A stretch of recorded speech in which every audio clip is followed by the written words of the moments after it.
Fuck, tiny briefcase.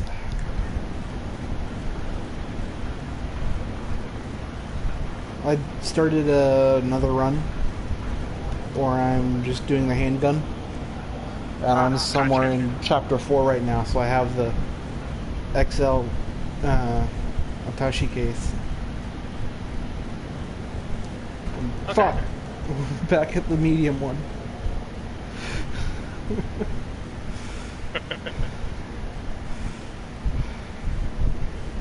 I dislike greatly. Yeah. Like I said, the reason I was most excited for New Game Plus was that I would have a large one from the start. Yeah. Is XL the largest? Or is there another one? I think it's... Yeah, I think XL is the largest because it goes small, medium, large, XL.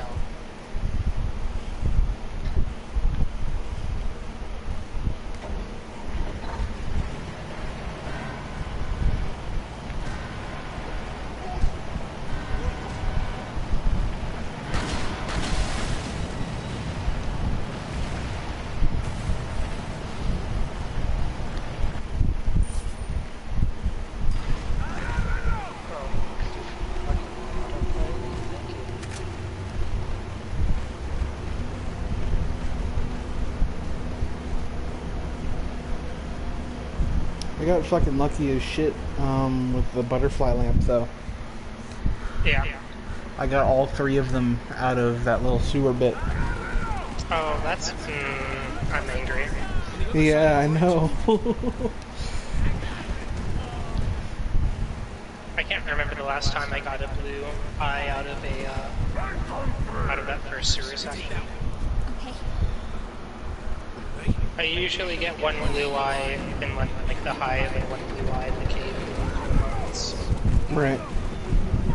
I was like super shocked because it was like the first like new beast the door dropped a blue and I was like, oh, it's gonna be all like this. No, the blue's like incredibly rare and actually kind of frustrating to get sometimes. Yeah. I got like 1 blue, 1 red. And I was like 8 green or something. First time I went through, I didn't even know there were more colors than green.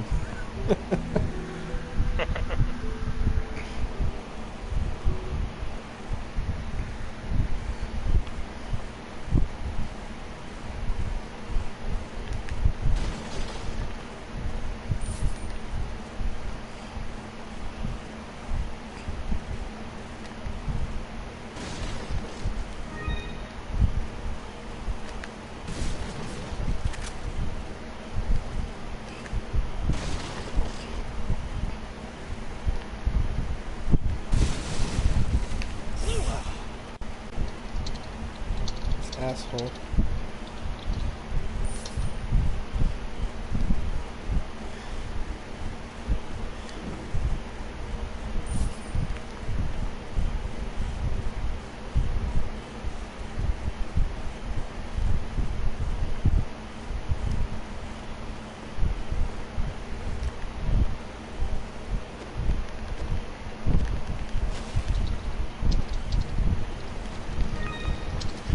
Not worth it, but you know.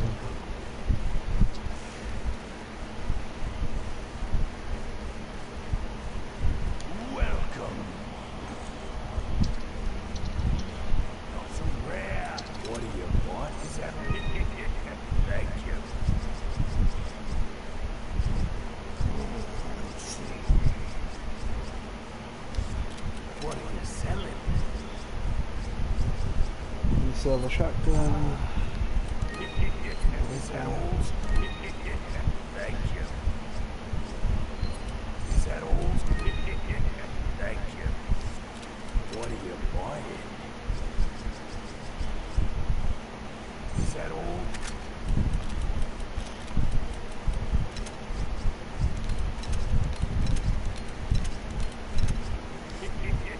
Thank you.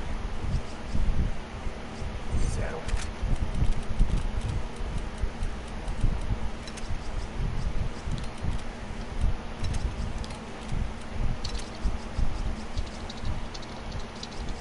There's so much goddamn handgun ammo. What the fuck?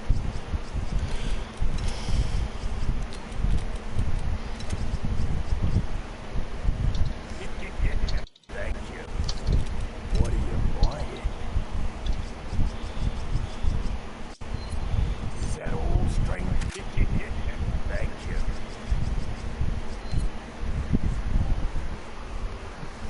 Is that all, stranger? Thank you. Is that all? Thank you.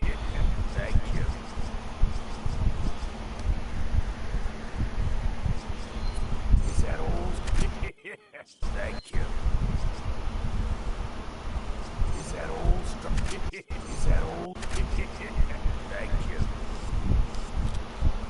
Come back anytime.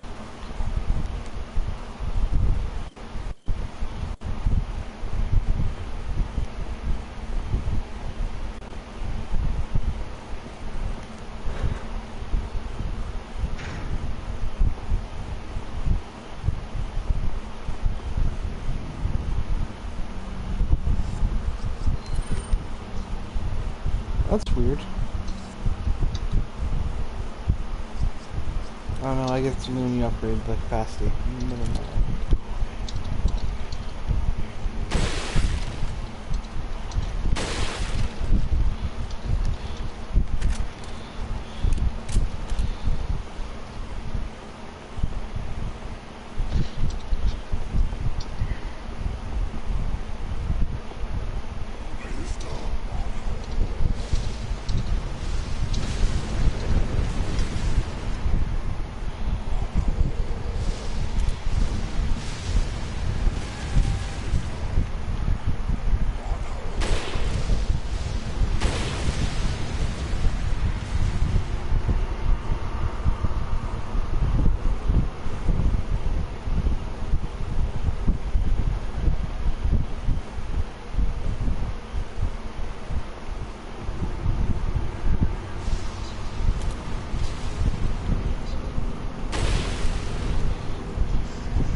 That's lucky as shit.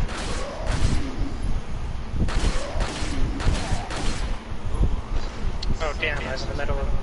Oh, there it is. I was in the middle of messaging somebody, and I didn't see it, but I forgot that we're under the way. Oh, yeah. So, when I flipped over to be like, oh no, I missed it, I actually saw it.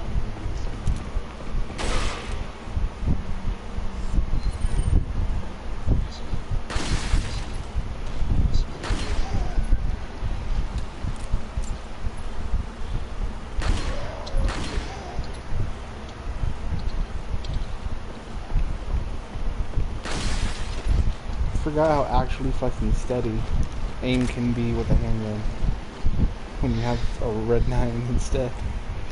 Oh yeah, that's the one thing that's kind of rough with the regular handgun, is that the sway isn't as good as the stock red 9.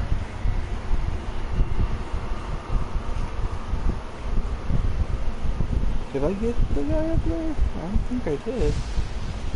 Yeah, that sound tells me no.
Welcome. Got some rare. What are you buying? Not enough cash, stranger. Come back anytime.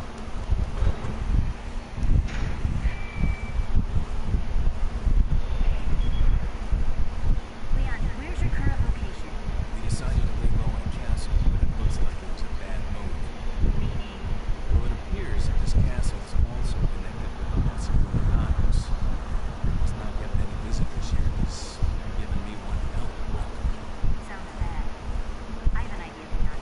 I need you to... What? Pete, how to get in? Great. Just my luck.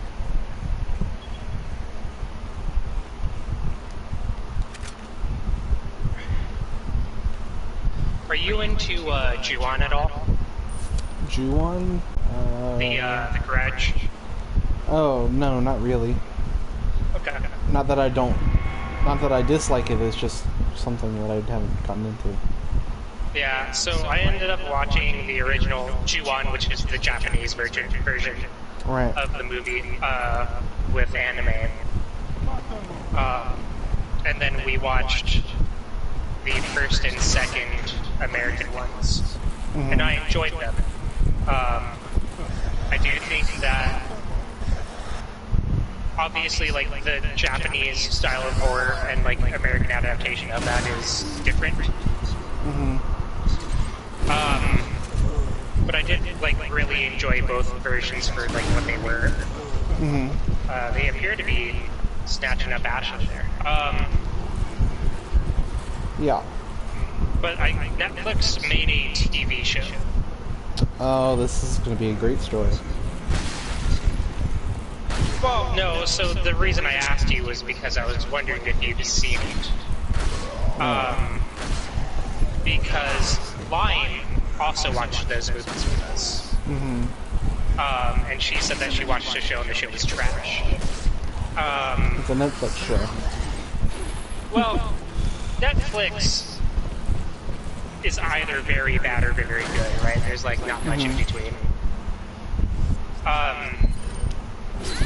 But like, I started it up and I was like, oh yeah, this is trash. But then I realized that my problem with it, my initial problem with it, turns out I've got more problems with it than this initial thing.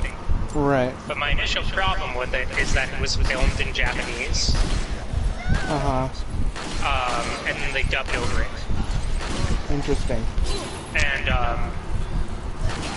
as you might imagine, it doesn't sound very good. Oh, I'm You sure. were keeping... Oh, never mind. I Yeah. was gonna say, you're keeping those flails off of you pretty impressively. Can't last forever, unfortunately. Yeah.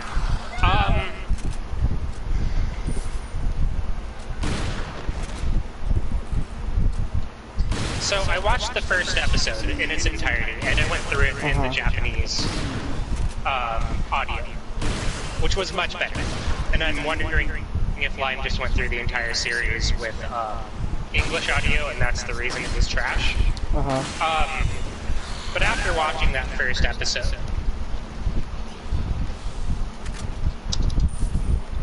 I don't know if I'm going to enjoy it, because it seems like they are intentionally kind of trying to toe the line and be as messed up and gross as possible. In a way that I am currently not really enjoying. Right. Because right now, the stuff that they are doing, I don't feel like they have earned. Right. You don't open up with the big guns.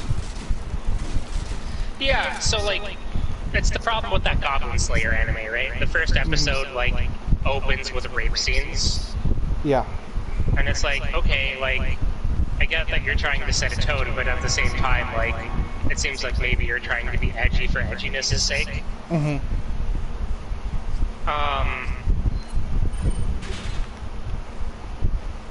I'm kind of getting that vibe so far with this Grudge TV show. Yeah. Because so far in the first episode, they have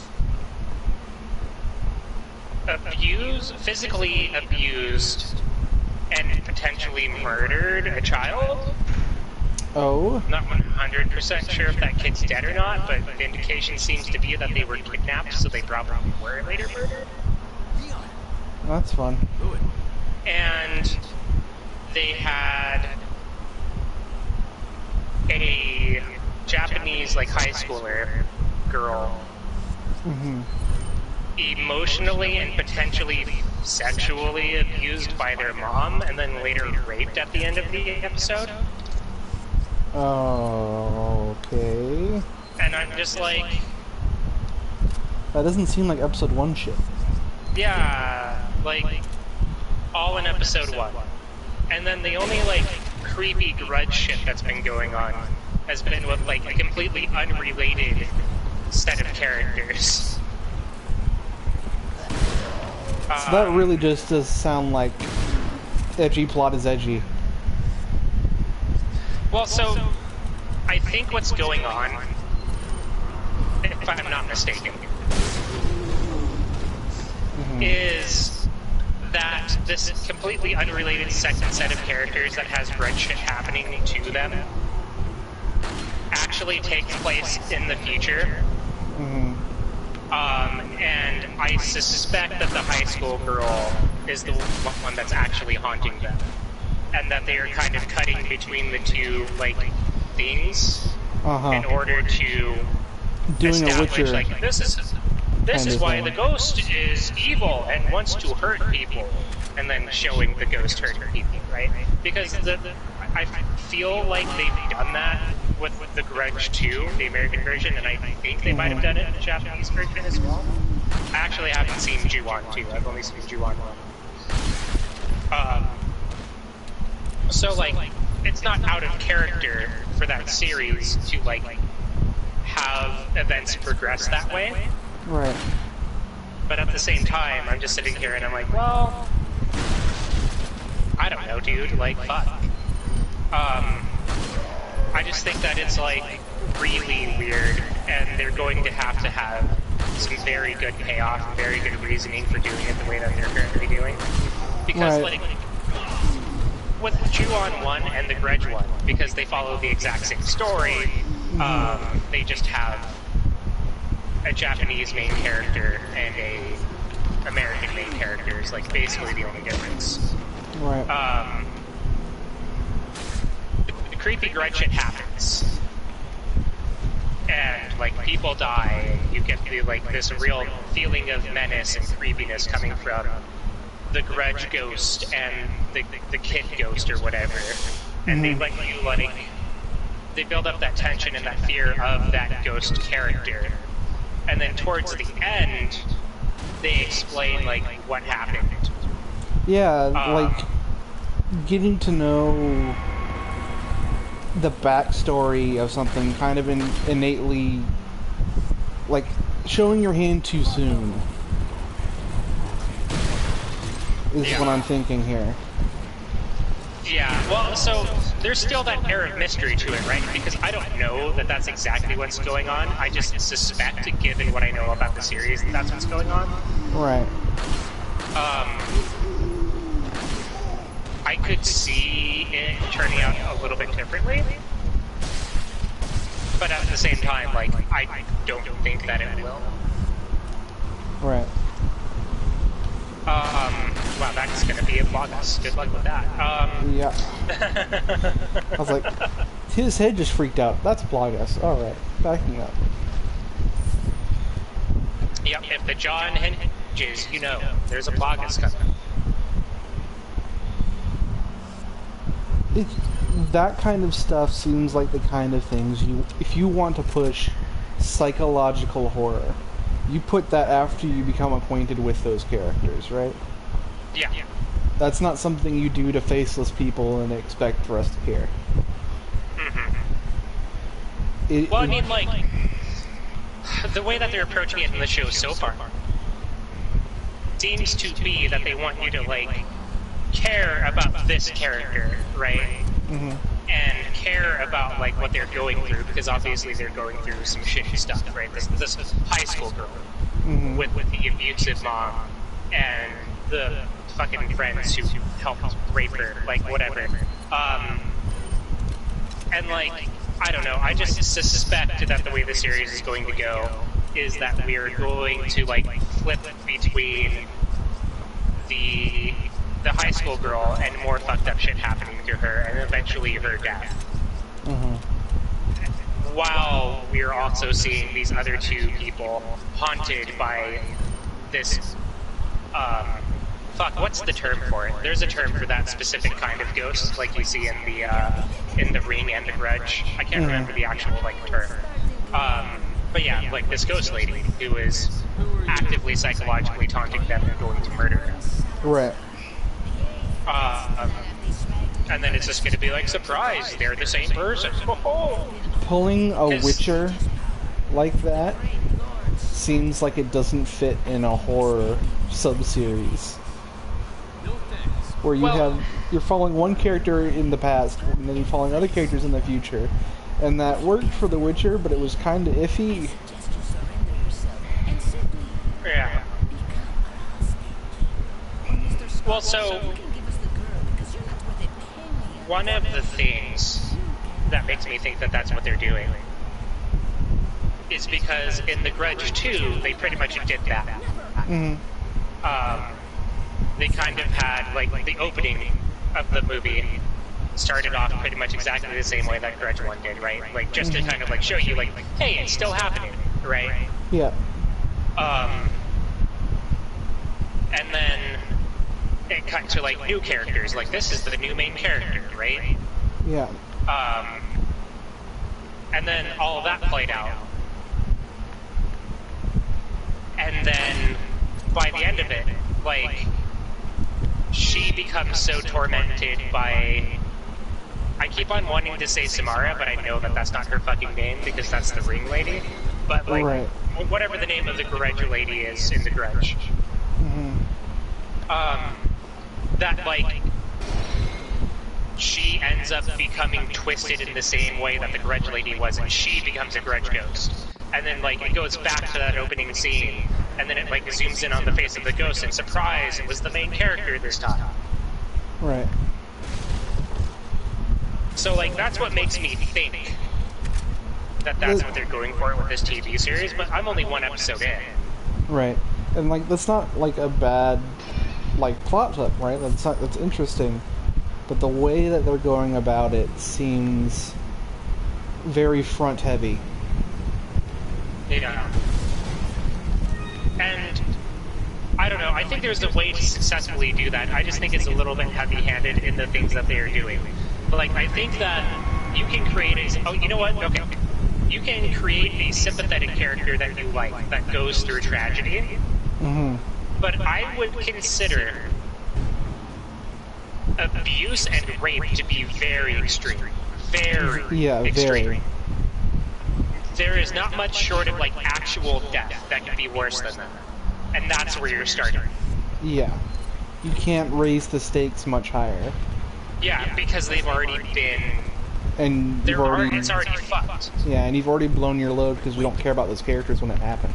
And you've got, like, 7... Well, I mean, it's not that you don't care about them, right? Because I don't think that you can look at that situation and not feel empathy for the person that it's happening to, right? There's empathy for a stranger, and then there's a character you've gotten to know and experience the story with up to a point that makes that action happening to them that much more... Yeah, okay. I feel you. Okay, I see where you're coming from. Right. And, like, one of my... So, you know that Artemis Fowl movie that just came out? That I've heard was terrible. I actually didn't hate it because I'd read the book. And, like, they actually adapted the book in a way that wasn't horrible. The pacing was fucking weird. Like, the pacing of the movie was just, like, a little rushed, because content-wise, that book is very, very thick. Right. Like, not from, like, a page, but from, like, all of these... It's the introduction of a new world, right? Yeah. And the interactions of that world with the world that we know. It's your Chamber of Secrets kind of deal. Yeah. So... I have a problem with the way that they handled that movie compared to the way that they handled the book. Mm-hmm. Prisoner of Azkaban, So my in the- bad. Sorry, go ahead. So in the book, so the movie is a heist movie essentially, right? Where Right. they kidnap a ferry, they ransom the ferry back in return for like some item of like immense power, and it's this 12-year-old boy who is trying to get it. And Right. so for the first like 3/4 of the book, you're just like, wow, this kid is a fucking dickhead. Like, what an evil sack of shit, right? Right. But at the same time, you can't help but be like, man, this is fucking smart motherfucker, like, let's go, right? Right. And so he is mysterious. He is trying to do a thing and you're not sure why. Because his motivations aren't there. They're not lined out. So he's very enigmatic. And you're kind of like drawn to him in that way, right? Mm-hmm. And so you come to find out that the reason he's doing this is because somebody kidnapped his dad and is blackmailing him into doing it. Right. And so that takes all of the things he's done up to this point. It's been like, oh, well, he is kind of the victim here. He's just doing this the best way that he knows how because he is a very smart person. And he doesn't actually want to hurt these people that he's actively like taunting and actively like trying to get what he wants. And he's not after like the end of the world. He just wants his dad to be safe because it's his fucking dad, right? Mm-hmm. The movie has that happen in the first like 15 minutes. Will they make him redeemable in the first 15 minutes? So like he's never evil. Because like it's just like, hey, it's this boy, he's a misfit. You should love him because he doesn't fit in with society and he loves his dad. And now his dad is gone. And then we're gonna do all of the stuff from the book. Mm. And I get it, because it is technically a kid's movie, right? It is like a Disney CG made for kid movie. Live action CG made for kid movies. So you want your main character to be somebody that you like, right? Somebody for the kids to root for. But at the same time, that kind of takes the story and presents it in a completely different way. Right.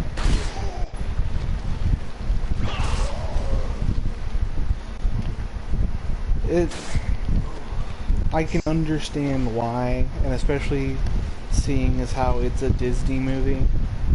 Can I shoot that? Yeah, I can. Never noticed that.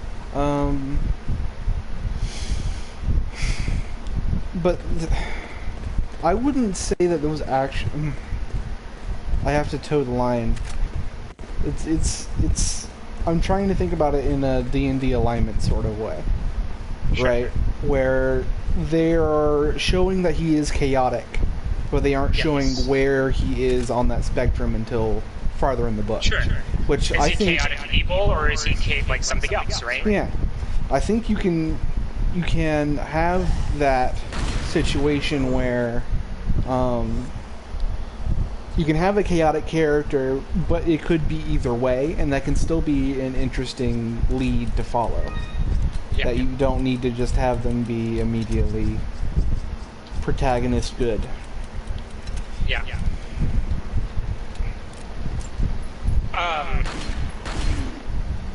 But yeah, I think that both stories are like valid, right? Because on one hand, you've got like the heist mystery, what's going on sort of thing, and on the other hand, you have like the adventure, Ocean's 11. You already know the motivations. You just have to see whether or not it works. Sort of like fun adventure sort of movie, right? And this one's geared more for kids than like an Ocean's 11 would be, but you know, whatever. It's the like heist movie that came immediately to mind. Yeah, no, I understand. Like they're just two completely different movies, and I think I enjoy the version where it's like a mystery and like it's concealed and you don't know exactly what's going on, more than I like the like everything on the table, let's just strap down and fucking experience it sort of thing, right? Mm-hmm. I left Ashley on the stairs.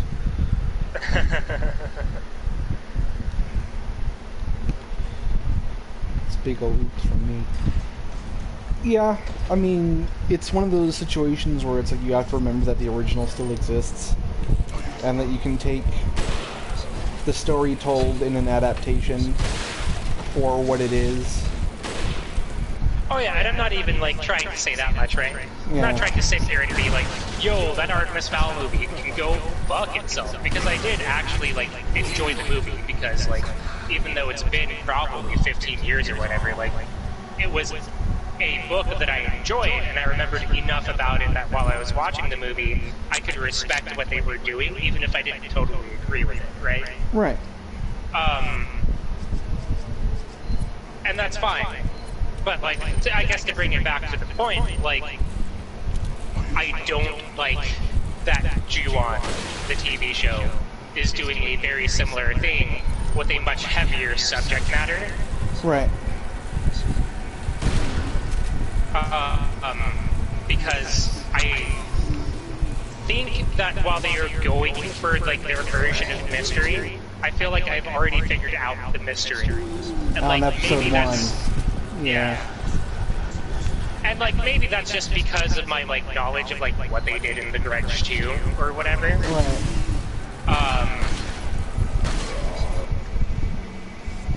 Oh, sorry.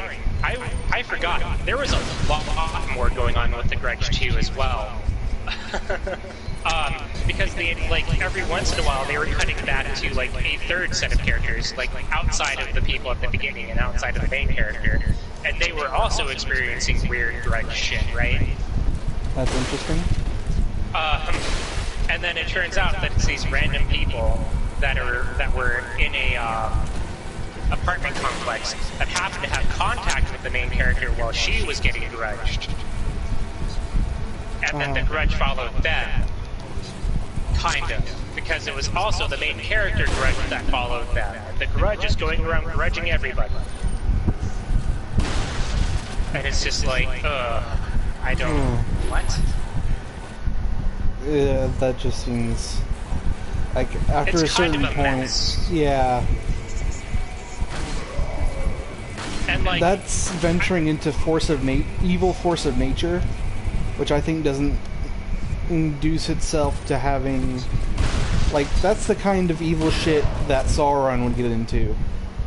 Like, Sauron... Sorry, go ahead. And that's kind of the point of Grudge 2, is because it becomes less about a personal thing and more of an evil force of nature. As that movie goes on, you come to realize that the nature of what you thought the ghost was is completely different. That she is just evil. That she is actively going out of her way to, like, kill people because she's a vindictive bug. Right? And that's kind of the point, and that's fine. But yes, it is completely different from, like, an isolated haunting. And just so I'm straight in my head, you said that too. You find out the main character becomes a grudge in the past. They become the same kind of ghost. That kind of storytelling, I don't think induces itself to force of evil kind of things. Fuck. Like, you don't...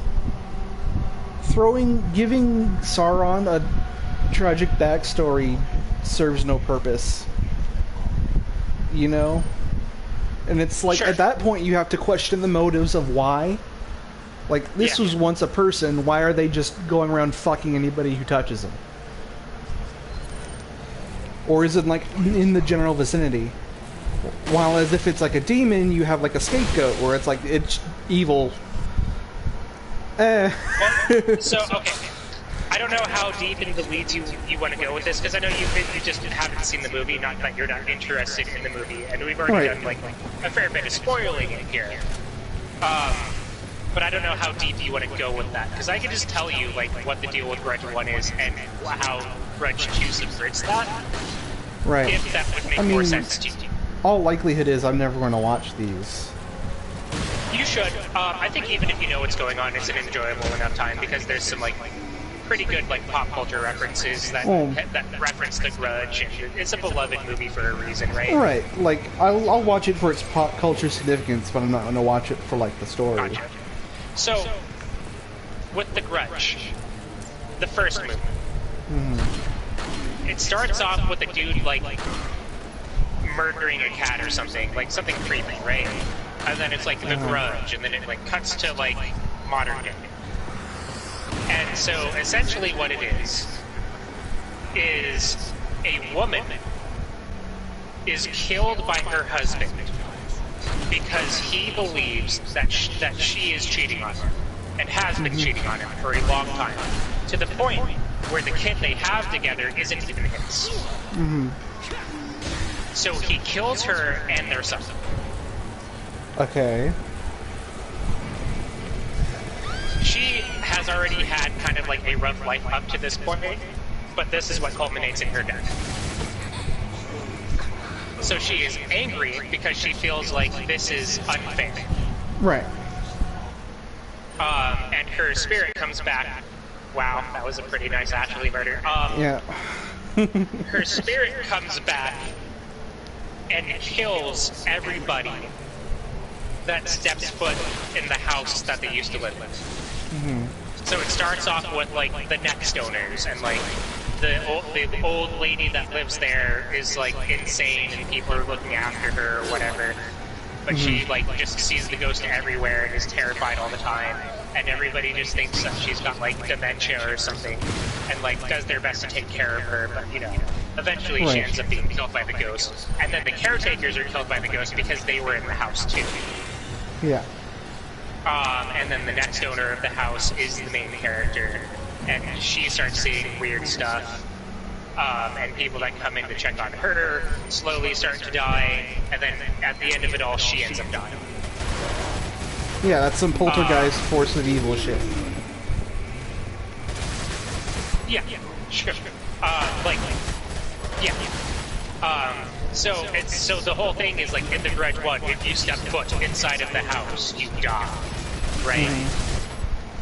And the way that you kind of interpret it is like she wants everybody that is bothering her and her son in their house to like die. Like, leave me and my son alone. And she's fucking angry about the way that things went down, so she's like terrifying people to the point where they are pretty much like insane before they die, and then killing them. Like some like sinister shit.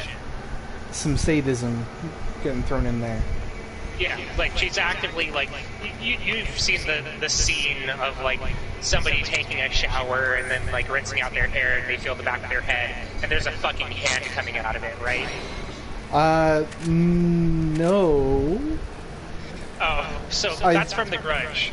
I've seen Grudge in the closet, but I don't remember hand coming out of hair.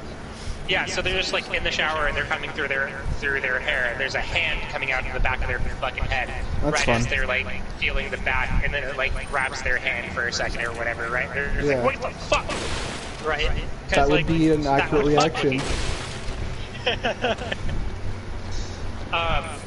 Just random shit like that, right? Right. Showing herself just long enough for like people to see her and then freak the fuck out and then disappearing. Corner of your eye, breaking your psyche kind of shit. Yes. Like making you question your sanity. So yeah, they do that. And they murder everybody in The Grudge 1. And then in The Grudge 2, it turns out that like one of the characters in The Grudge 1 that didn't die was like there as the main character was dying, and they were just like, fuck it, I'm lighting this fucking house on fire, what the actual fuck? Yeah. And fuck!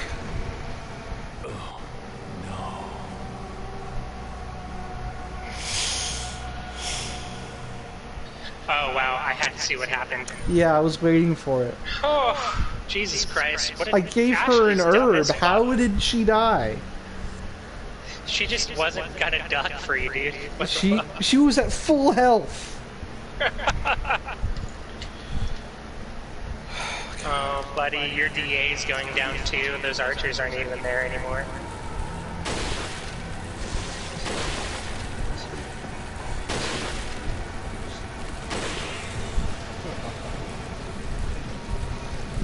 But yeah, so they burn down the house because, like, everybody who steps foot in that house dies. So, Right. like, fuck that house. An appropriate reaction, as I was going to say. Well, like, the hauntings kind of continue, right? Past the last person that was in the house, because they get them too, turns out. Like, so it turns out that the haunting isn't actually connected with everybody who enters the house. And it's not actually because, like, fuck you, leave me and my kid alone. She is just being a bitch. And she is just a, like curse on humanity that is growing stronger. And each person she kills kind of, like, grows her power and spreads her, like, corrupted influence even more. So, like, eventually... It's insinuated that eventually she becomes so powerful that she kills all of the neighbors, and she kills all of their neighbors, and, like, all of this shit. And eventually comes to America through the main character and her, like people that were visiting her or whatever, right? So it's, like, just a complete vindictiveness. In The Grudge 2, she even kills her own mother, who happens to still be alive. And just like, wait, we brought her here? What the fuck is wrong with you, guys? Like, I don't know. It's weird, and it's bizarre. And I don't think it's bad. I think it is a very interesting way to tell a story. Oh, but yeah. It is definitely confusing at times. That's human tragedy creating a force of evil, not a human spirit being vindictive for the fault of, their past life. That is the creation of a demon story, not a vengeful ghost. Yes. And if you're trying to give a force of evil a face, then you're going to run into these kinds of issues. Yeah. And I think it's fine. I think it's fine to understand the villain in a thing, right? Yeah. Like, you couldn't do it with Freddy, because Freddy Krueger is a fucking, like... He is, to his core, a rotten person. Yeah.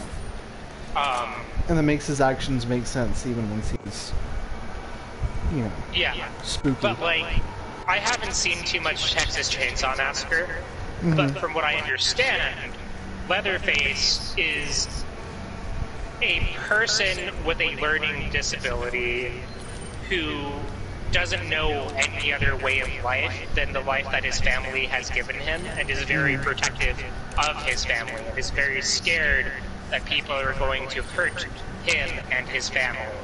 And because it's the only thing he knows, he protects it by doing awful things. That's some of mice and men kind of shit. Yes. I think that that's a pretty interesting character, even if I haven't, like, seen the movies myself. I think that premise is very interesting, right? Right.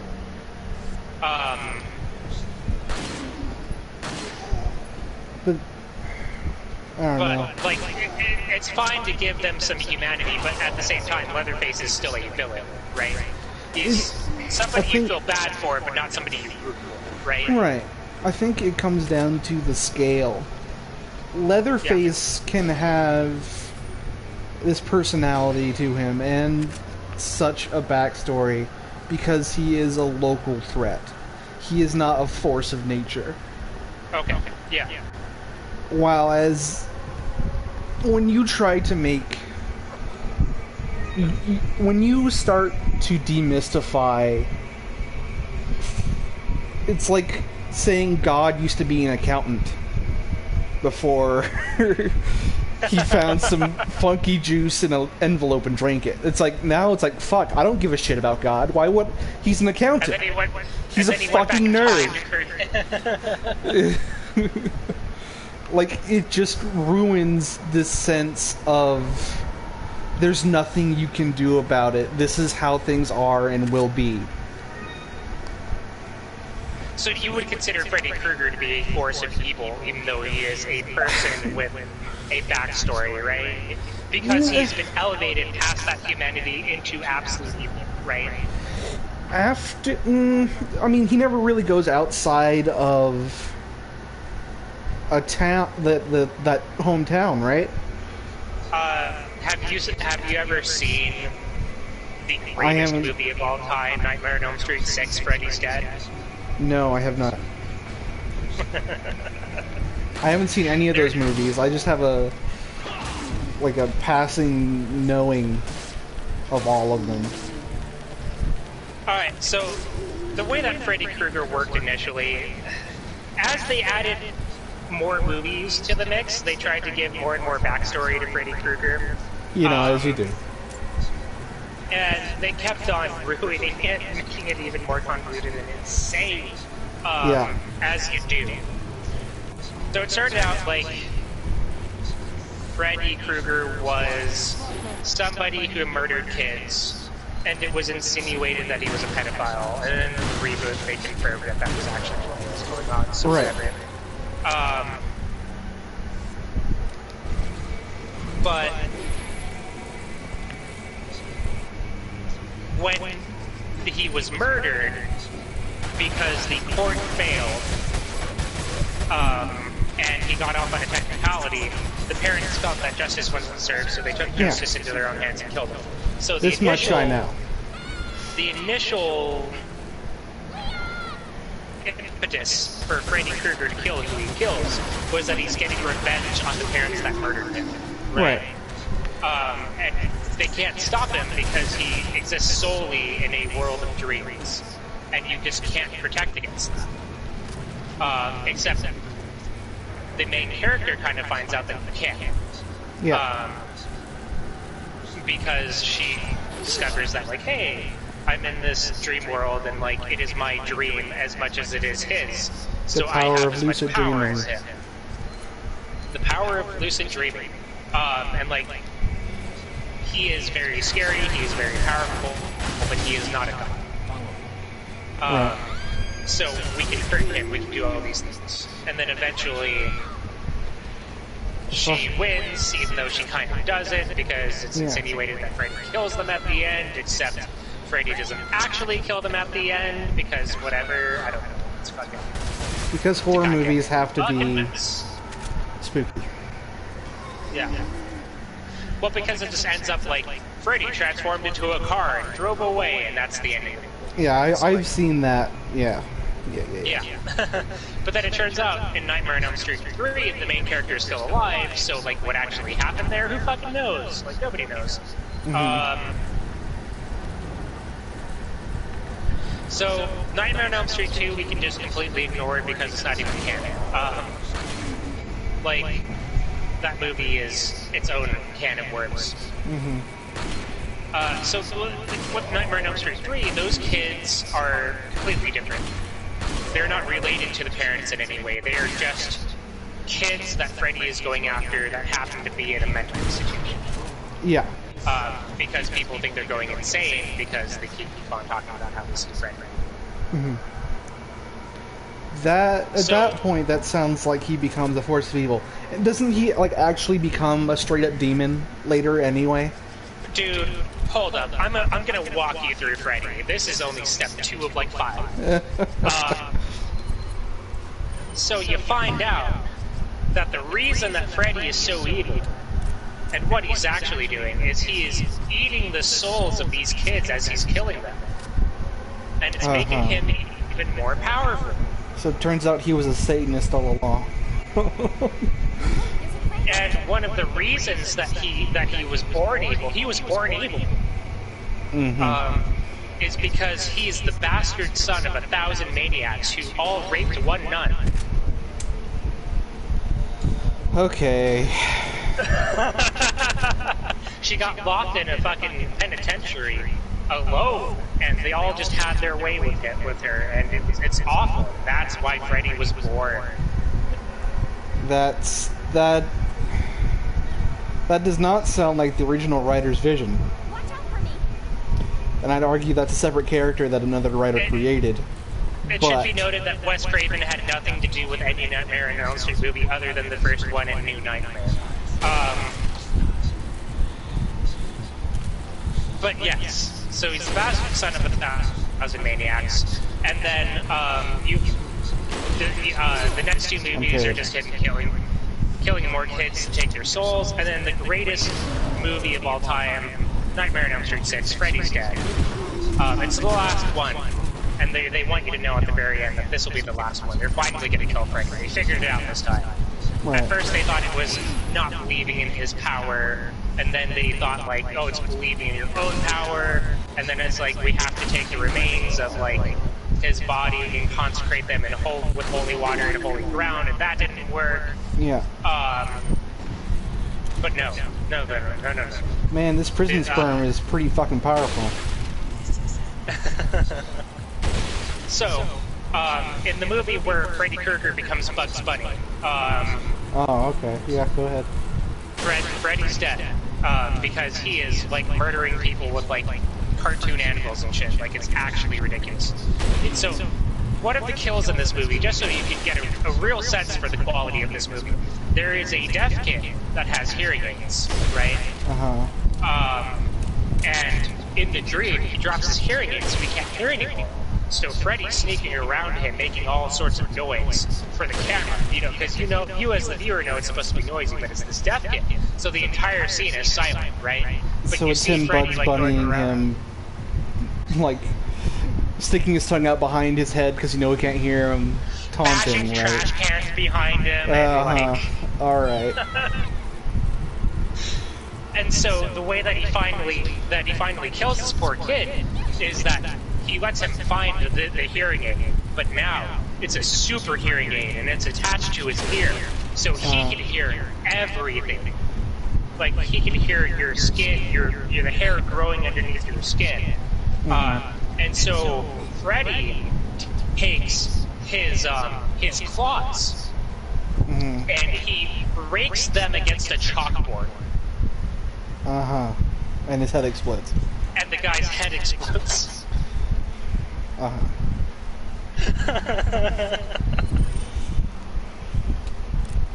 I don't even know if I want to give him, like, the prestige of saying that he's a force of evil at that point.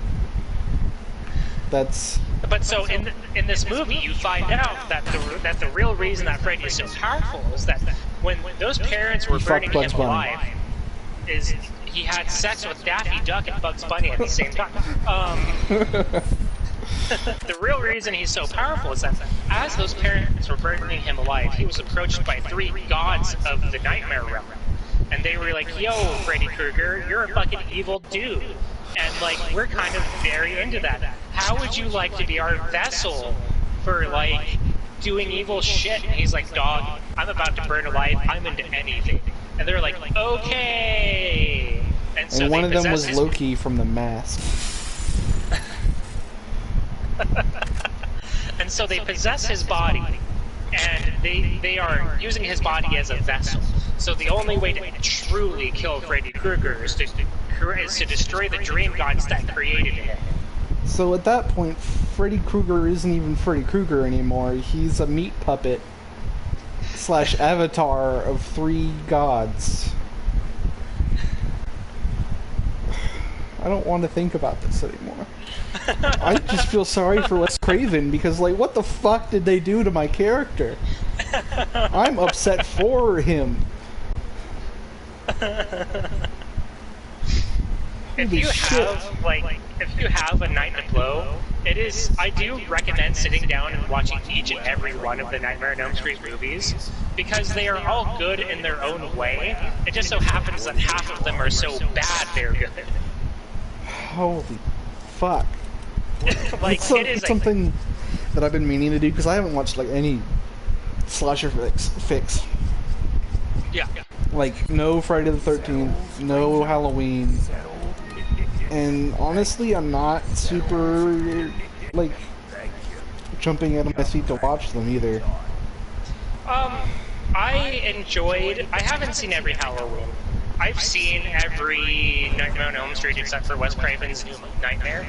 But I remember seeing bits and pieces of that one as a kid, so, like, I think enough of that story has done to me that, like, I should go back and watch it. But I just haven't. But so, outside of that, I've seen every single Nightmare on Elm Street movie except for Freddy vs. Jason, because apparently that's fucking bad. Yeah, that's what I've heard. But I've seen the first 2 Halloween movies and the Rob Zombie remakes. I've seen Friday the 13th Part 3. And bits of Part 4. Actually, probably, like, cumulatively all of Part 4. But, like, nothing outside of that. And I would say that, like, those movies are generally worth watching. From, like, if you're into horror, right? Yeah. If nothing else, just to be like, this is where a lot of these movies that I enjoy got their ideas. This is heritage. And these characters are iconic and, like, whatever. I think that a lot of them end up leaving something to be desired, because I think that there's a certain amount of prestige behind a lot of, like the main slashers, right? Where, like, I think, unironic, that Nightmare on Elm Street 1 is a fucking masterpiece. That movie is still good. And I think that that movie is always going to be considered good. Yeah. I think Nightmare on Elm Street 3 is the second best movie in that series. But it's because that's where cheesy Freddy was born. Yeah. So, in the first movie, Freddy is, like, menacing. He is serious. He is a threat. He, like, fucks with you a little bit, right? But, like, it's always in a sinister way. The second movie is its own canon. They're trying to do something, like, completely different, but Freddy is still a threat. Freddy is still mean and menacing, and he's still evil, and he still wants to murder everybody, you know, whatever. Right. But he's trying to possess a kid in order to be able to kill people in the real world, and it's weird. It's fucking weird. But Yeah. he's still pretty much the same character. Yeah. It just has some weird convoluted plan. In Nightmare on Elm Street 3, that's where he turns into a TV while a kid is watching the TV, talking about how they want to be a movie star or whatever. Turns into the TV, says, "Welcome to primetime, bitch," and then kills her by smashing her into the TV. I've probably collectively seen enough clips to have seen most of these movies. Right. Because I've watched a lot of video essays on them and shit, but... Yeah. So, that is where that Freddy was born. That's like a different version of Freddy, right? And to be fair, I think that Friday the 13th is a part. Friday the 13th. Nightmare on Elm Street 3 is a good movie that is worth watching, and is cheesy and campy, but is like neat in its own way, right? Right. But it's kind of also the beginning of the end.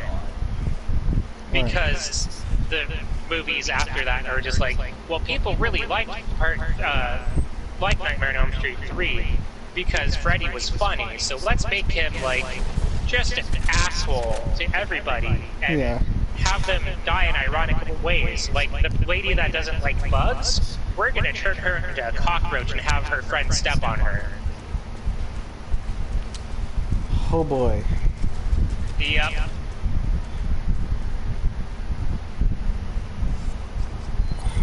I don't even... But, like, I don't know, Part 3 was sinister in a way, too, because, like, these kids, they aren't just there in this mental institution because they're seeing Freddy. They also have their own problems. Like, one of the kids is a heroin addict. And is trying to get clean and has, like, their own issues while they're seeing Freddy, right? And then Freddy's like, I'm gonna make you overdose on heroin, and that's how you're gonna die.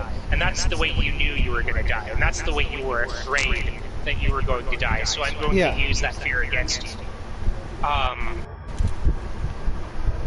one of the kids creates puppets or something like that. Oh, I Or think has I've a bunch seen of this puppets. scene. And so Yeah. he slices the muscles from like the kid and like turns him into a marionette and gets him to like jump off a building or whatever. Uh-huh. So like he's still sinister, he's still plotting, he's still kind of going after it in a way that is fucked up. Mm-hmm. But he's still got the like welcome to prime time, bitch sort of thing going on. Yeah. Whereas like I don't know, he just tries to be really clever with the way he kills people in other movies. Like He got it's bored of just the slasher shit and he weird. wanted to spice up his, hobby. he has a karate fight with a Japanese American kid while he's invisible. He turns What the invisible fuck? and gets into a karate fight with a kid.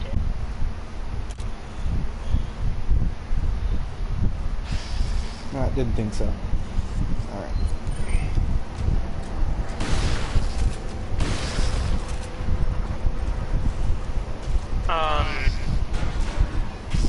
But so like I think that the first two Halloween movies are very good. Mm-hmm.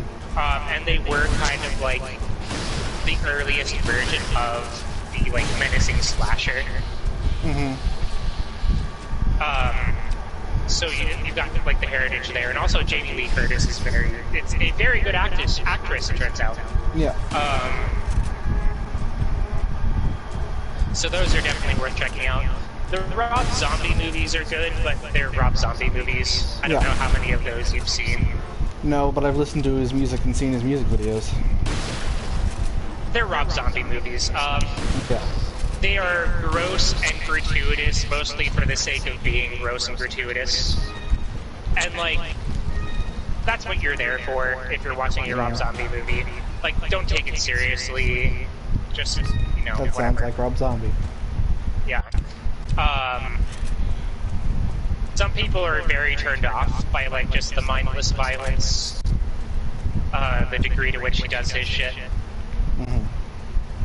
Just to be fucked up and sinister. Like, have you seen The Devil's Rejects? Name's familiar, but I can't say that I have.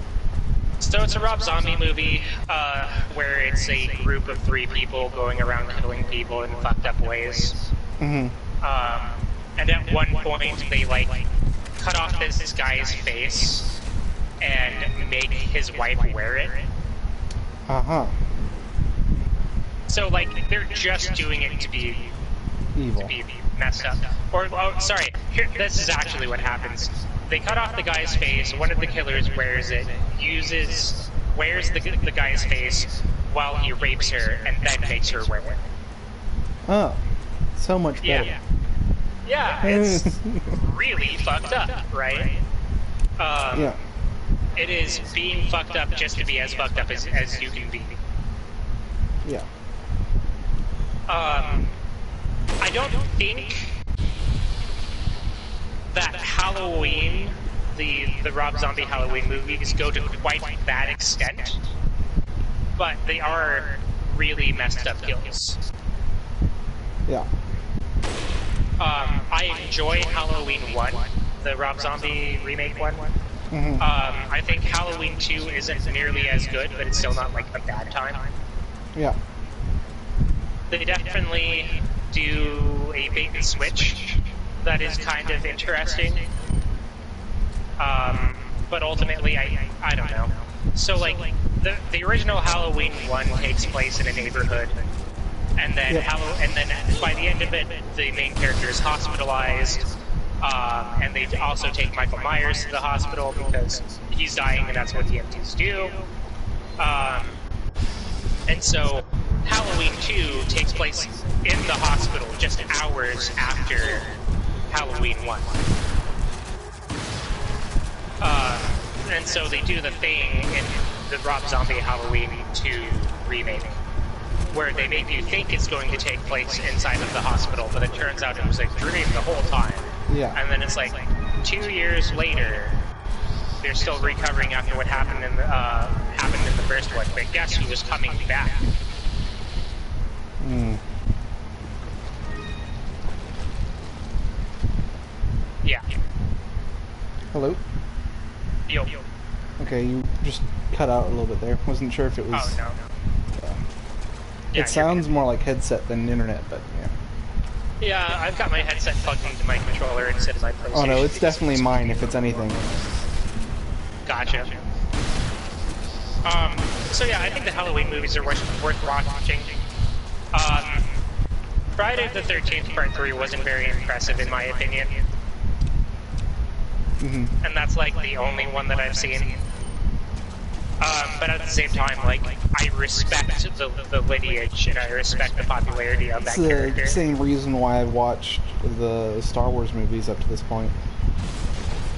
The Star Wars movie, they don't do anything for me. I love the world. I can get really into the world through almost any other medium but the movies. The movies just don't do anything for me. I don't know why. And they're pretty limited in scope. Yeah. Like, the ideas are there, and I like them. It's just, it might be that I haven't seen the original trilogy in what might be 10 years. But I just remember them doing nothing for me. Yeah. Well, they're kind of dated at this point, right? Like, George Lucas tried to remaster them in the 90s, but, like, it's bad. Yeah. I don't know, I had this thought, and I've brought this up to a couple of people, and they've thought that I'm insane, but, like, you, a Zoomer, are the kind of person that I'm thinking of when I ask this question.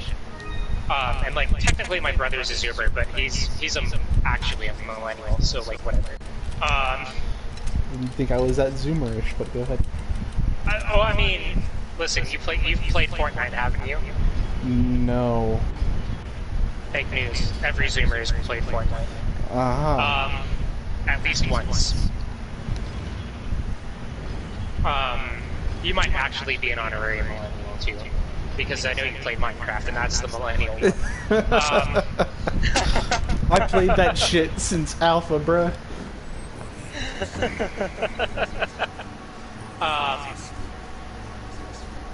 But so, like, at this point, the original trilogy is almost 50 years old. Yeah. They're fucking ancient at this point, right? And while Star Wars is a fucking huge testament to, like, the creativity to get around the technological limitations at the time. Yeah. They kind of just don't hold up that well anymore, right? Right. And that isn't to say that the original trilogy are bad movies, because I think objectively they are not. But I think that they will be... I think objectively they are not bad movies. I think that it is harder for people that grew up with movies being what they are today to get into them, because that's kind of a huge barrier for people, right? Oh, you're saying the original trilogy aren't bad movies. Okay, I thought you were saying the modern trilogy. The prequels are bad, but I love them. I'm talking like Disney. And then the modern... I don't hate the modern trilogy either. I don't think they're amazing, but I don't hate them. I think they have their problems.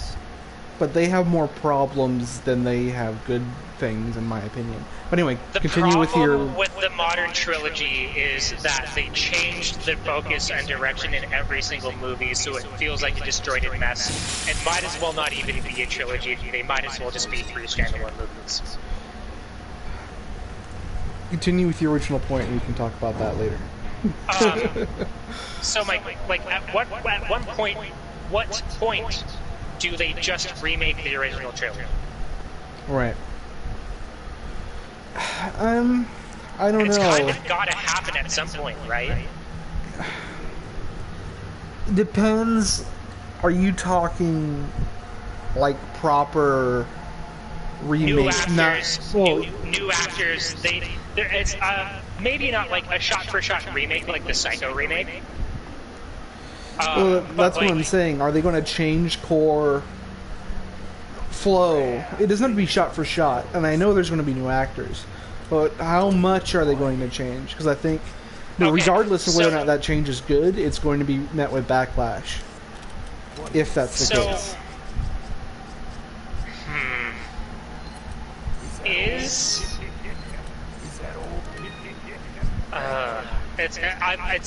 I'm not really drawing a good comparison because the quote good remakes that I think of change a lot, right? Yeah. So like you think of a good remake and you think like John Carpenter's The Thing, or you think The Mummy. Oh, okay, yeah, no, you're right. And those are completely different movies, right? Yeah, those are completely different from the original. They just take the concept and expand upon them in a way that is better. Yeah.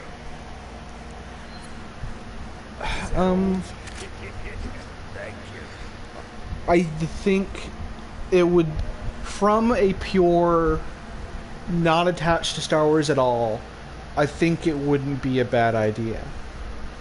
Knowing Star Wars and the fandom that it has, I think no matter what it does, it'll catch shit for it. You're absolutely correct, right? But like, I'm not saying that this needs to happen within the next few years. I'm saying Right. it's going to happen eventually. Oh, right. Yeah, definitely. Like, and not even from like a cynical like Disney wants to make their money sort of way either. It's going to happen. Just like at some point, Have you it seen... might not be the millennials, it might not be the Zoomers, but like the generation after that, like at some point a creative person is going to say, hey, these movies are good and we need to adapt them for the modern audience. Have right? you seen And the remake of the scene where Obi-Wan dies?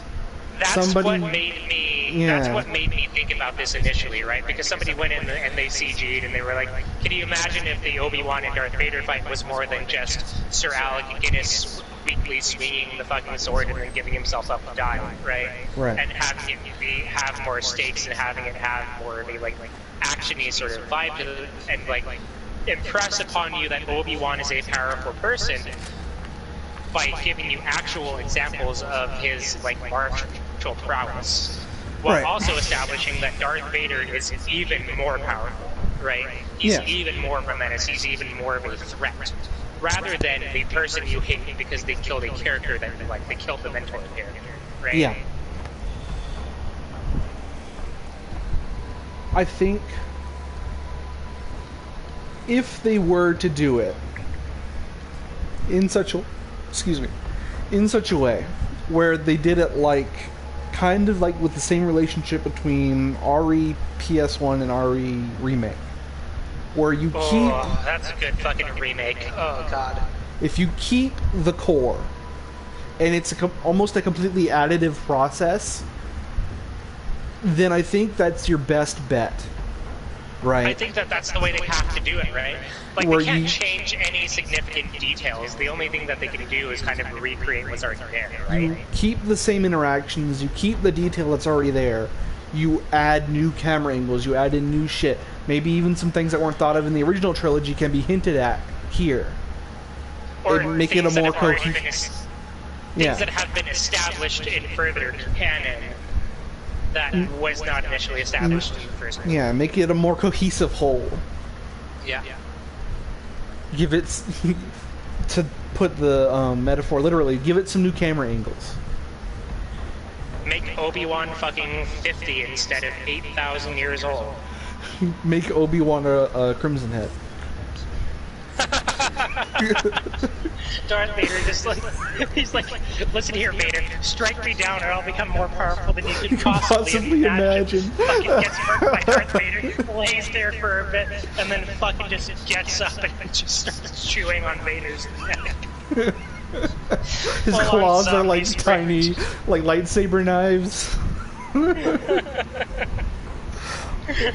The reality where Force Ghost can possess corpses. You should have used your lighter. Vader didn't manage his oil resources very well. That's why he's burned. He stood on too many corpses as he burned them. Fuck, I needed the night key to open this hatch. The rebels are on the other side. Fuck!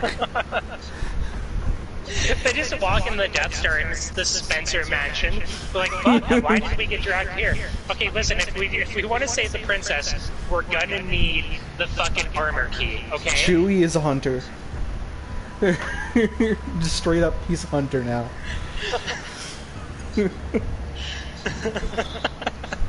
Help me, Obi-Wan Kenobi. You're my only hope. Good luck solving this puzzle in order to get this message on this R2 unit. Fuck! It's like a hologram comes up and it's a sliding tile puzzle. But you have to physically move the statues Yeah, of exactly. the sliding tile puzzle. Yep.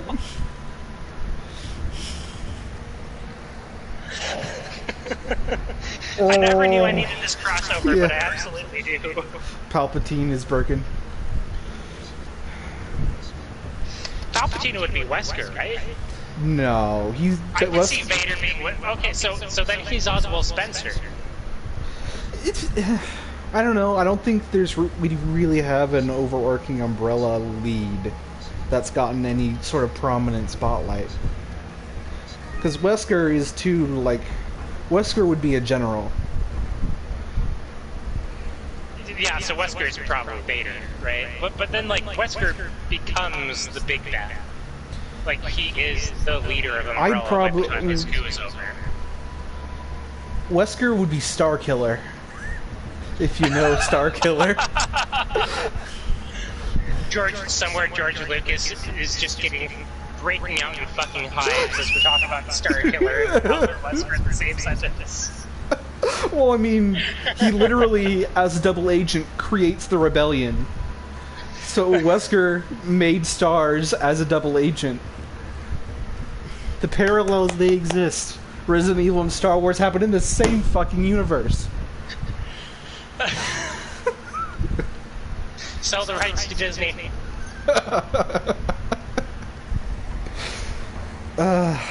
Vader would be Birkin. Introducing Disney's Resident Evil 10. Oh no. No, what they start a new movie trilogy. And they throw out all the old ones. They're not canon anymore. They treat it exactly like Star Wars. Oh no, they keep the movies canon, but they make the games non-canon. That's what they would do. Something T-virus. Something complete.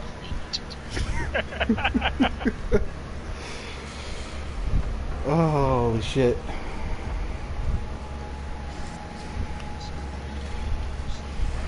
I want this remake. Dog, I know who Darth Vader is. Who? Darth Vader is Nemesis. Fuck. That's perfect, actually. He just turns. He just looks over his shoulder and goes, "Ooh." In the movies, he is a friend of the main characters, who is then turned into Nemesis and is then evil. I think that's the only good portion of the movies, and that would work perfectly for Vader.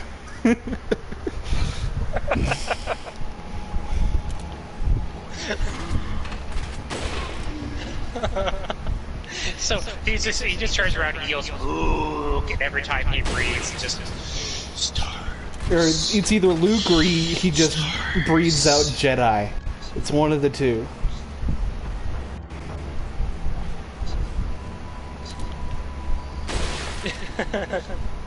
Jedi.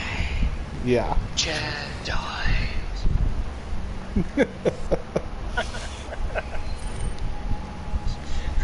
I find your lack of faith disturbing in the G-virus, and you find your lack of faith in the G-virus disturbing. Pulls out a rocket launcher and blows him up. The Sith are just all of the different bosses as they are mutated.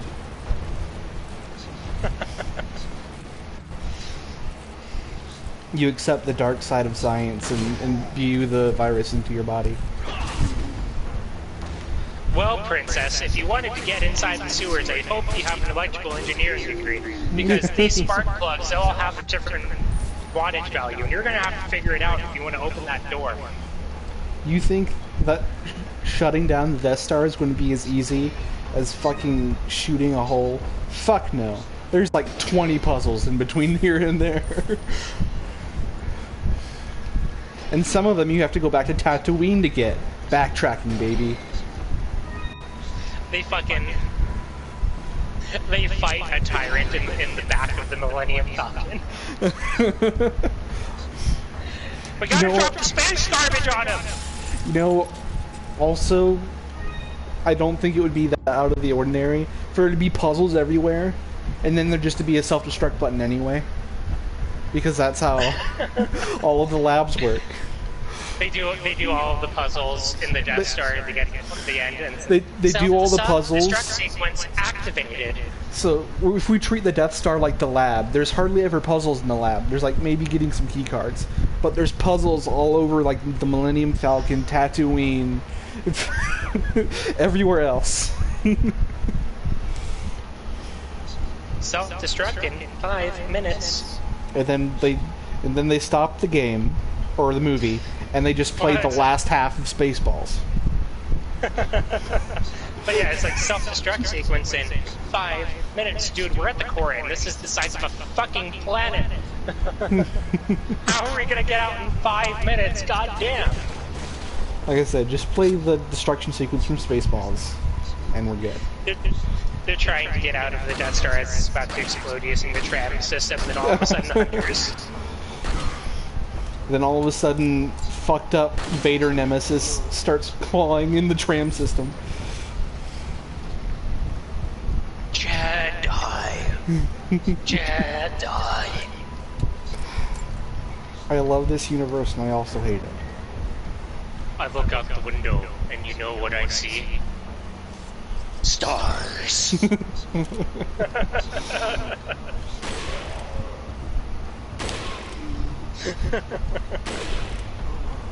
Relay all of this information to your dad. I'm sure he'll find it hilarious.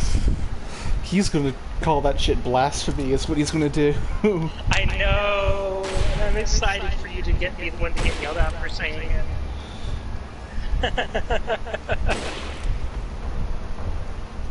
Come on, you bitch. Scoot in a little bit farther.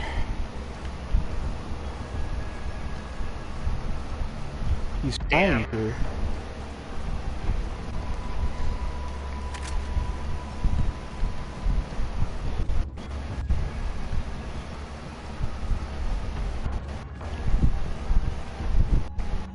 Is there anyone on the other side of this door?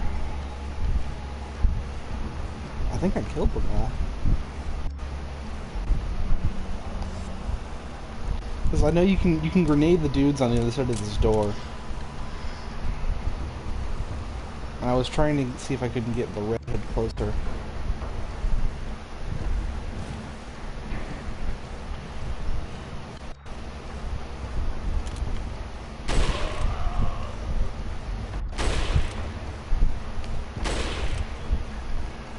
Thank you, Luke, but the princess is in another mansion. We aren't bringing Mario into this. This is already unholy enough. Alright. I have to draw the line somewhere. Nope, Mario's in. Alright, no, it wouldn't be Mario. It would be Luigi's Mansion. If we're going to bring Nintendo into this. Luigi is in the Spencer Mansion. Fuck! Aw. That doesn't seem fair. At all. Luigi's just walking around looking for Are you ghosts. fucking seeing what's happening right now? Mario!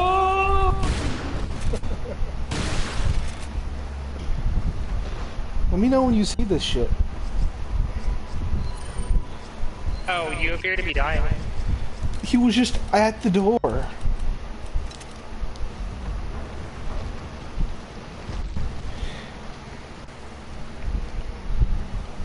It's fucked.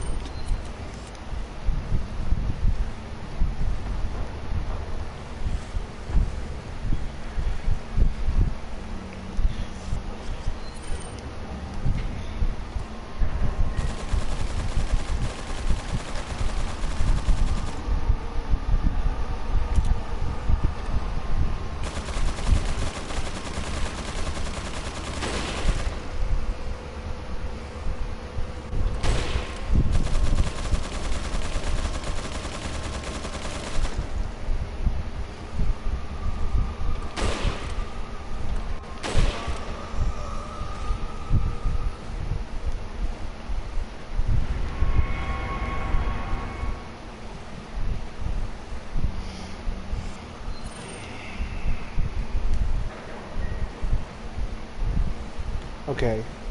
We sorted out the Sith, but who are stars? Joe Valentine is Carrie Fisher. Not Princess Leia, actually Carrie Fisher. You're just actually Carrie Fisher. She's just there. Alright. I think Leon would be Luke. I can see that. Chris would have to be Obi-Wan.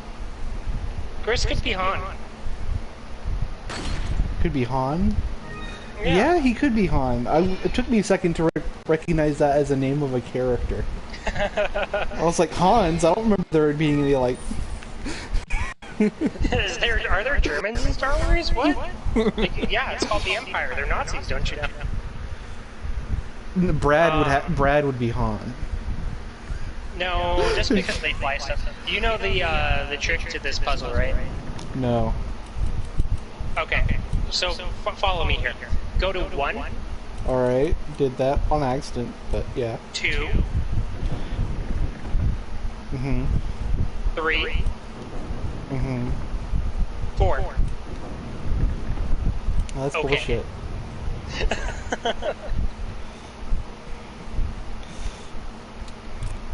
That's bullshit, but okay. What a fucking puzzle, am I right? Yeah. What a pleasant surprise. I'm afraid it's Ashley you need. Not you, Mr. Kennedy. But yeah, the best part about having Chris be Han, though, is that we get to take a look at a Harrison Ford roided up and punching boulders. I'm only 20 years old. Yes. But also, Han, Chris could be Chewie, so that he could punch boulders more often. Chris isn't even in a costume, it's just Chris making Chewie noises the entire time.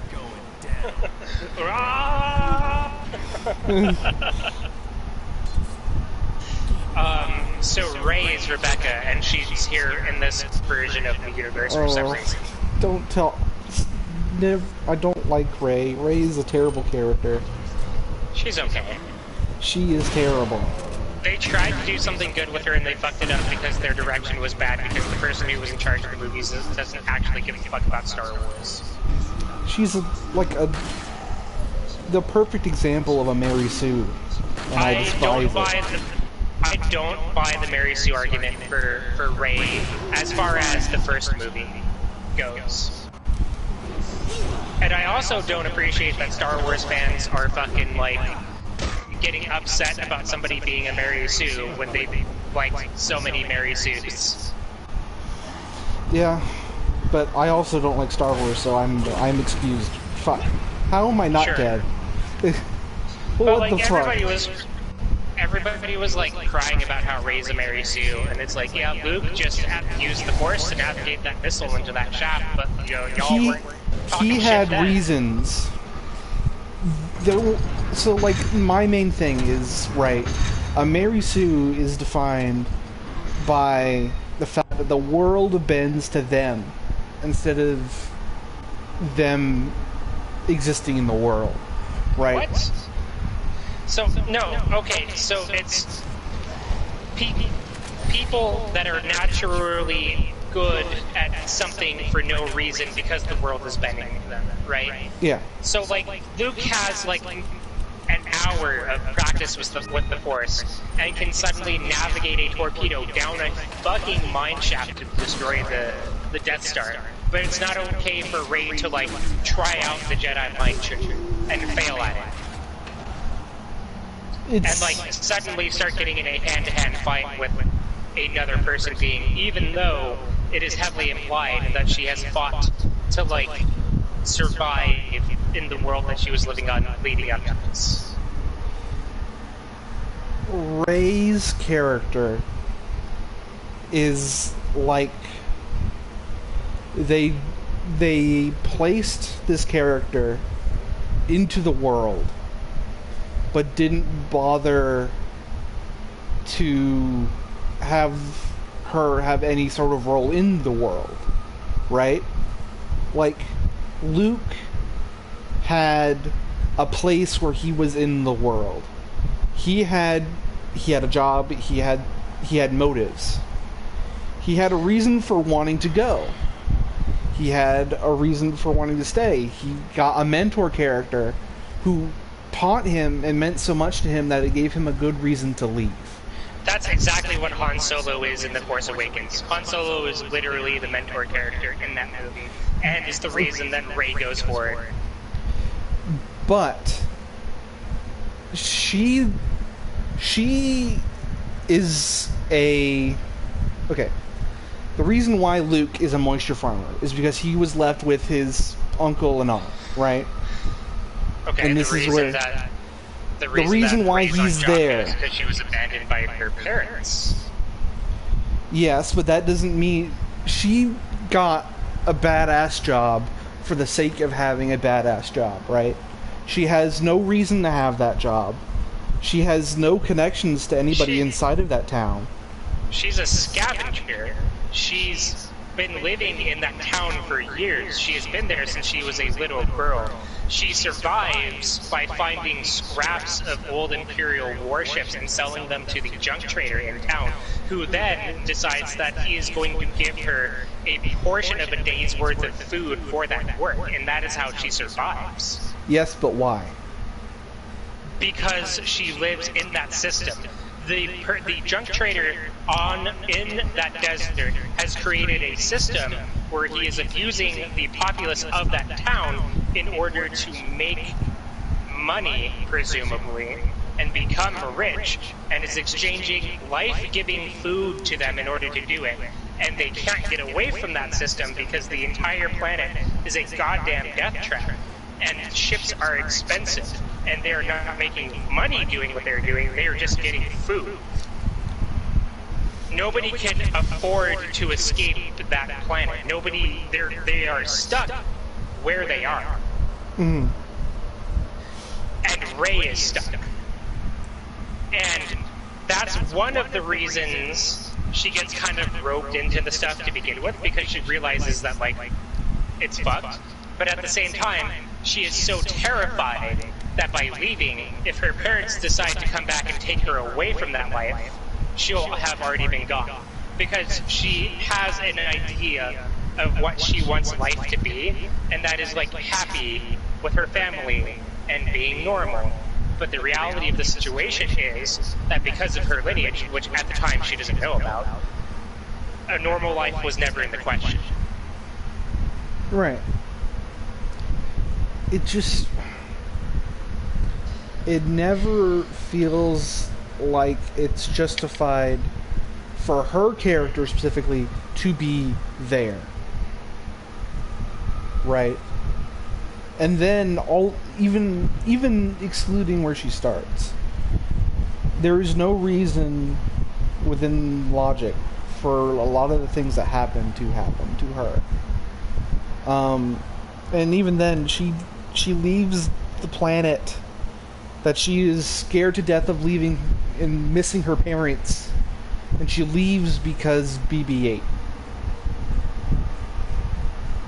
She leaves because BB-8 initially, and then she's like, okay, we need to go back. And Finn is like, no, we don't, because if we go back, we're gonna fucking die. And then they get intercepted by the fucking, like mercenary dudes and Han Solo. And then Han Solo becomes that mentor character. The person who's like, yeah, you know, you can just live life and be a mechanic or whatever and get away from this Jakku place. And also, I'm a legend, so you look up to me. So she's drawn to that legend. She's drawn to the adventure. But she's also Force sensitive, right? The whole thing with, like, the lore of the Star Wars universe is that the Force actively moves on its own to make things happen. So, like, you can interpret it as, like, there's no good reason for it. You can interpret it as, like, this is all the will of the Force or God or whatever, right? And, like, to a degree that's lazy, but I think that, like, there's enough personal motivation for there to, like, make sense. I think that, like, out of all of the movies, out of all of the modern movies, The Force Awakens is the one that I have the least amount of problems with. Because I think it is literally just like... people point out that it's the same exact setup as Episode 4, and that it's like main character on a desert meets mentor character who takes them away and teaches them about a world that they had nothing to know about. But then they go to a super weapon and they fight the evil person, right? Yeah. And then they destroy the super weapon. But the way that I always interpreted it, because I caught on to it even watching the movie itself, is that each character kind of has a character that they stand in for, right? So Rey is obviously Luke. Yeah. Han is obviously Obi-Wan, because he's the mentor character who sacrifices themselves for the greater good. But yeah. I mean, he's got more of a personal connection to it, right? But then again, so did Obi-Wan. We just didn't know it at the time. I wouldn't... We can pick its semantics. Darth Vader is pretty... Anakin Skywalker was pretty much Obi-Wan's son. Yeah. But I wouldn't say Han sacrificed himself for the greater good there. He knew he was gonna die. There's no way. If that's the case, it's poorly relayed to the audience, I think. Or like, okay, listen, even if he didn't know that he was going to die, he expected that there was a chance he was going to die. That's also just Han as a character. Yes. Like, and also Harrison Ford has been trying to get this to happen for a very long time, so like, you know, whatever. But like, yeah, so you've got like the stand-ins, but like they each have slightly different motivations. They both have a slightly different view on life. So like Luke Skywalker came in and he couldn't wait to get out of the desert. He couldn't wait to like be in the action, and he couldn't wait to like get involved in all of this stuff because he always felt like he deserved that, he wanted more, and that the people around him deserved better. Rey comes more from a background of abuse and fear. So she doesn't want to stick her neck out, even though she knows that it's the right thing to do, because she's afraid. Because she never got to experience some of the things that Luke did. Like, because even though Luke never knew his parents, he still had the stand-ins, right? Right. The closest thing that Rey has to a dad up until meeting Han is the junk dealer who's actively exploiting her work.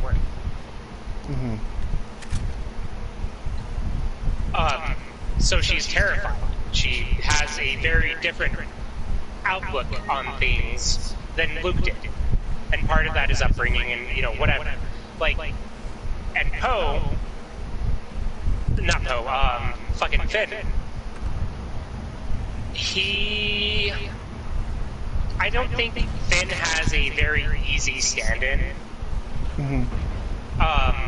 He could be kind of seen as Han Solo in that, or Poe's kind of the Han Solo, right? Because he's like the really good pilot who's a rebel or whatever. Poe's kind of got literally Chewie.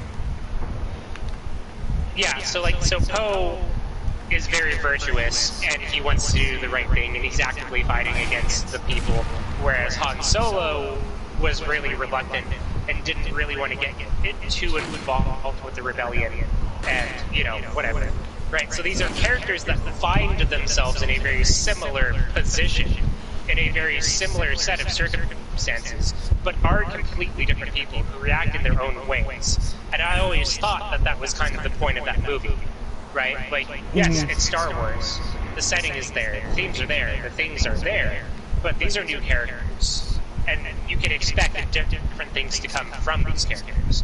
And that was always the thing about The Force Awakens that was, like, appealing to me. And then it turns out that they completely fucked up every single character that they introduced, so it was all a waste, but whatever. Yeah.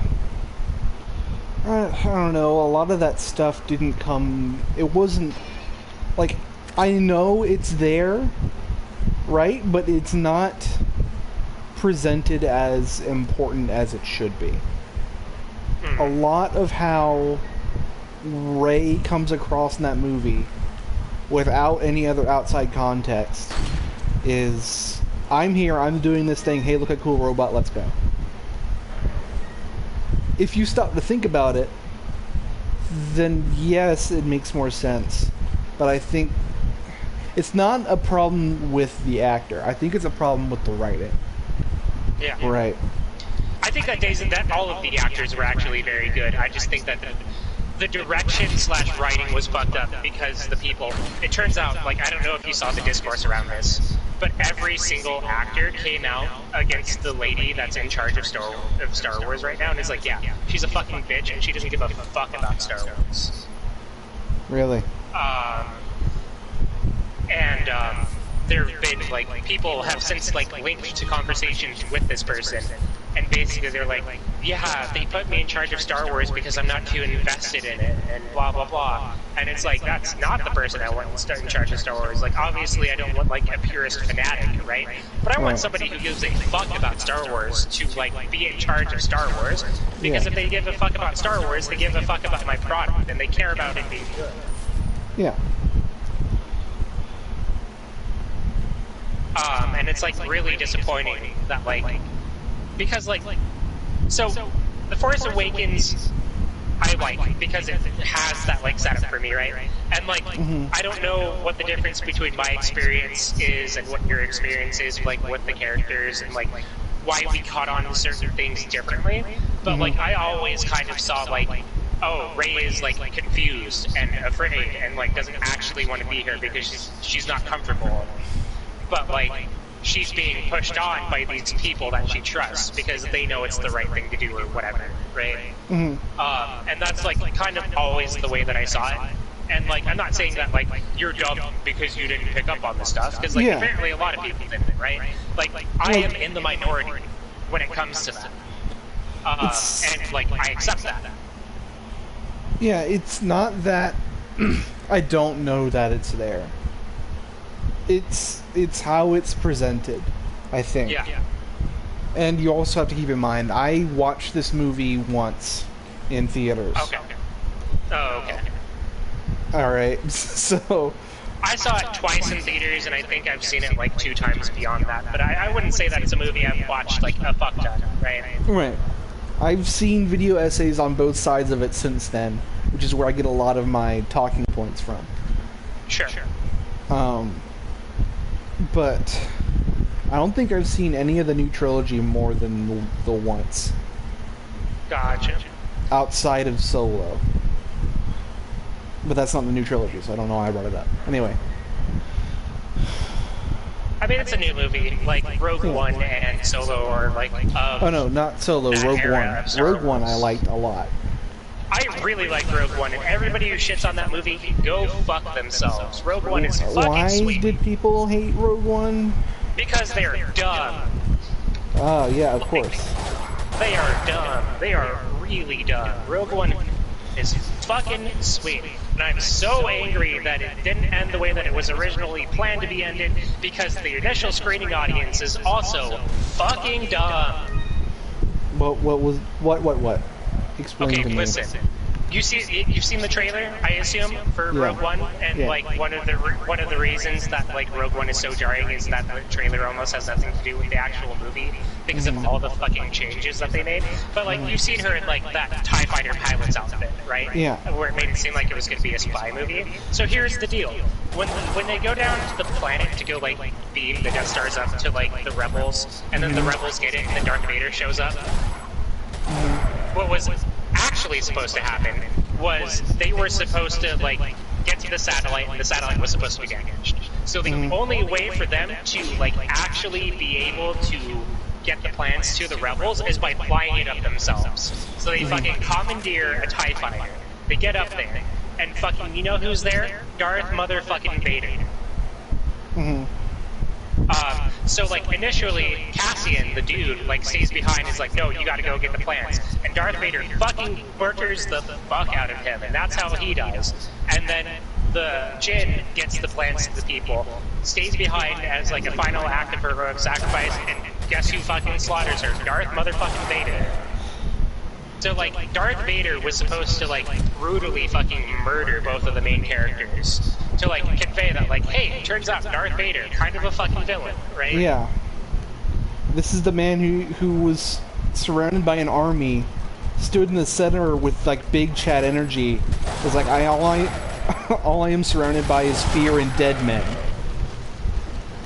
Yeah. Darth Vader is a fucking badass and will kick your shit in. That is his character.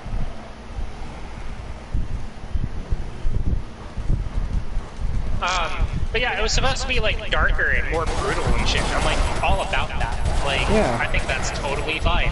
I think that making it a side Star Wars movie and, like, just, like, saying, like, hey, this is going to be of a different tone than the rest of Star Wars is completely fine. Yeah. I understand why you don't want to take too many risks with, like, the main series, because, like, there's a tone to be upheld and stuff. Yeah. But, like, if you want to make a Star Wars side story and just be like, hey, this one's going to be brutal and fucked up, like, I'm all about it. Like, just do it.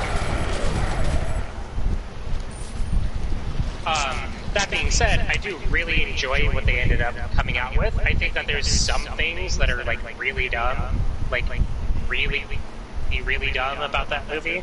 But I wouldn't call it, like, trash by any means. I don't even remember what people don't like about that movie. I don't know. Probably that there's a fucking girl who's the main character. I don't know. People are fucking stupid. One of my like favorite moments about that movie though is because I went to go see it with my brother and my dad, and they were like Red 5 standing by, and I like turned to my dad and go, "That guy's gonna die." And he's like, "What?" And I'm like, "That guy's gonna die. That guy right there, he's dead by the end of this movie. I'm telling you right now." And then he fucking dies, and my dad looks at me like, how the hell did you know that guy, out of all of these people, was going to be focused on as they kill him? And I'm like, dog, it was Red 5, and this takes place before the original Star Wars. Red 5 was gonna die.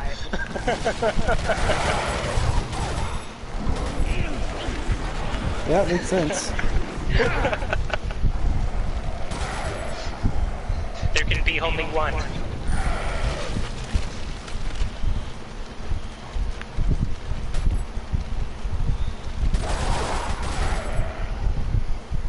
Also, one of my favorite things about that movie was I watched it on Blu-ray with Anime Online.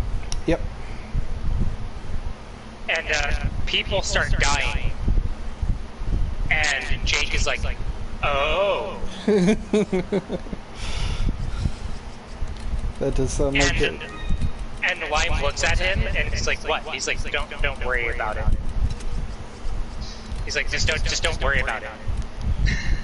And then I look at him and I'm like, I know exactly what you're thinking right now. And so at the end of it, she's like, okay, so like, what was that about? What was the O about? He was like, I was wondering how they were going to introduce all of these characters that we don't know about in any other Star Wars thing, even though this is technically a prequel. Yeah. And then I realized that they were just going to kill them off. They were just going to kill every single one of them off.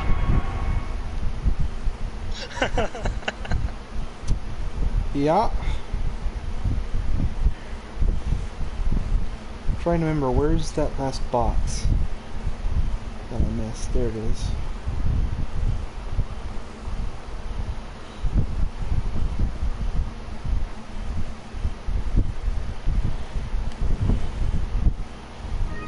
Well, we need to make sure Anime knows about the Resident Evil Star Wars universe. That needs to be a thing that happens. I'm not sure that he would find it very funny outside of like the moment where we just kind of like made it up, but I'll direct him to the video, give him a timestamp.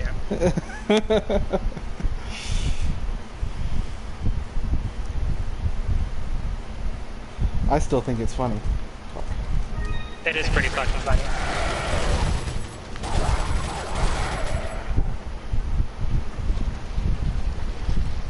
I was lucky as shit.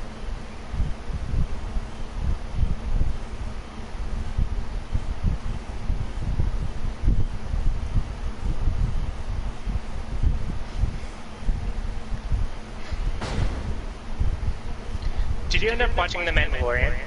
I have not. I have Disney Plus now, so I don't have an excuse. The Mandalorian is top tier shit.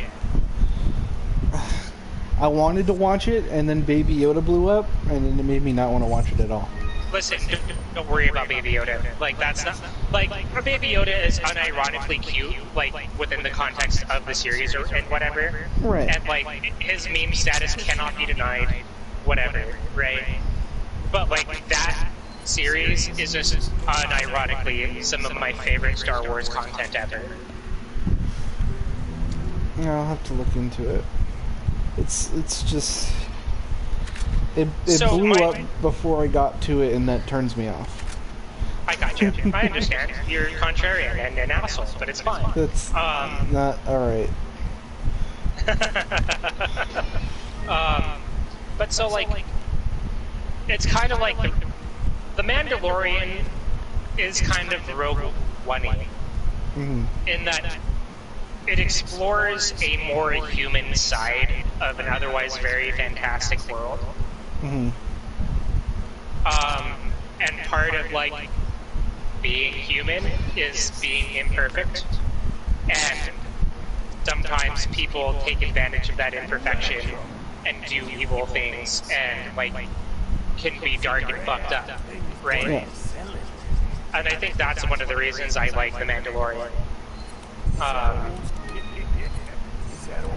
Is that it is a person who is supposed to be kind of, like, emotionally detached from everything, who then, like, shows that they aren't a machine, they are a person that has empathy, even though, like, they're a fucking bounty hunter, right? Like, Right.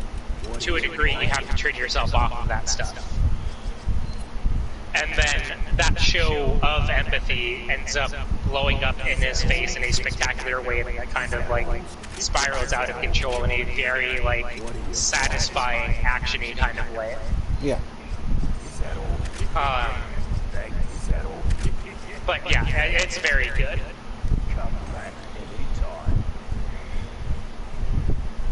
I don't know.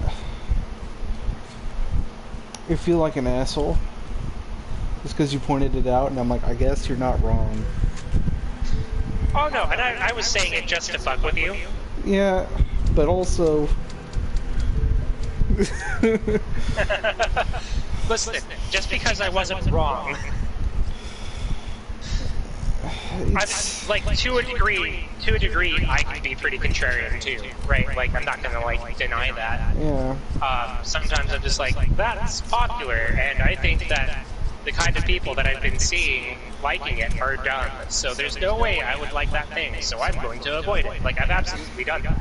It's not even like I don't think I wouldn't enjoy it. It's just, it was shoved down my throat. Yeah. For so long. It's the same thing why I don't watch Naruto. Gotcha. It's like, I acknowledge that I would probably like it, and I'm sure it's good. But fuck. I have no interest. The nice part about The Mandalorian is that it's not 5,000 episodes. It's just 8. Yeah. And not known for its filler. Can you believe the filler episode where they were walking around looking for Baby Yoda as he just did a fucking baby's day out and just, like, ran around the city, and all those villains the were beach trying episode to of kidnap him? Mandalorian. The episode where everybody was trying to take off the Mandalorian's helmet and found out that there was just another helmet inside of the helmet. Baby Yoda was in a bikini.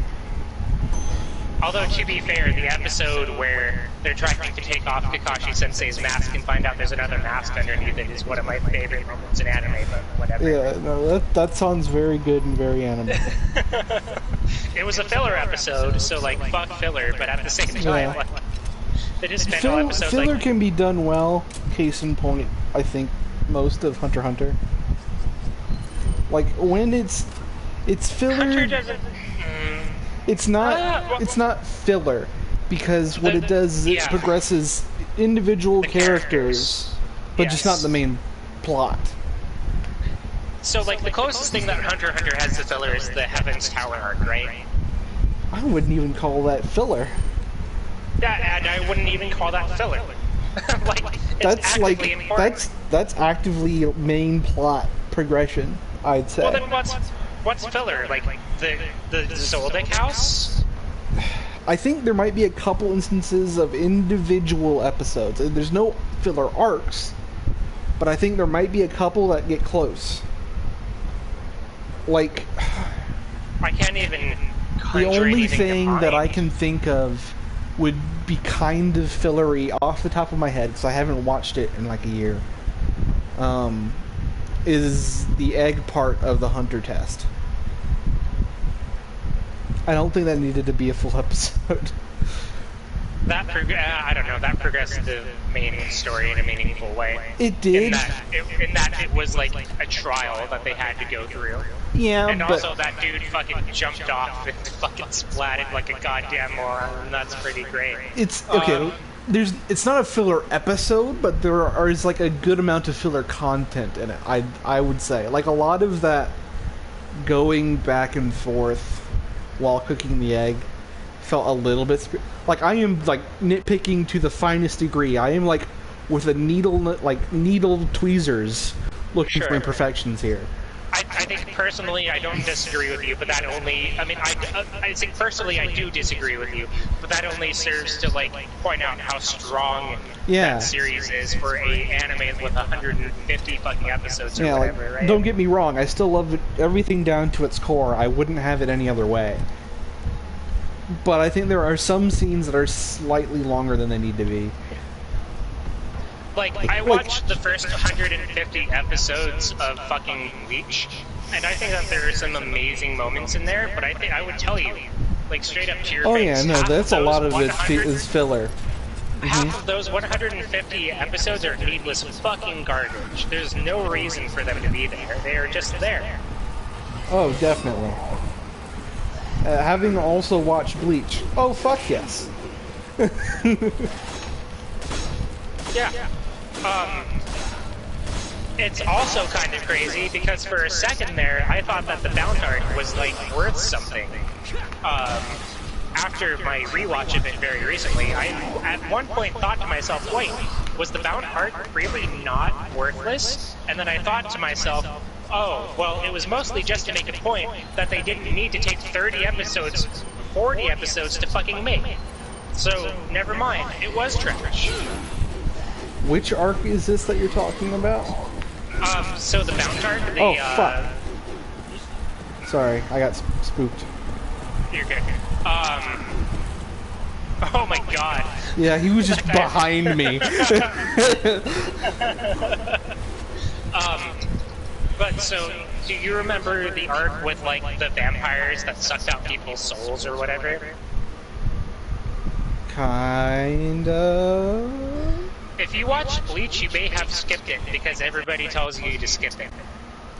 Alright, let me make this part clear. I don't think I watched all of the anime that is available. I got to after they rescue the chick, and then a dude ascends into the giant rip in the sky. And I was like, alright, this is getting kind of stupid. Oh, okay. So listen, that dude who ascends into the giant rift in the sky is the best villain in that series. And it turns out that he ends up killing another villain later. It's ridiculous. But so, like, the arc immediately after that is, like, vampires that suck out people's souls. And everybody universally agrees that arc, that entire arc, is filler trash.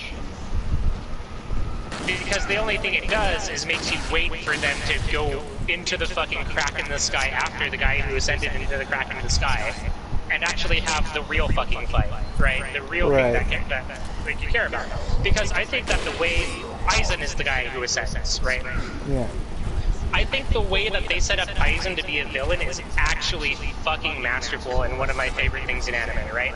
Because, like, initially he was, like, one of the only characters that you cared about. In a society full of people that were actively fucking over people you cared about. Yeah. He was, like, the one ray of hope, the one, like, shining, like, person. right? And then they're like, oh, by the way, he's dead. And they like gut you, and you're like, oh, the evil people are killing the good people. And this is looking real bad, and everything kind of sucks. And then it's like, oh, by the way, that person, he's not dead.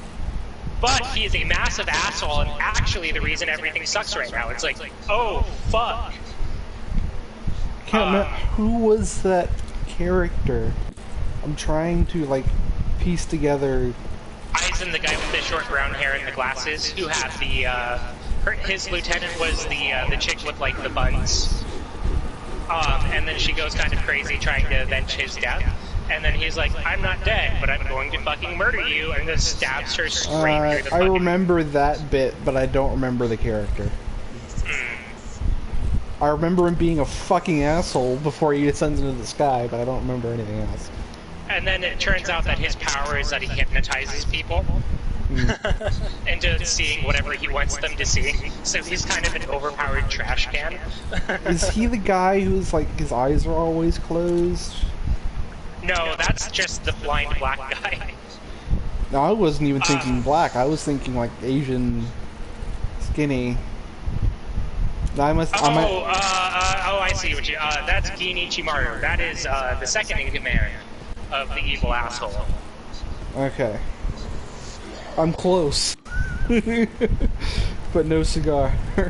Yeah. He's the kind of the red herring, kind of. Insofar as like he's not the main villain, and they try for a very long time to make you think he is, but then he's like, oh, I'm actually just the second most important villain. It's like, fuck. Yeah. Thinking back on it, I apparently have wiped most of Bleach from my mind. Because I don't remember fuck all. I remembered very little, and then I rewatched it recently. It's something I'll have to watch, because I think I was watching it with my brother, and then he went forward without me, and I was like, fuck you, I'm not watching this show anymore.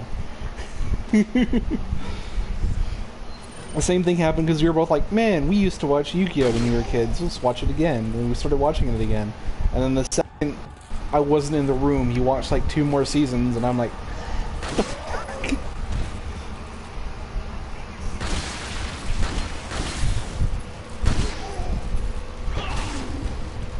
So I sent you a picture in Discord of like what he looks like when they're trying to make you think that he's the good guy, and then the fucking douchebag he turns himself into once he reveals himself to be a villain. Okay. One sec. No, just whenever you have a moment. Yep.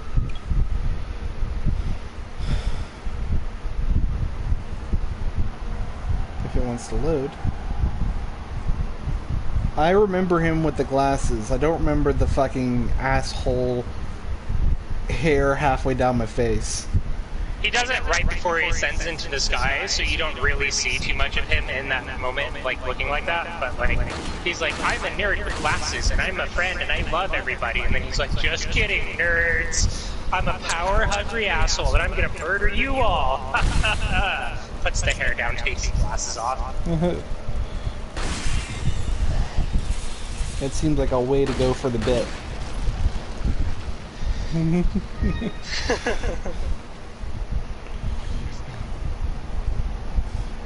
It's like, by the way, everything bad that's ever happened to you in your life, that was me!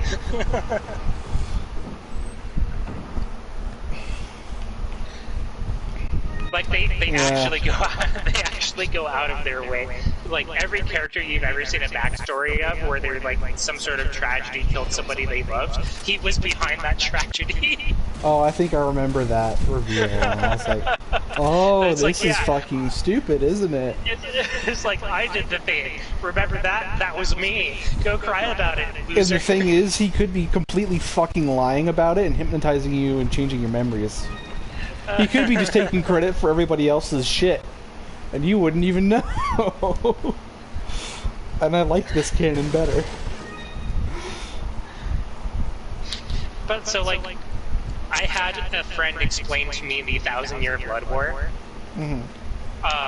Because it's the last arc of the manga of Bleach, and they just announced that it was, like, going to be a thing that they adapted to anime, like, soon. And I'm like, I don't know that I actually give a fuck about any of this, so just tell me what happened. And it's like, alright, so you all know how, like, it turns out that, like, Ichigo's mom was a Quincy.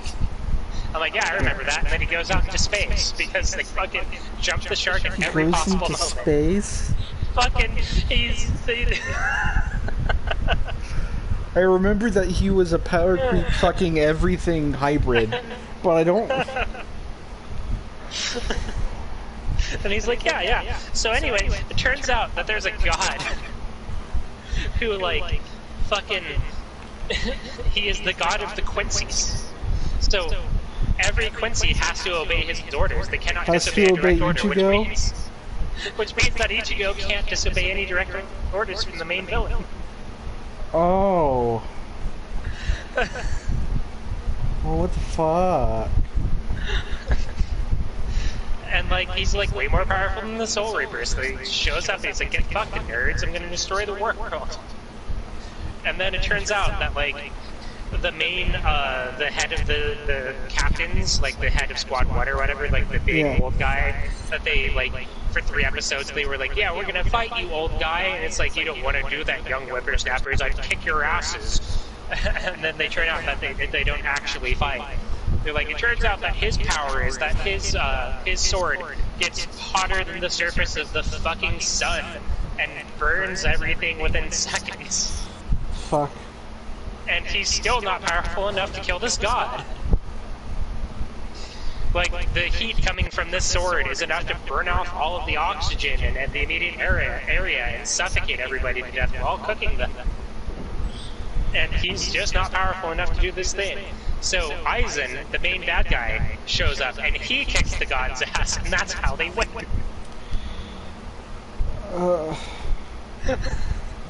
And I'm just like, what the actual fuck is in all of this?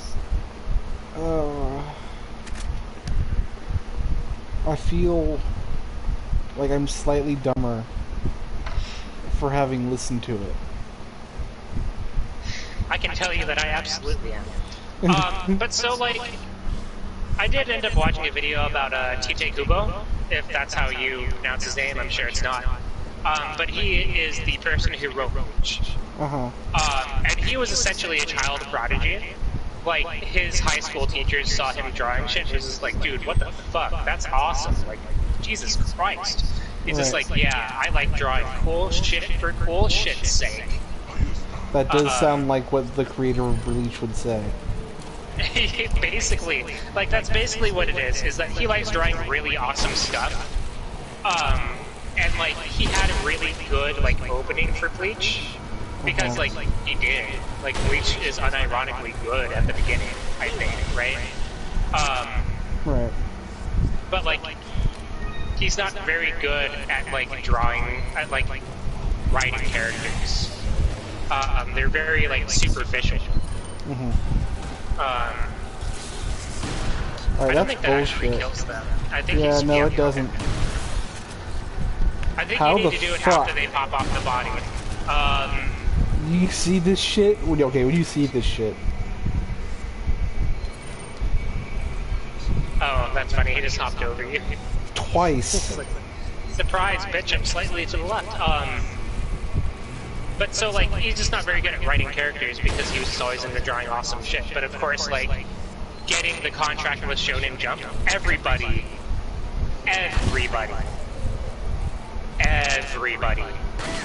hates working with Shonen Jump. The guy who made Hunter x Hunter, like, almost worked himself to death writing Yu Yu Hakusho for Shonen Jump. And that's why, like, I don't know how much you know about Yu Yu Hakusho, but if you like Hunter x Hunter, I think you would actually really enjoy Yu Yu Hakusho. I don't think it's as good as Hunter x Hunter, but I think that it is, like, top tier shit. And it's written by the same guy, obviously. So he almost worked himself to death, and that's why Yu Yu Hakusho ends kind of abruptly and, like, out of nowhere. Because he just decided, like, hey, I need to end this entire series right now. Take some time off and, like, not be almost dead. That seems like a reasonable request. And that's why he takes so many hiatuses nowadays, is because he's been to the point where, like, he's almost worked himself to death and decided that that's stupid as fuck and that he's not going to do that. And that's also why it's taken 20 years for him to write this much Hunter x Hunter. That's also reasonable. And every time a new Dragon Quest comes out, he's like, okay, see you guys in a year. Does he do Dragon Quest too? No, he just plays Dragon Quest for a year straight. Oh. Instead of actually writing manga. I mean, my man's got his priorities. And he also happens to be married to the person who wrote Sailor Moon, so, like, this dude needs a blessed life.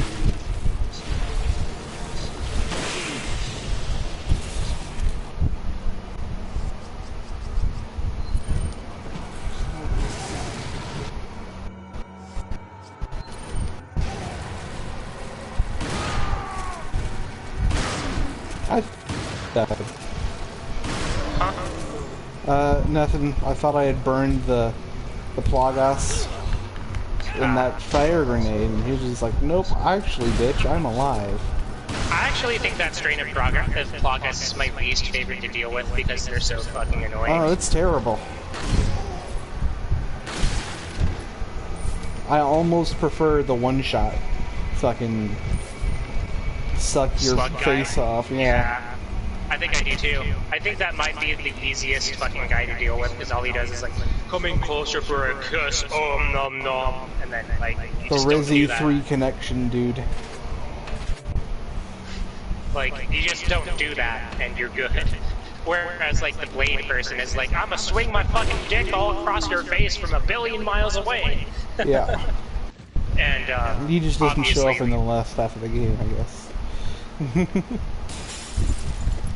I mean, he does a little bit, but not.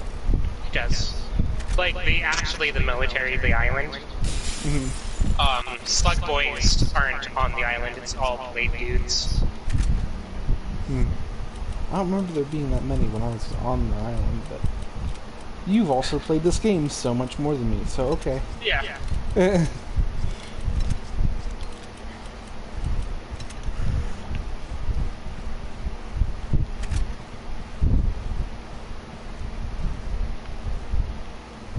But yeah, it's to the point where some people are worried that dude is just gonna die of old age, or you know, some disease or something before he's done with Hunter x Hunter.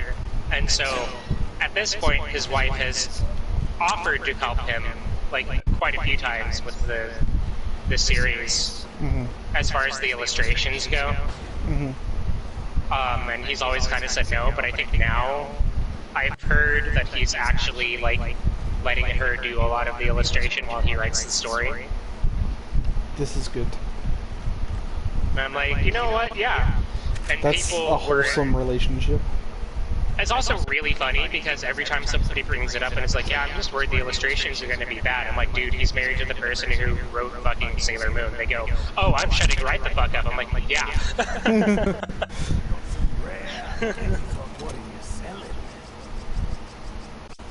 I'm like, yeah, you are.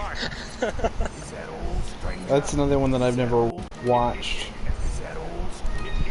I've been curious to watch Sailor Moon just because I've heard that it is just like unironically good stuff. It's never really like caught my interest enough to actually go through with it though. You're right.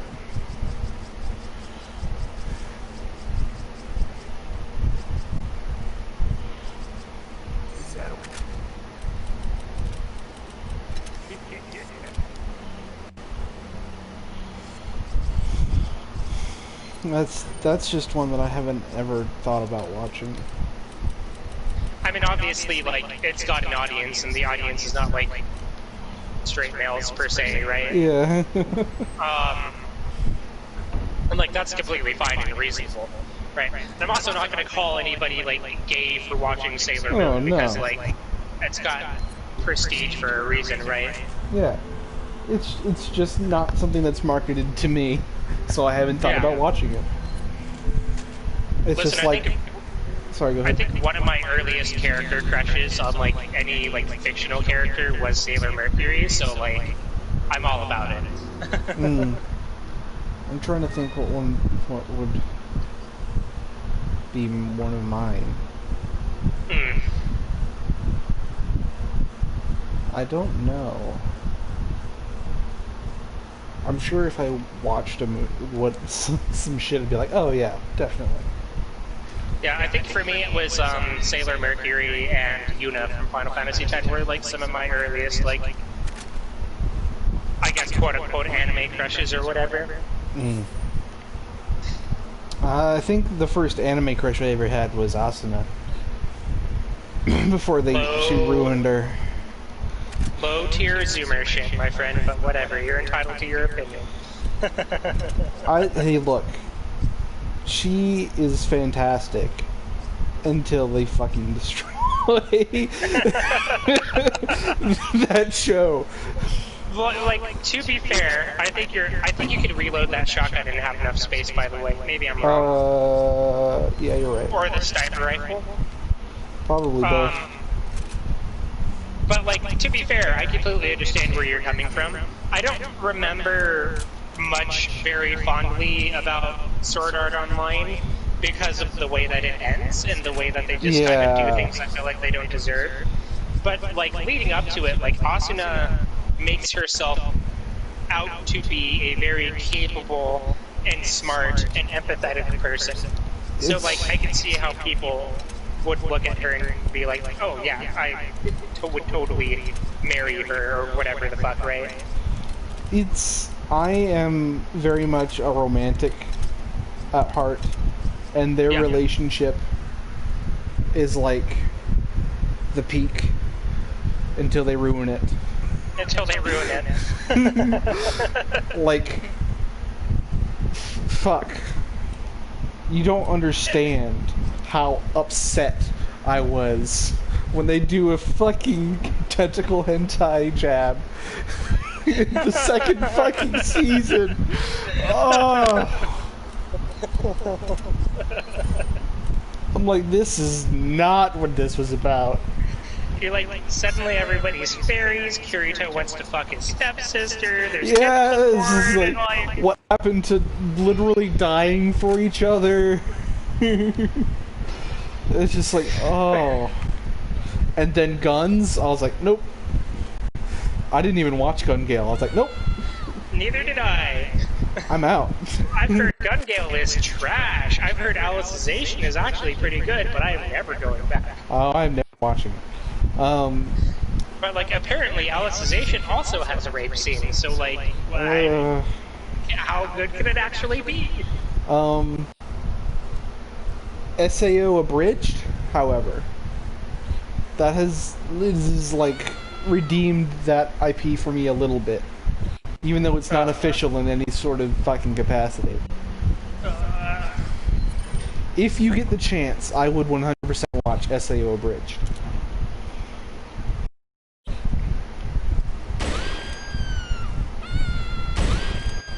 Have you ever seen Hellsing Abridged? No, I don't really watch too many abridged stuff, to be honest with you. Talk about near-death experience. We need to watch.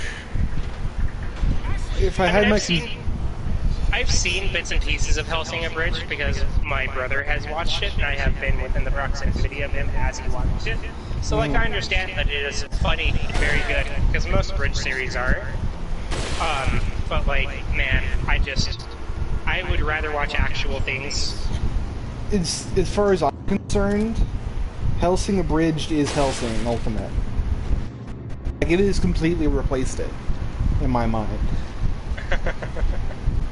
If I had my computer, we would be watching it, like, at least the first episode right now. My father, who despises anime, loves it. It's like, go ahead. Sorry. No, you're good. So, I started watching Durarara again yesterday. Have you seen that anime? I've seen like the first It's like 5 episodes. Okay.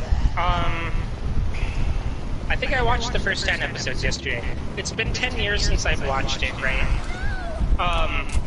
And I had it filed away in my brain as very fucking good. Mm-hmm. But it is a very complex anime with a wide web of characters who, that was a really terrible shot to take. I don't know why you did that. I don't know why either. I'm listening to you. I'm listening to you and playing the game where I should have the inverse if I want to be good. Like, what if I shot the zombie through Ash? Look, yeah, I am paying so, more attention to the conversation. So I had it filed away as very fucking good, but it's a very complex series with lots of characters with interpersonal relationships, and just lots of stuff fucking happens, right? Mm-hmm. So like I couldn't remember why I thought it was good. I just like knew it was good. Yeah. And I actually like have that anime to thank for like a few online friendships and like very good people that I've just been able to meet over the internet that I wouldn't have otherwise. Right. In like some ways it's formative, so like it's got a soft spot in my heart for sure. But I couldn't like remember very much about it, and like, oh boy, after fucking going back and really watching it last night, that anime is fucking spectacular. Mm-hmm. It's like so fucking good. I also think that the benefit of being older and watching the series is that I understand. Oh, by the way, there's gold behind that picture. Oh yeah, I got it the first time. I forgot. Is that I understand a lot of the emotional and inter-character impact a little bit more. Mm-hmm. Or like I can view them from a slightly different lens than I did before, so it ends up being like fresh. Because like I don't know how, I can't remember how far into the series this character is introduced. Because I watched it last night and it's all fucking blur. Even though I like remember what happened, I just don't remember like the sequence necessarily. And yeah. I don't know if you remember him, but there's this character called Shinra. Mm-hmm. He is the doctor dude that is living as a roommate with Selfie. I am aware of that character. I think that guy is a fucking creep. And I hate that guy. That was the general so much. impression I got as well. It might have been more than 5 episodes. I don't remember how much that show I watched. I just know I stopped at some point. I think I actually hate that character. And I think that like he is maybe the worst character in an anime. Not like from a like, oh, this is a bad character and I hate them because they're bland or boring or cliche or whatever. But I think he is genuinely an asshole, and I think that he deserves nothing but pain and suffering, and they fucking give him Selfie as a girlfriend. Because like that motherfucker is actively like gaslighting her as far as like her head. And he's just like, you don't need your head, you're crazy. And like, you know, just, you're fine the way you are, and I love you, and we should be together forever. Meanwhile, you like figure out, I don't know, you probably didn't get this far, but it might not fucking surprise you when I tell you, that motherfucker knows exactly where her head is. Really? That dude knows. I don't remember them getting into a relationship. That dude knows where her head is. Like, he just knows. Yeah. He could take her to it at any fucking point. Chooses not to. Tells her that she's fine without him. And then she finds out, and she's like, you're an asshole, and I fucking hate you. And he's like, but I did it because I love you. And she's like, oh, that's fucking sweet. Okay, never mind. I can't stay mad at you. I was like, no, fuck that guy. Kill him right now. Like, remove this man from your life. He is a piece of shit and should just die. Oh, yeah. I never thought that they would get together. I thought he was too fucking weird. Like, god damn it, dude. That is really weird that they get together. And then that's just a thing that's fine. Yeah, Between they're them. just totally fine with it. She's like, okay, but I'm really mad at you, so, like, I'm gonna punch you. And he's like, that's perfectly reasonable, just fucking sock the shit out of me. I'm like, yeah, make sure you murder him while you're at it. Like just erase break this a person couple from bones. existence. Like, break his fucking dick. Castrate this motherfucker. Like, goddamn. And then he's like, okay, so I get to punch you now. And she's like, okay, that's perfectly reasonable. I'm like, why? What has she done? What the fuck has she done that, like, warrants you being able to punch her? Like, what the... What? What? And then he's like... What he's the like, fuck? oh. Okay, sorry, go ahead. By the way, you can skip this entire encounter. Oh, I know, but I wanted to murder him. But Gotcha. she just yeets it into the corner. The fuck? Yeah, you have to wait. You have to wait till the zombie's standing up. Otherwise, she doesn't actually have a target. Well, that seems weird because when I played it on my other one, she yeeted at the dude while he was on the ground and finished him. Just to be safe, you need to make sure that they are standing up and they're not moving, because otherwise I the just did targeting it. is janky. Oh, okay. I mean, like, It's sure. just, I don't know why. But yeah, he's like, oh, so I get to punch you now. I'm like, okay, sure, I don't think you should, but, like, I don't think you deserve the satisfaction of punching her for something that, I don't know, Is doesn't happen or no whatever. way her And- fault? And then he fucking, like, punches her helmet off. And is like, there, you're much more cute when we show your actual face. And it's like, dog, you're trying to be smooth, but you're just a creepy, subhuman piece of shit who actively betrayed the person he claims to love so much by, like, not revealing crucial information about where the one thing that she's been looking for 20 years, like, happens to have been. Because you've had a crush on her since you were 4, which is a whole other can of fucking worms that we could open here. Yeah.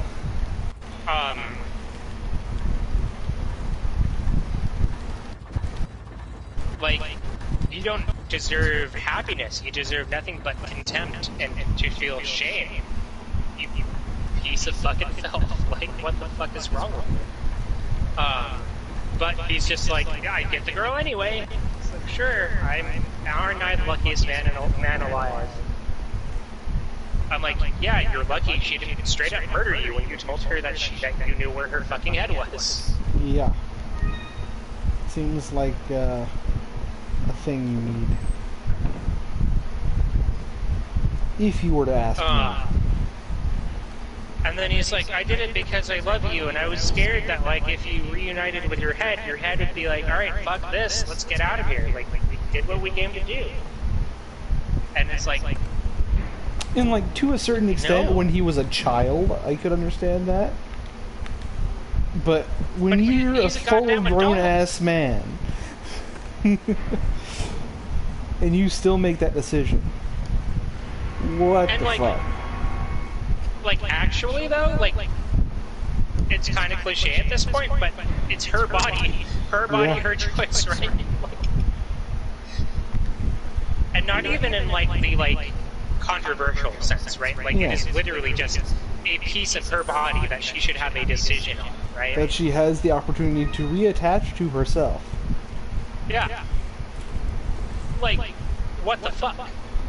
Yeah. And he's like, no, I'm just gonna go ahead and make this decision because I want to get in your pants, and then you're gonna let me off with absolutely no consequences other than, like, getting punched kind of hard, which is something she does on a regular basis anyway. Every time he's like, let's get married, she just punches him in the goddamn gut, which, you know, looks to me like a sign of, like, I don't want to be in a relationship with you.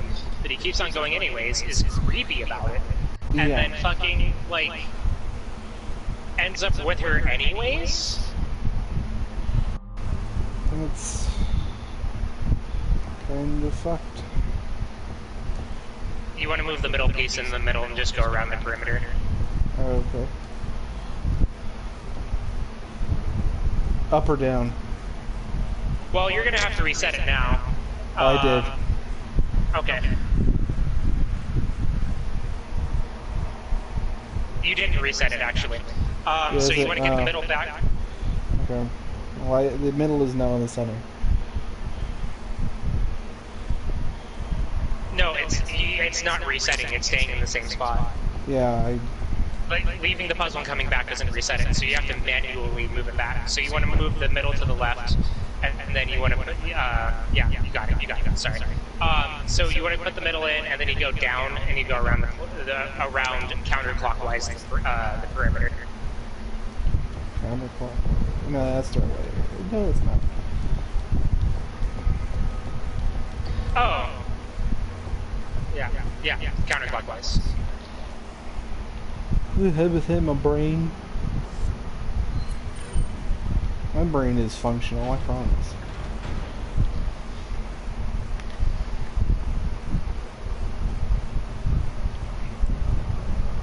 Oh, yeah, no, that's fucked. Yeah, like, if I have any problem with the series, it's that, because, like, fuck that character, and fuck how he just gets away with his, like trashy bullshit. Alright.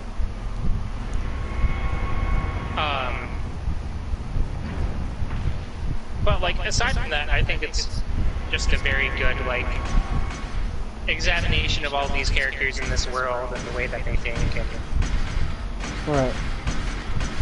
whatever. Like, the character, the blonde character that throws, like, vending machines at people and shit. Yeah. Did you end up getting to his episode where he, like, explains his past? Yes. Yeah, like, I really liked that episode. At least I think so. Or he's just like, yeah, I just can't control my anger, and my body is always in the adrenaline mode, where, like, you can pick shit up like vending machines or whatever. Yeah, and, no, like, I remember that, yeah. That's my I'm secret cap, I'm always angry. Yeah. And he's like, I'm actually just fucking Midoriya from My Hero Academia, because every time I go and get in a fight, I, like, break him up. I still need to finish My Hero. But you know what I'm talking about, Yeah, right? I know. Yeah, I know exactly what you're talking about. But yeah, so, like, I'm at this point, I'm, like, actually kind of convinced that Midoriya is just a character based off of Shizuo from Durarara. I need to finish that, because it was really interesting, and then I think I had to go back to school and I didn't watch it anymore.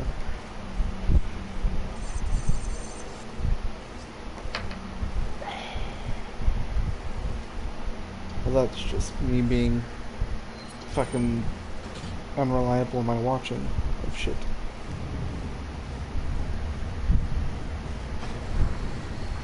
Last thing I remember is the fucking hands dude getting Midoriya in the fucking mall. Yeah. Okay. I think. No, was that before or after the no-nose dude starts Revolution? That's after, because that's why he's in the mall, because he's, like, depressed about losing, you know, whatever. I'm, like, working through what I had seen.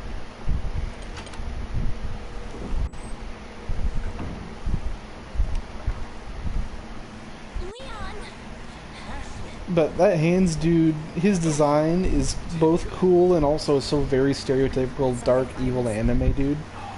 Yeah, he's the ultimate anime villain because he just has hands all over his face all the time.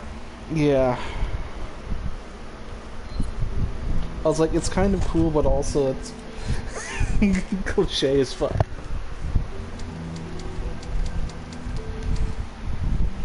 Who else?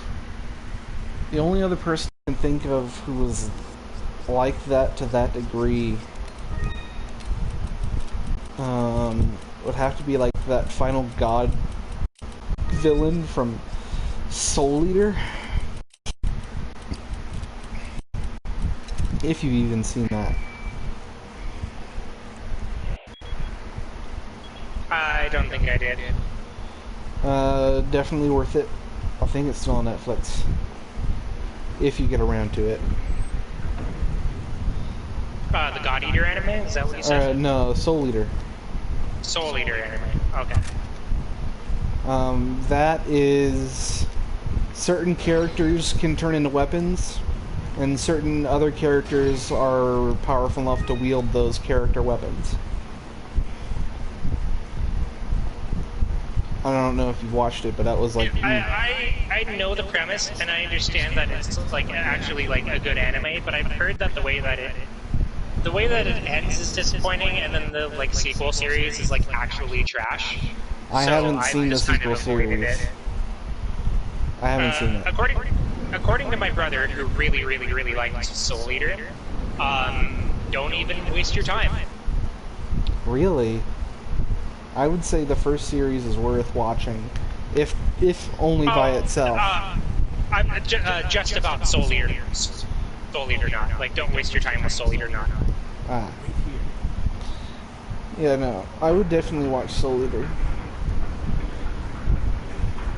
Thinking about all these Netflix anime shows like Blue Exorcist.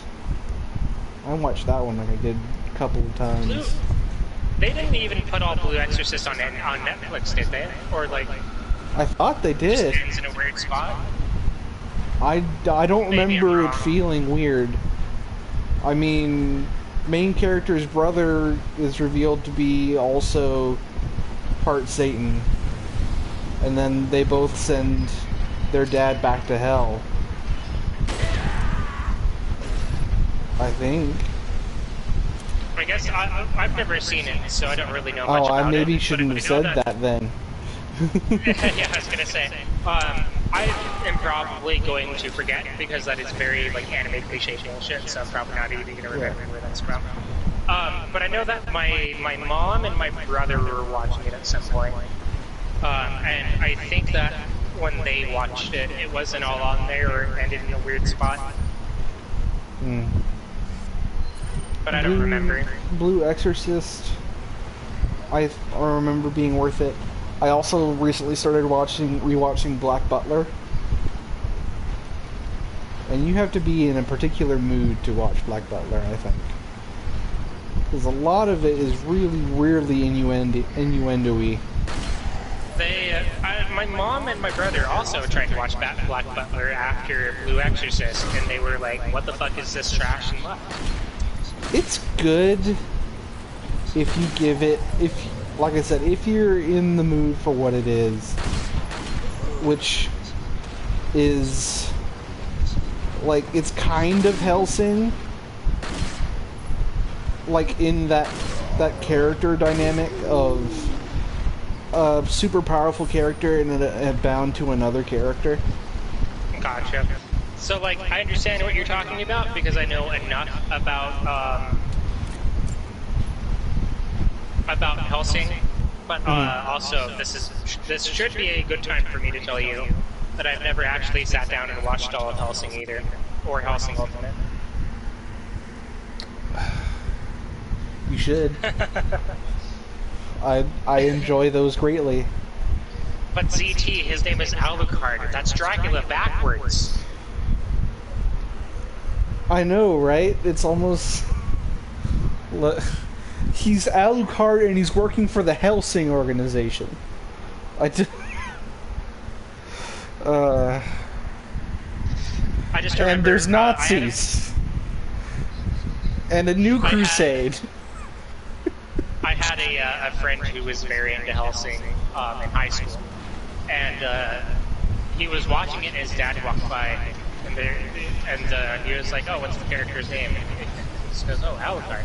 And his dad was like, oh, okay, I get it. Oh. And then my friend was like, wait, what? And he's like, don't worry about it.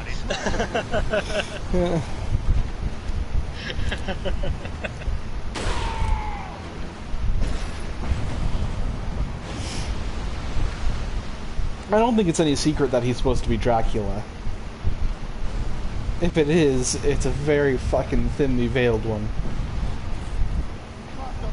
But I do think that the reveal of him as... You said you haven't finished it, right? No. Well, I don't think this is something that you care about, because, I know. Let me tell you, the likelihood that I'm actually going to sit down and watch Hellsing is probably very low.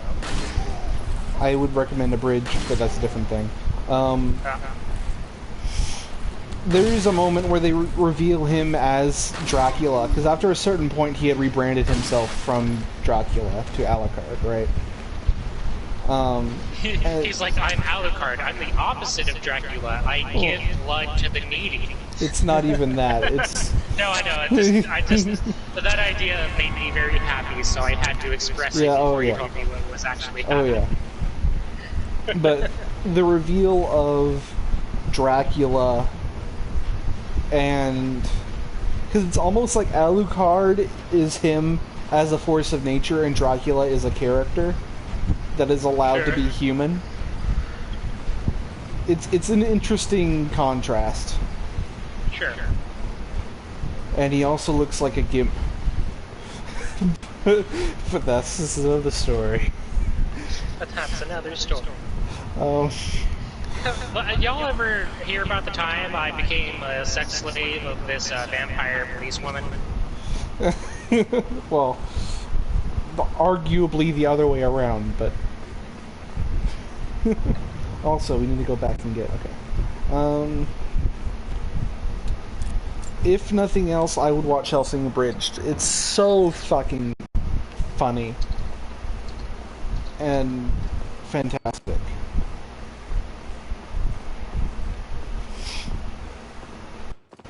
Like, even just one episode.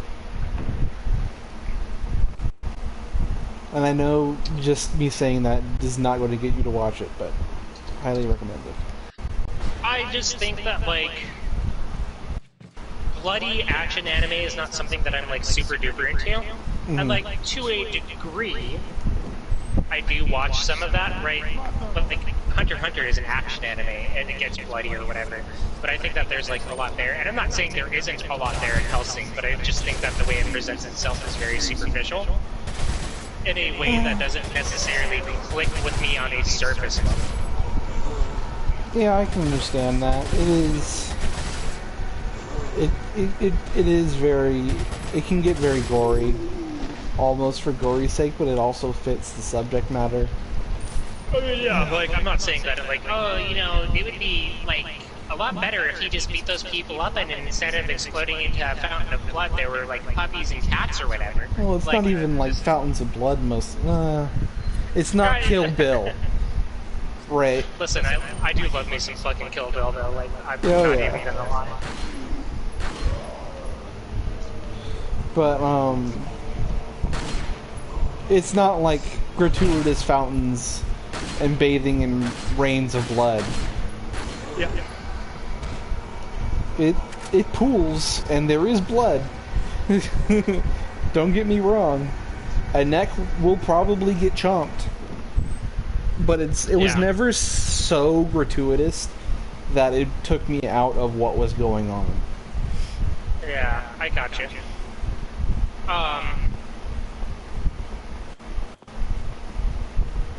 Yeah, I just think that, like, Hellsing is obviously, like, of an era, right, where, like, that sort of anime was very popular. Yeah. And there was a lot of it that, like, I watched when I was in high school. And, like, I just never got around to watching, like, Hellsing itself. And I've heard Hellsing is very good and actually worth the time. It's just never been something that's, like, been something that stood out to me, that I, like, as something that I need to watch. Yeah. Let me correct myself I scratched that itch. in that I have not watched Hellsing, I have watched Hellsing Ultimate. Gotcha. They are different. Well, so Hellsing is like the shorter version of Hellsing Ultimate, which is like expanded a lot more and is considered to be the Hellsing Ultimate is considered to be the like ultimate version of Hellsing, right? Like, well, it is Hellsing, like, the version that you should watch if you care. Hellsing takes a little bit more time with its characters, but it also started before the manga was finished. So its ending is completely like anime itself. Up, yeah. The anime made it up. While as Ultimate is a little bit more stylish, and it almost expects you to come from Hellsing to have some of these character relations built. I didn't watch it that way, and I still enjoyed it plenty. But Hellsing Ultimate follows the manga story closer. And I know I've said it, but if you just skipped over Hellsing Ultimate and went to Abridged, you'd probably have just as good, if not a better time.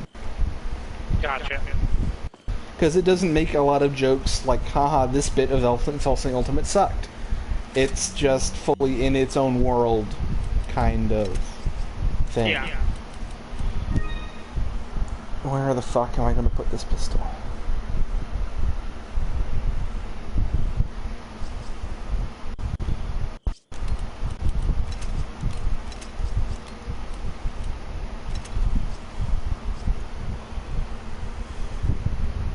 I am going to be right back, so I'm just going to disappear for a little bit.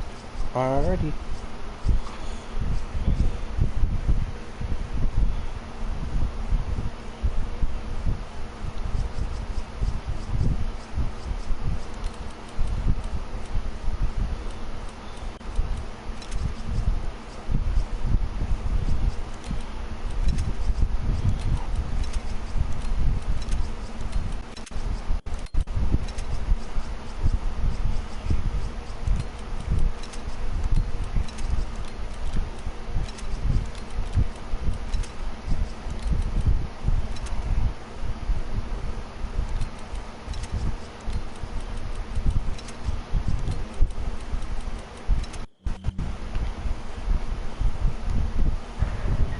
Follow me.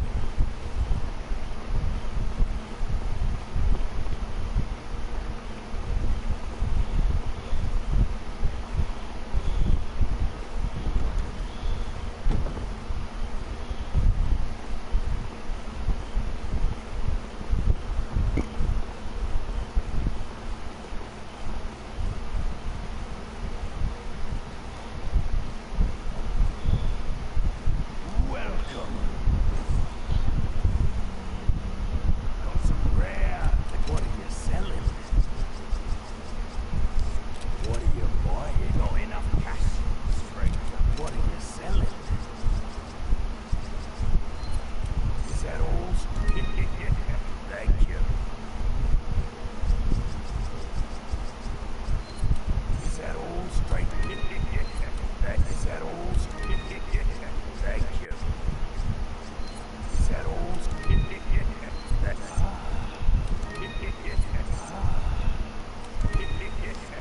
What do you want? Is that all? Thank you.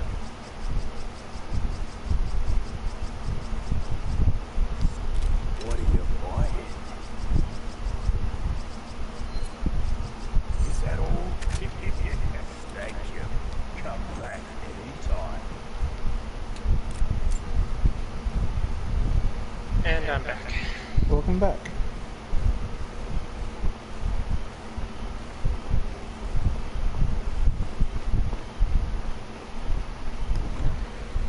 I don't know what we were talking about. I forgot. We're talking about Hellsing Ultimate, and Hellsing Abridged. But I feel like we came to a good Yeah, we were place to like stop. toward the end of that conversation.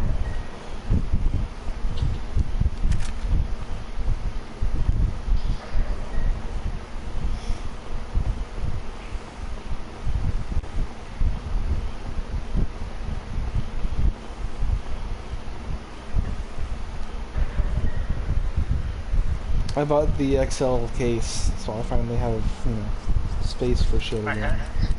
I Look have at all this. of this room for my stuff. It's exactly how I feel. I feel like Gollum and I'm happy. Oh, am I wrong? I might be wrong. What's Hold up? up. I have to do some research. Hold up. There may be a timestamp on Juon that suggests that the haunting is taking place at the same time as the girl was being abused.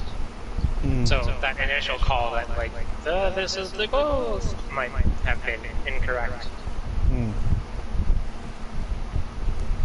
Yeah, that whole conversation spiral we went down was caused from talking about elemental evil as a force in the world, right? Yep. Yeah. What the fuck?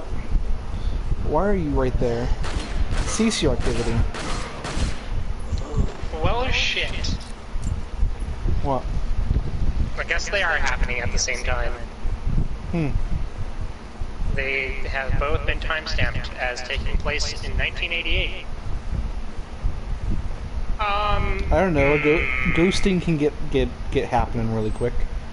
Yeah, I was gonna say maybe like First this half of the person year, died second earlier half of in the year, kind of thing. yeah.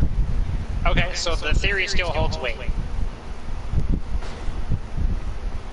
I don't think there's a time period for you have to wait to become a vengeful ghost. Yeah, you're on the waiting list. At least 100 years.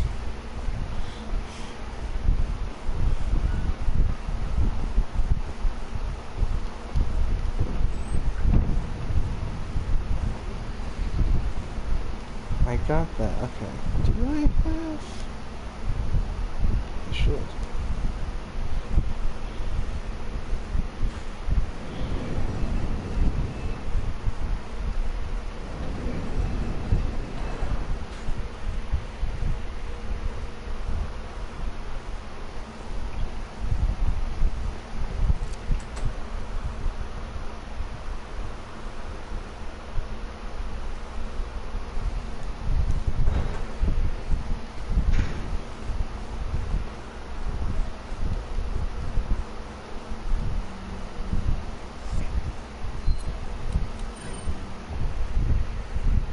What time is it over there? It's midnight, right? Yeah. Is that late for you? Not really. Okay. I was about to say I'd feel bad if I was keeping you up. No, you're all good.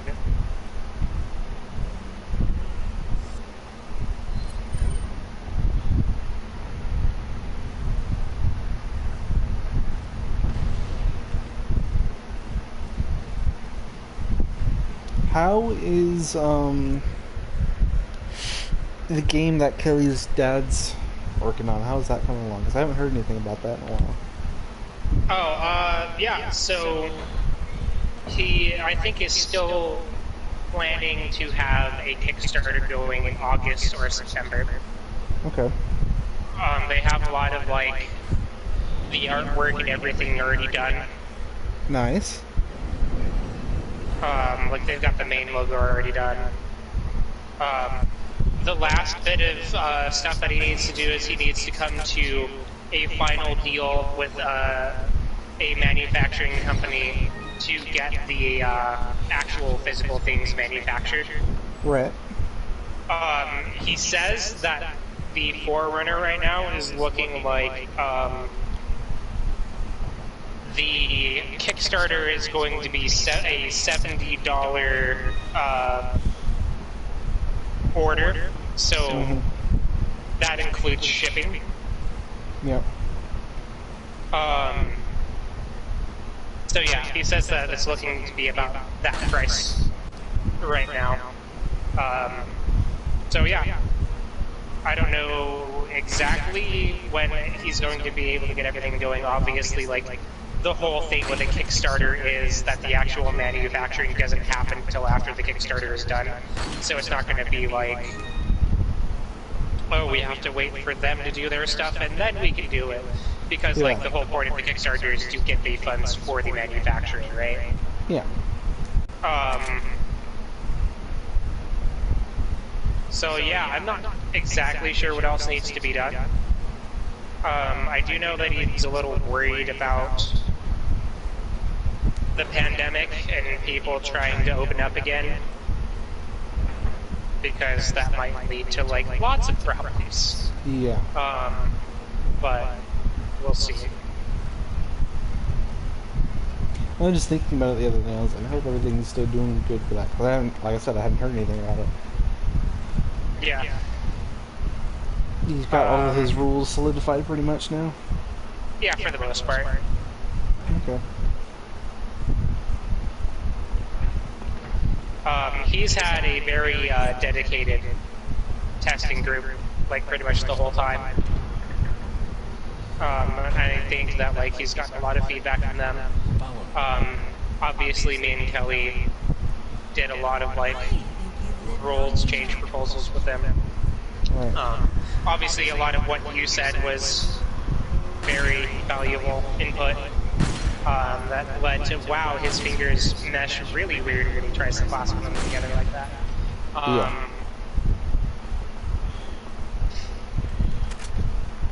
But yeah, so like, I don't exactly know what's going on with all of that, but it's looking good, so... Yeah, it's just like, I don't know if I was able to really help all that much. I honestly think that, like, you pointing out that the bowmen were overpowered was pretty helpful, because the bowmen were fucking overpowered. Yeah.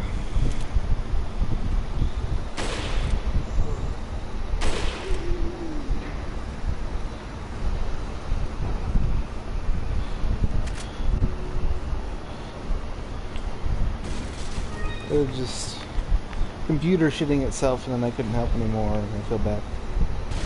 No, you're all good. To like be perfectly honest with you, I feel like I didn't really help too much beyond some of the stuff that me and you were talking about, because that was kind of the last time that I was over there. Mm-hmm. It was around the time your computer shit out. So like personally, I feel like I didn't really help too much beyond that either. But I don't know, I feel good about what I did, because I feel like the game changed a lot based on the feedback that me and Kelly were offering while I was over there. And I know that Kelly's been helping out like a lot with the game ever since I've been away. So like I feel like our involvement was pretty helpful, and I think that's good, because he's been wanting to do something like this for a very long time. That's good. That would help him.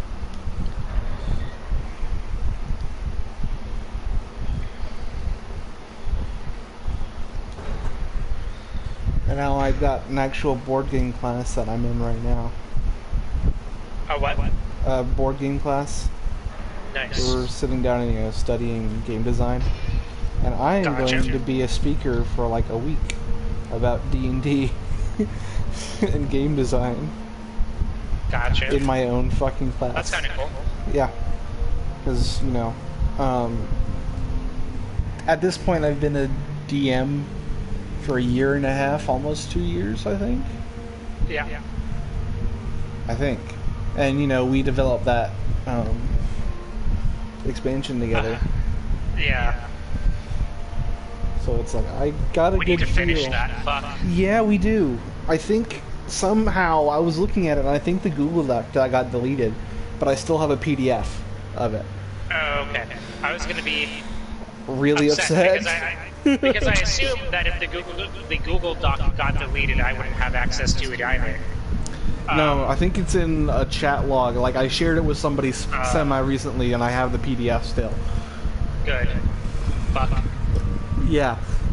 Big fuck. I was freaking the fuck out when I was like, where the fuck is it? You're sitting here like, our hexagon!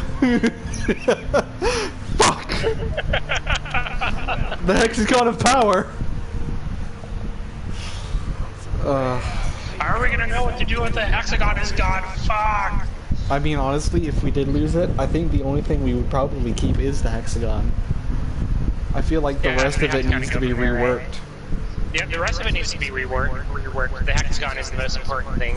I think that neither of us has intrinsic knowledge as to what exactly is on that hexagon, but I think we could reverse engineer what we did based on our logic. I know exactly what it is.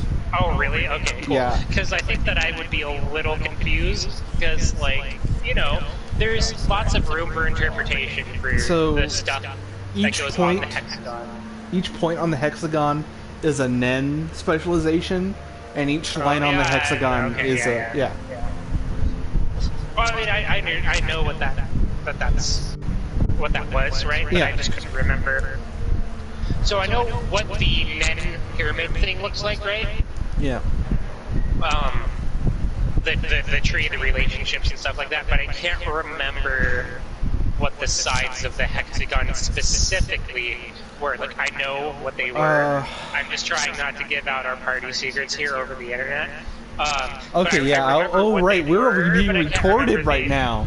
We're Oh, being fuck. recorded, right? Oh We've no! already I was said about too to go. much. I was about to go into it. No, don't. I I thought you were intentionally obfuscating some information, and then you said like one thing, and I was like, maybe that's a little bit too much there, but yeah, I remember what the sides were.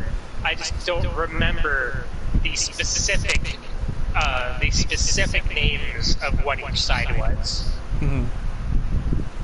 I think I do. But I know that the way that we reverse engineered to construct the hexagon in the first place was done with such an intense amount of logic and passion and knowledge that I think we could recreate it if we needed to.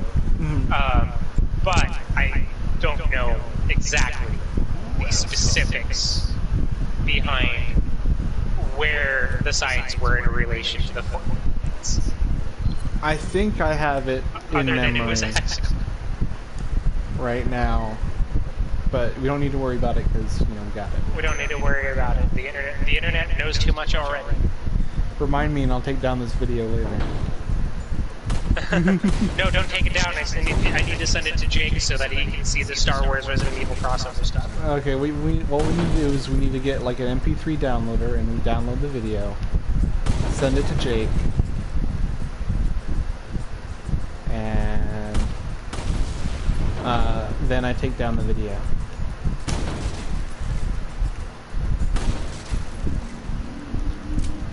Taking a surprising amount of concentration here. You're good.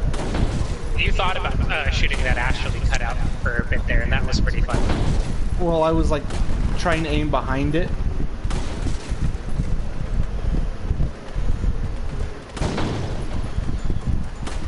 I've only ever done the A one because I was like, there's no point in me doing this in my other playthrough. I was like, you're here, so I might as well actually try to do it. Yeah, you remember those streams of watching me do this every single time because the money was good? Yeah, but the thing is, I don't remember the strategy. I mean, I don't remember the strategy either. You just kind of remember the patterns sometimes, and you just shoot because you're good at the game. I got the or in your prize case, like, you're fine at the game. first try both of these times, but last time I did it, it took like 10. Well, you know that you need a total of 6 prizes, right? Is there 6 prizes per game? Yes. Fuck no, I'm not doing that. If you're on normal, you actually get more than 1 prize at a time based on performance. But the whole point of doing it is that once you get 6 prizes, you get a fuck ton of money.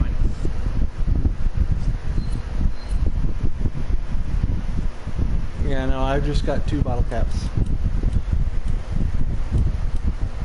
I would argue that it is probably well worth your time to sit there and just turn your brain off, shoot some cardboard cutouts in the face, and gain your fucking hundreds and thousands of gold. Okay. Because, like, it is actually hundreds of thousands of gold.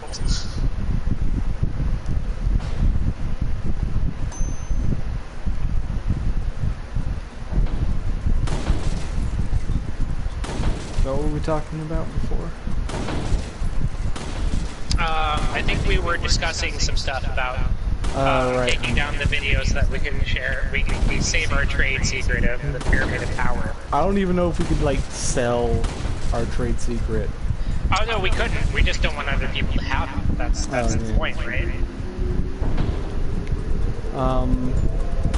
I think that if we went legally distinct enough, we could sell that. Listen, what we need to do is we need to play Japan. We need to talk to the person you know we need to talk to. He's a fucking gamer, okay?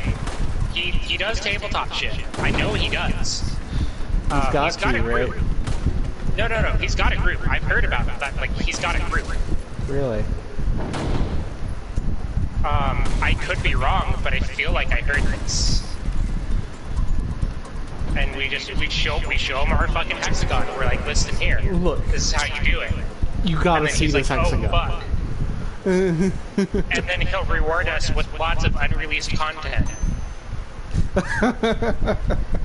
Right. I think we're failing to realize here that we would need to have a translator. And Don't all worry, of don't this worry, it's fine. Cultural It's fine. difference. Listen, bowing is like shaking hands, okay? It's the deeper That's you bow, all I the need to more- know. The deeper you bow, the more respect you're showing.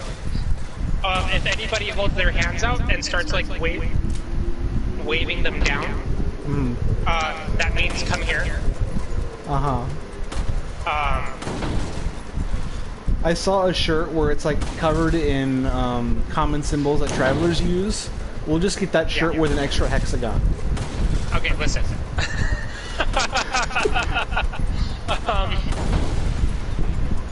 You don't tip your waitress ever, because if you do that, you're a fucking douchebag.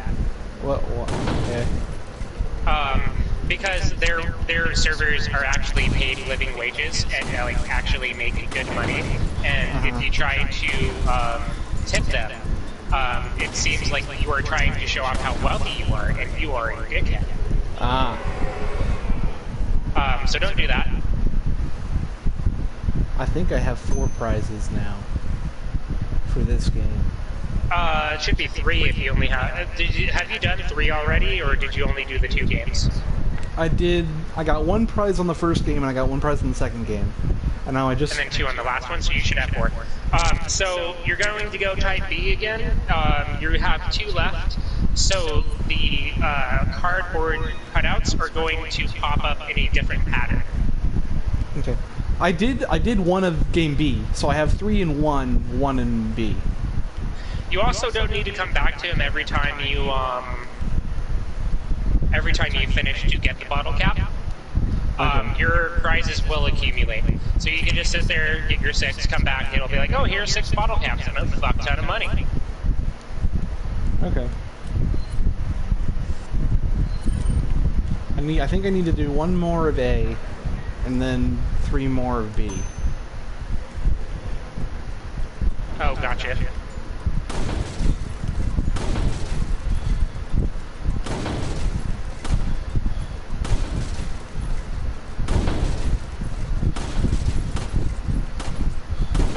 Leon with your shaky ass hands, you fuck. I wish I could bring in like my red 9. That'd be great. Be able to actually fucking aim. I swear it's like you need to like come off of your shoulder, because it's like his accuracy gets worse over time.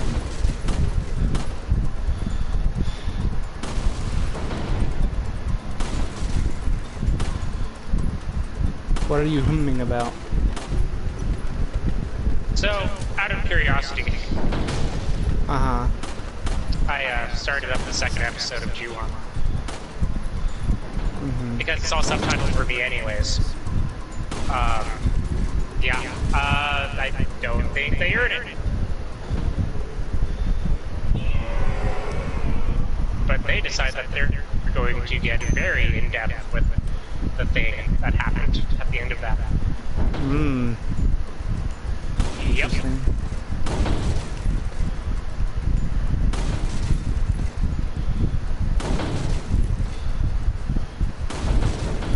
I get the feeling I'm not going to like this TV series, but I'm going to finish it.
Did you just send me something?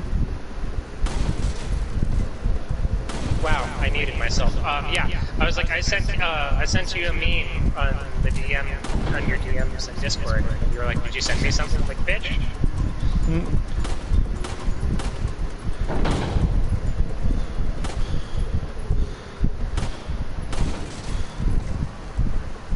Yeah, you know, you were muted. I don't even remember. Oh, I remember why I muted myself now. Wait.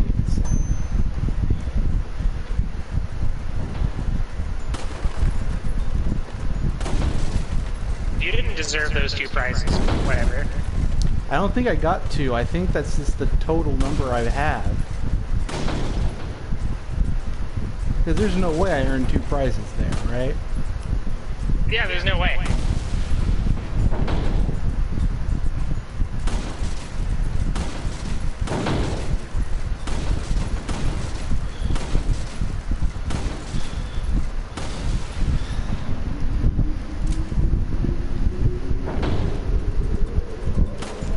I also chose game A. Why is there an Ashley here?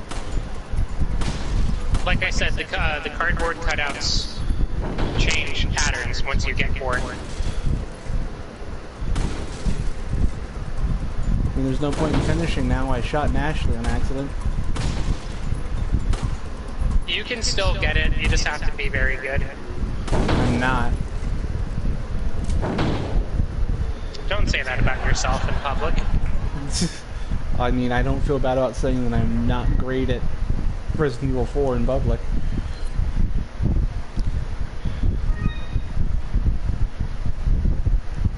I've been awarded 2 more bottle caps. Yeah, so you still have to. Something I do recommend, since you find yourself in a position where you are reloading a lot and it is really fucking you up, go rapid fire and use the TMP instead. Okay. And just kind of use it like a pistol. Alright.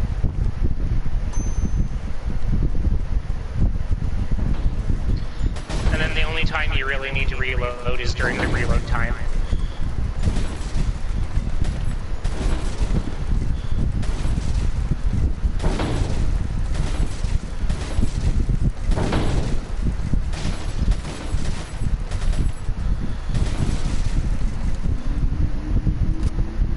Also, in the very last section where the guy with the dynamite pops up, if you shoot the piece of dynamite, it counts as a headshot at every single person. Whoa, what? That's awesome.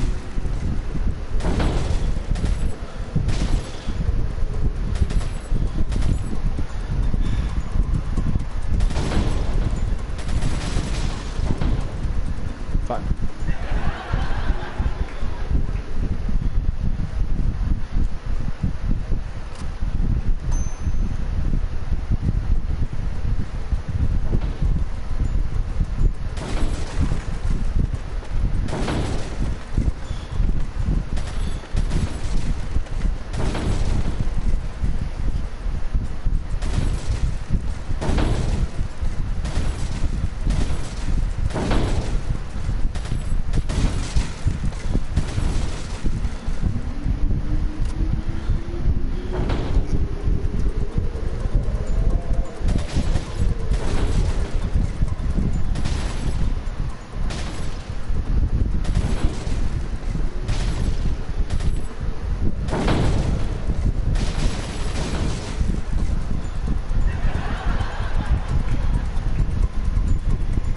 Did I get all the prices for one?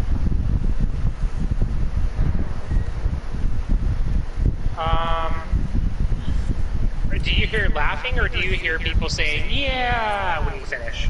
I'm hearing laughing. But that could just mean that The I laughing sucked means ass. that you're not getting a prize.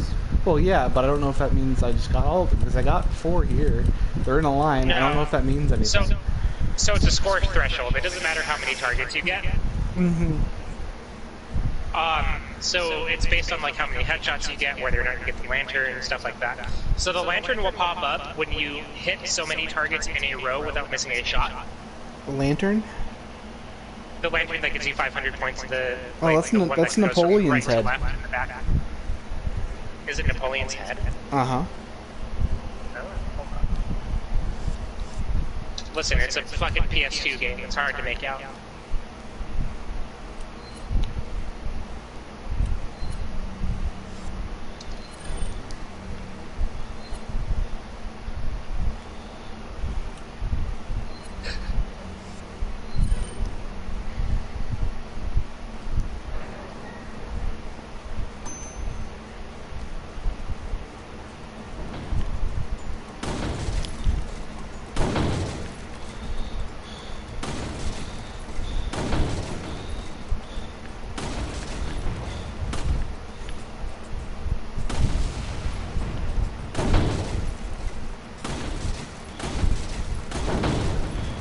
Fuck, it is his head. I always thought it was a lantern, but because it explodes when you shoot it, so I was like, oh, it's an oil lantern. Yeah.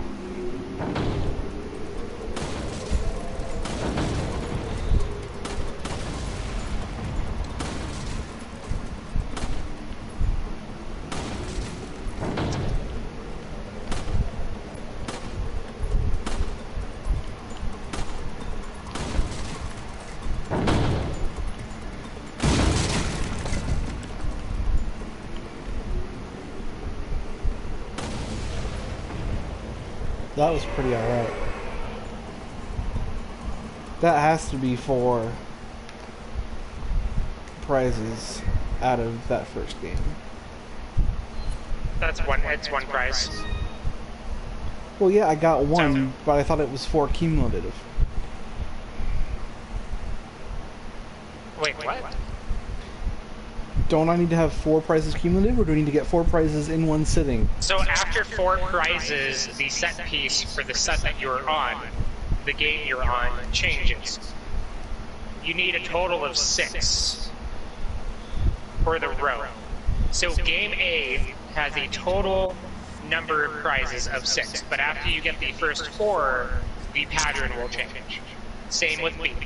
B has a total of 6 Okay. prizes, but after 4, the set pieces change. That's why the... Or the pattern Okay. changes. That's why the pattern changed. I see. I thought I needed 4 to get the cash for the game. No, you need 6 to get the cash, you need 4 to change the pattern. Okay, so I need 1 more on game A. And then I'm playing more video game. No, never. You will continue to be at this firing range until you get it perfect every time. I mean, I did pretty alright last time.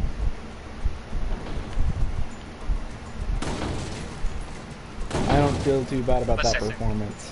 15,000 gold for game A, 25,000 gold for game B.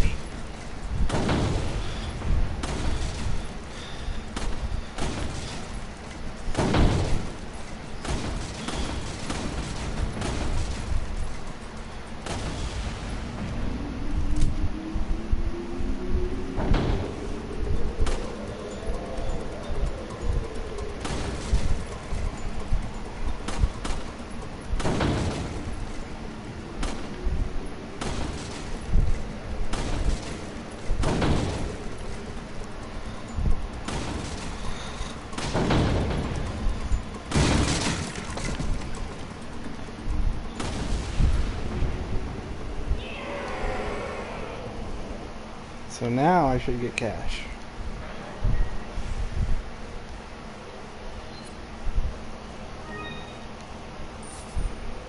Okay, neat.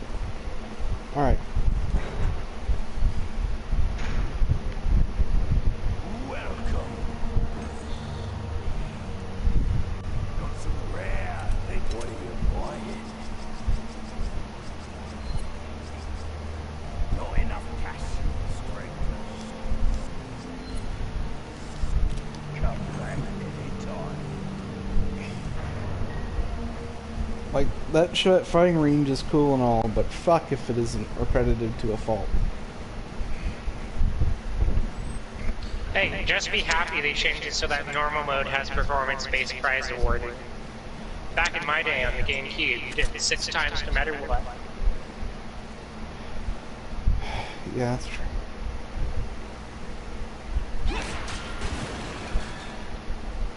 That's a good idea, Ashley. Just sit there.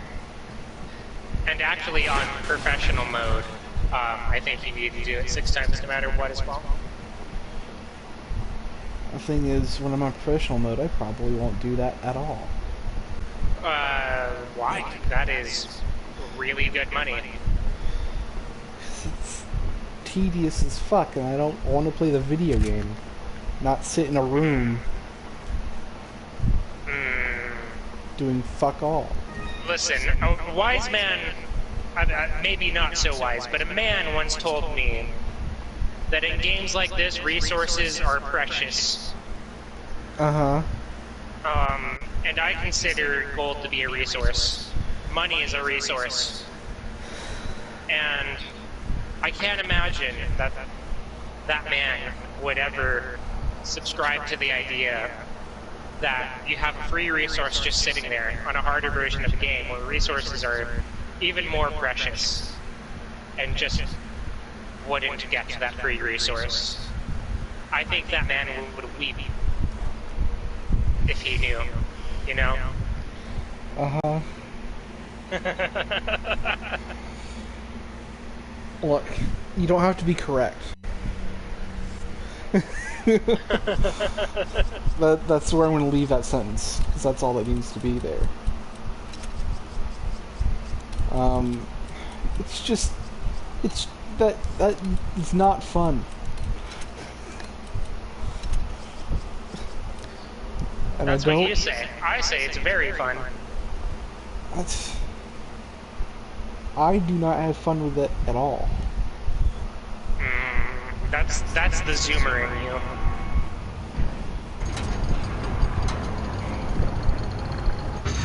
If I wanted to play target practice, I'd go play the testing range on Sniper Elite.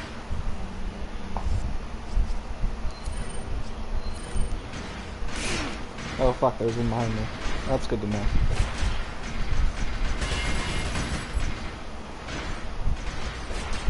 I can just shoot these guys, right?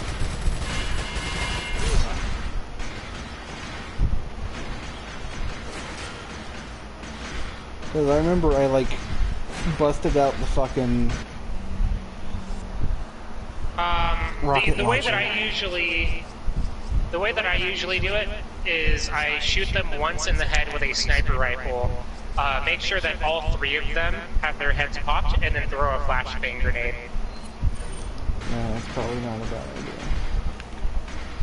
It's almost like you did this whole thing fucking deathless, huh?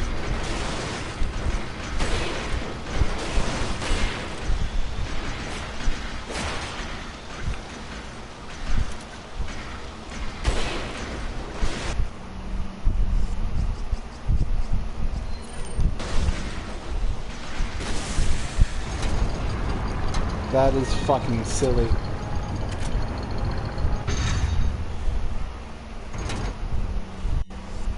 Does that work on the Black Knights too?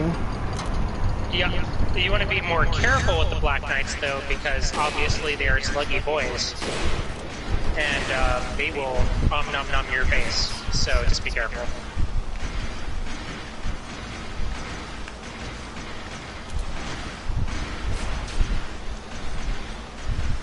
If needs be, I have enough grenades where I feel comfortable wasting one. Yeah, like right now I feel like I don't mind.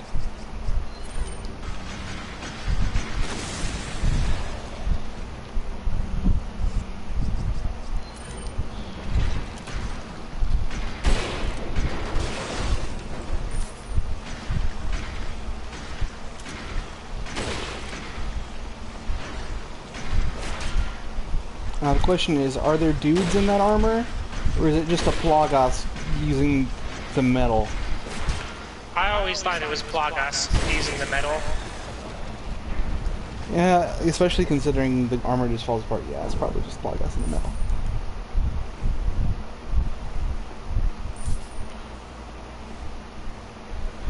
That went considerably better than the first time I did that. That's for damn sure.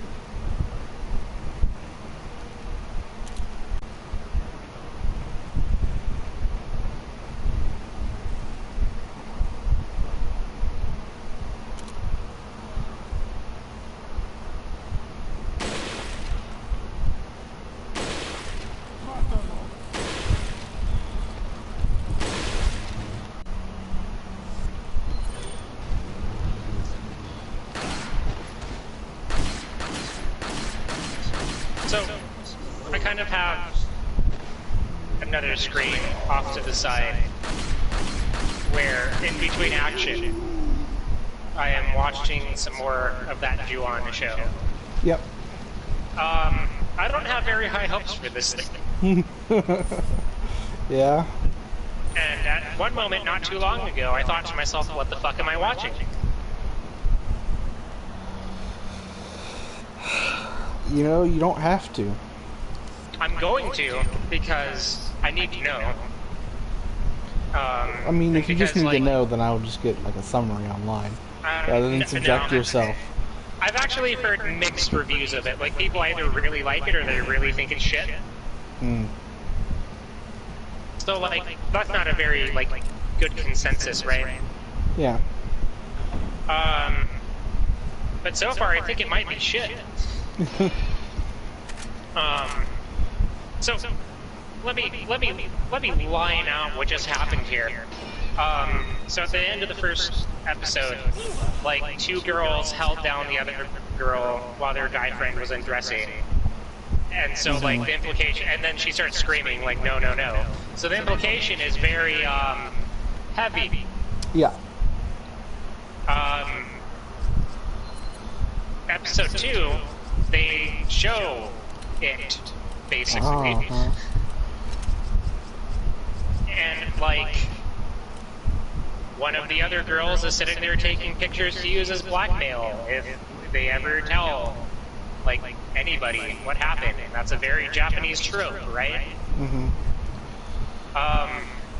And so she goes off to the girl who was taking pictures, goes off to have sex with the guy that she just helped do the thing. And it's like, what? So the girl, the main character, is like, oh, first of all, jump out the window to your right, and go up that ladder. I remember that. I don't know. I think there's something more to the hive. I just walked past it before. Oh, you shoot it down. Okay. I was gonna wait till you finished before I asked. You get 500 million eyes. Like an exact number. 500 million. Do I use the rocket launcher or just no, like use TNT? small arms. Don't waste a rocket on it. Can I do it from here? Yes. And then you can actually just jump down into the room when you're done.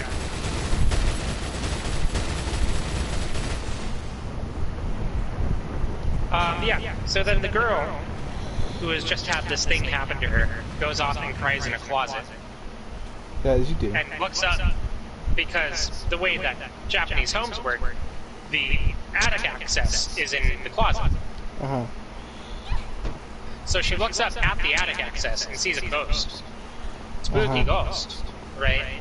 Spooky. And starts fucking screaming.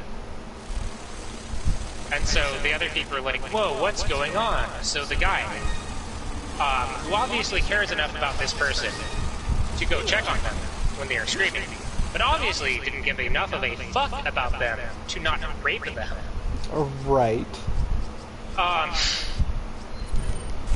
Checks to see what's going on, and she just, like, stares at him deadpan, like, falls into his arms and starts clinging to him for safety. Which is fucked up. Oh, yeah. And then...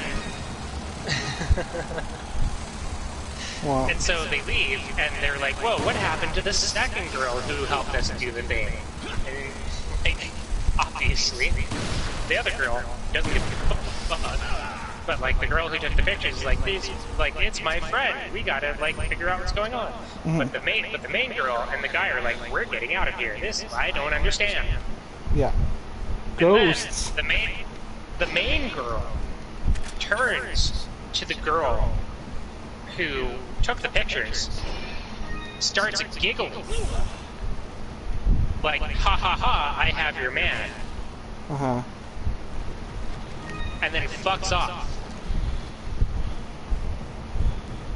Okay. And it was at this moment I thought to myself, what the fuck am I watching?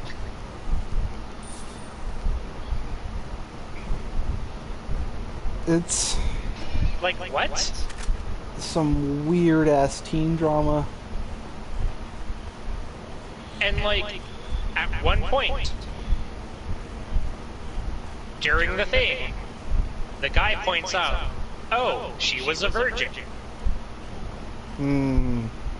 So, I can understand a little bit of haha I got your man after If, like- that. if it was something that like, if she was a sexually active person who has had like sex before and was pretending to make the other girls feel bad rather than actually like have that be a rape, then like sure, but like Well, my understanding of this is, especially in Eastern cultures, if you rape a woman, that woman will try and make you become her husband to keep her honor. I don't know how much that's translated to modern, but I can not see that 100% sure kind. how that works in Japanese culture. Right. I will admit that that is something that I do not know a lot about. And But equally, I I- don't either. It's just a but thought yes, that I might have be heard what's stuff going around on. those lines. But she just like tee hee hee walks away, like with the Right. guy. When you said tee hee hee the first time, my assumption was she did something to the other girl and is laughing at her for being confused. That was my takeaway as you described it. Okay, so it wasn't like a tee hee hee. She turns, smiles with a shit-eating grin at the other girl, and walks away. I think they can still be discerned that way. Like kind of a tee hee hee. So Yeah. like, I don't feel like I'm completely wrong in that analysis, but Oh, like... yeah, no. But I think it could also be taken as... She might know something. Because when she got there, ghost shenanigans were over when the dude got there, right? She was just scared and clung to him. Well, no, so, okay.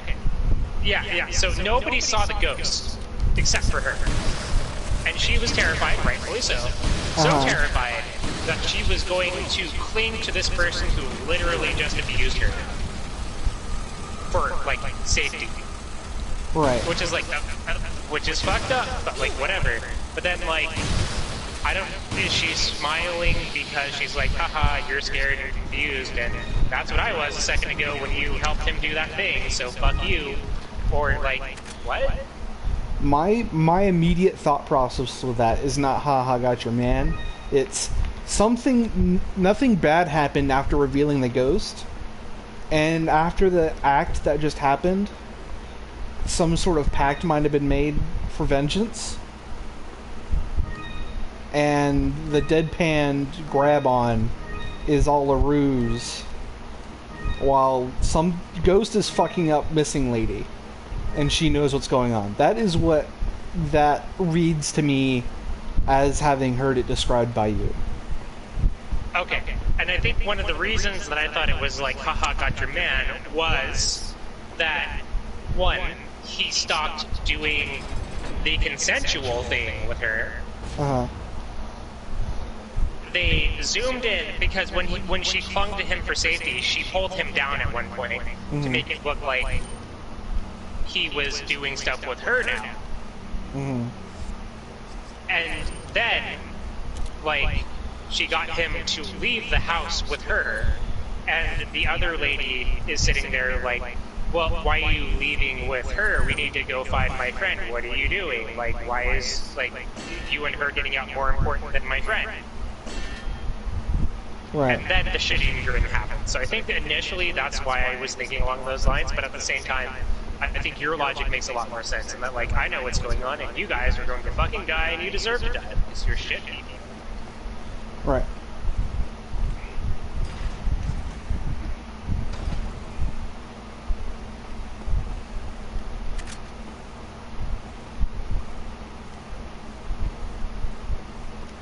Oh, and I didn't see this before, but she left her friend behind to die as well, so cool.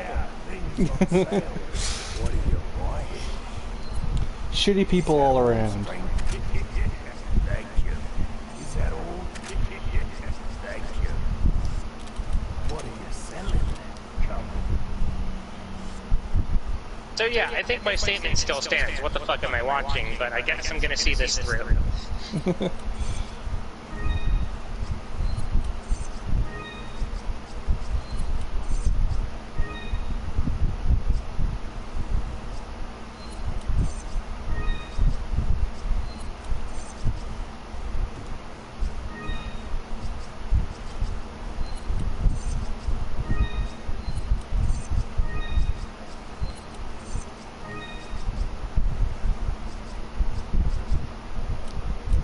Blackberry time. What are you selling?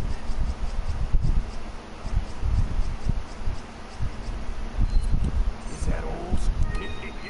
Is that all, stranger? Is that all, stranger? I like this next part in RE4 with like the gears and shit because they're like, ha ha ha, we're gonna throw 3 boxes in the gears that will totally not get crushed up by the gears, and we're gonna do this just to mess with Leon. Well, It's like, what? I thought That they was were your trying to evil buy plan? time, not just mess with him. Thank you. I mean, it is kind of both, but at the same time, like, it's so dumb. That was your evil plan? Buy yourself like an extra, like 2 seconds to like get to the throne room? Because Hey, like, man, you when guys you are got- already... You guys are already across the fucking chasm when Leon sees you with his binoculars. All you need to do is go through 2 rooms and you're in the throne room that you were sitting at when Leon catches up with you. I mean, when you got an action hero on your ass, then 2 seconds is all you need. You want those 2 seconds regardless.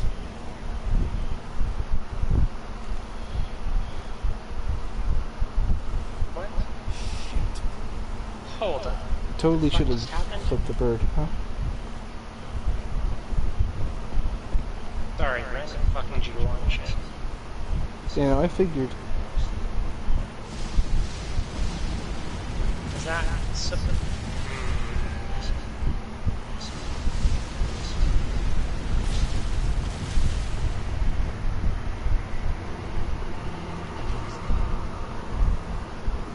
Yeah, okay, it is supposed to be him.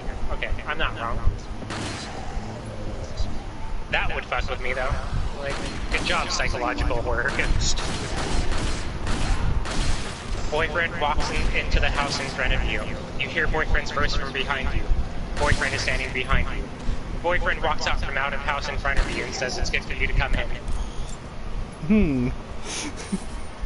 Standing off in the distance, like across the street behind you. Oh, yeah. That is some haha spooky shit.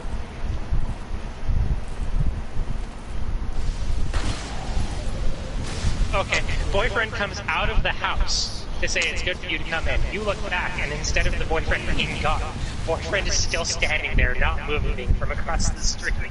It's they follow. That's fucking excellent. Never mind, this show's awesome. Oh,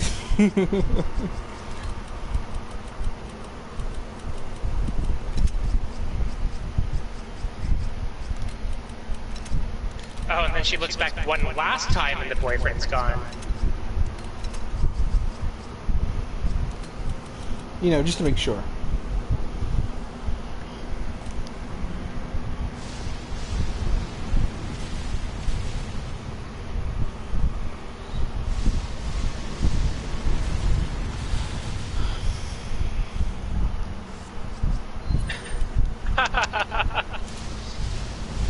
Oh no.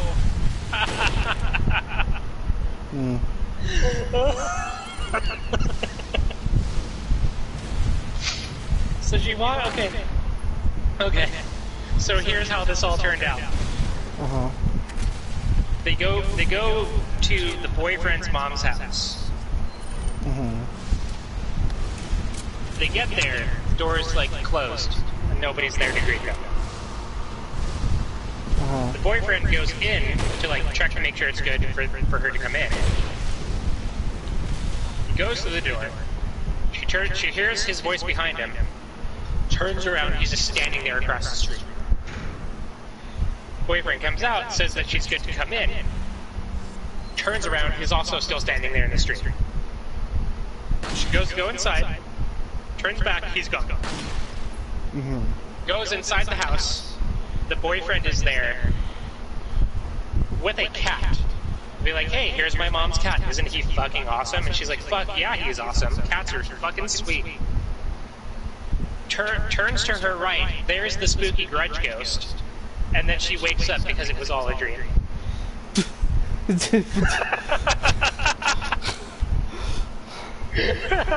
I don't know if that's redeeming any points. I think if anything... Never mind, this show's... I was like, never mind, this show's awesome, and then they fucking ruined it within the next scene. What the fuck? That's how you... If you want to immediately lose all stakes in any sort of setting, have it all be a dream. That's how you do it. That's why I didn't watch The Ring 2, because I knew. I already knew what the ending of that movie was before, like, I had the idea to even watch it, so I never wanted to fuck with it. Because that's the ending of The Ring 2, is that they weren't actually being haunted by the creepy ghost lady, it was all a dream. That's so fucking stupid. Yeah. So I watched The Ring, and then I watched Rings, the third one or whatever, with anime in line. And I was like, yeah, we watched the first one, and I was like, yeah, we don't need to watch 2. And they were like, why? I'm like, because the ending is stupid, and I know what it is. And they're like, oh, what is it? I'm like, it was all a dream. None of it actually happened. And they're like, oh, yeah, fuck that movie. I'm like, yeah. Where's this last piece of wood? Am I stupid? I think it's below you. There's like 2 on top and 1 like kind of level with where you are now. Yeah, there's the one up there.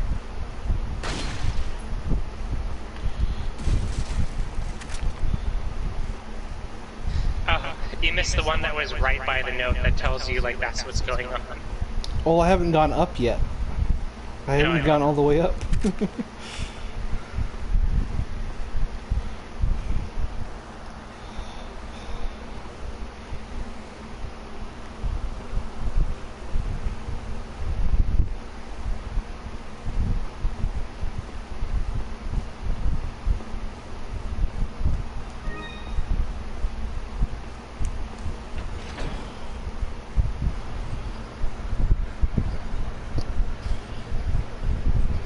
Yeah, there's no way those like 2x4s would not instantly become non-existent.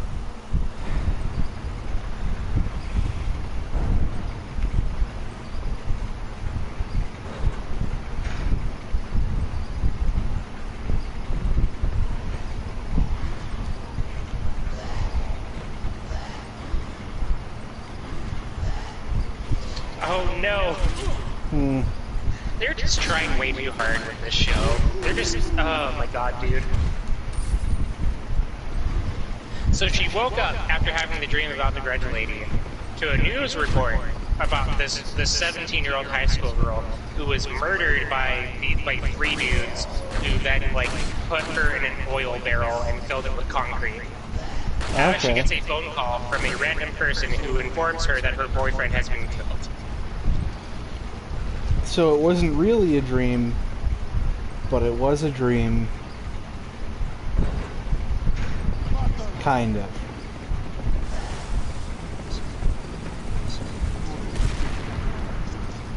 I don't know.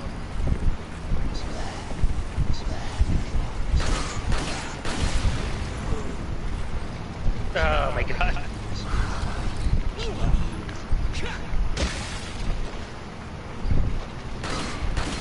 Whom they killed unceremoniously off screen. After being so important that the ghost would take on his form, supposedly in the dream, not dream.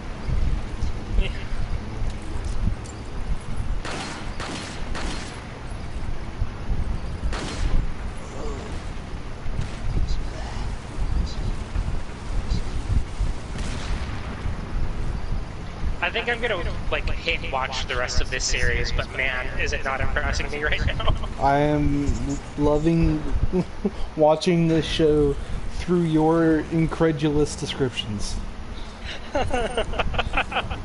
Okay, listen, I'm gonna be your source for Ju-on Origins Abridged.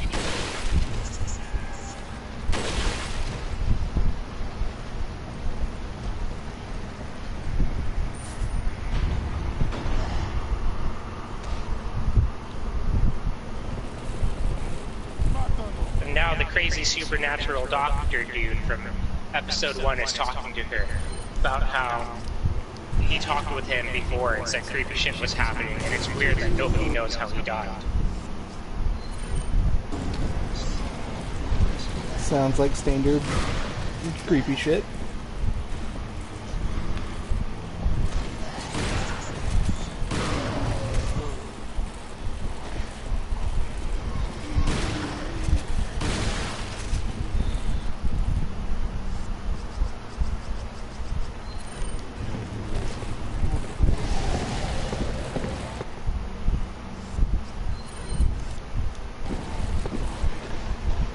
That was a good number of them.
Was like, you haven't played like a game or anything on the PlayStation in like 3 hours, so we gotta like kick you out, bud. I mean, that's technically a reasonable response, but fuck you. I mean, I'm in the middle of a party talking, so like that should count as activity, so whatever. Oh.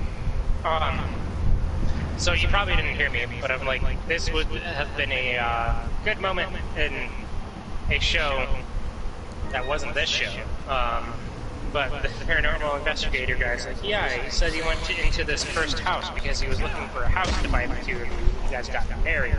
She's like, oh no, he died because of me, because he loved me, or whatever. But like, this is the same boyfriend who they went raping with, right? oh no, this is a completely different set of characters. I hope.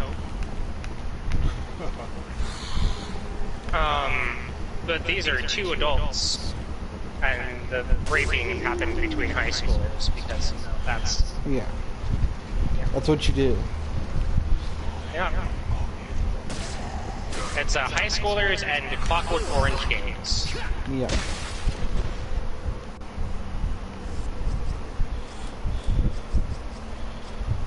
I mean, when Donald Trump said that somebody was doing the raping, it was the high schoolers and the Clockwork Orange games.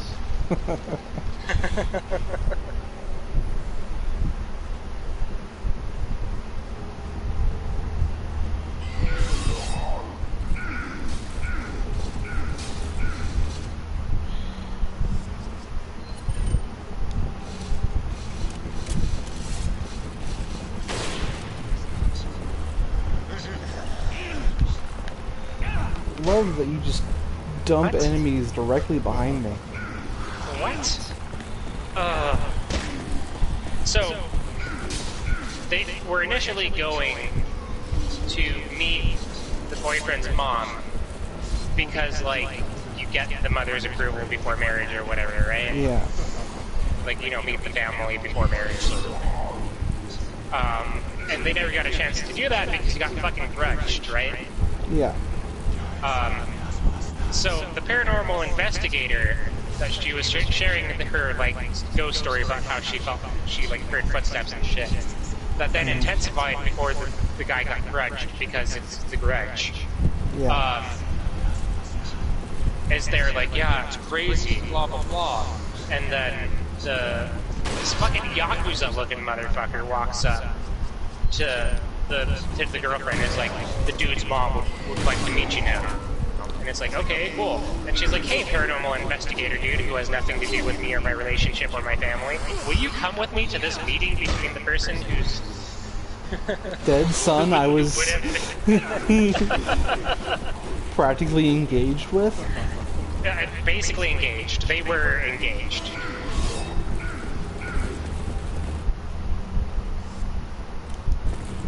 And I've already read the episode description for this one, so this is gonna be fucking sweet. By fucking sweet, I mean stupid as fuck. But apparently, the dude's mom is a psychic. Oh?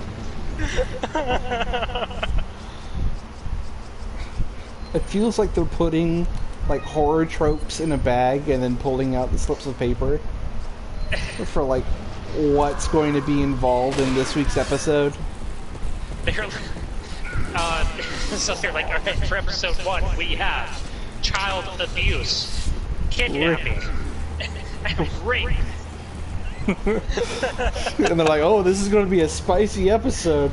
We also have paranormal investigator TV show. Like, oh god, it's like season 2. Psychic mom, dead boyfriend. It was all a dream. And then not really, question mark? Like that, some dude just threw that in there for shits and giggles.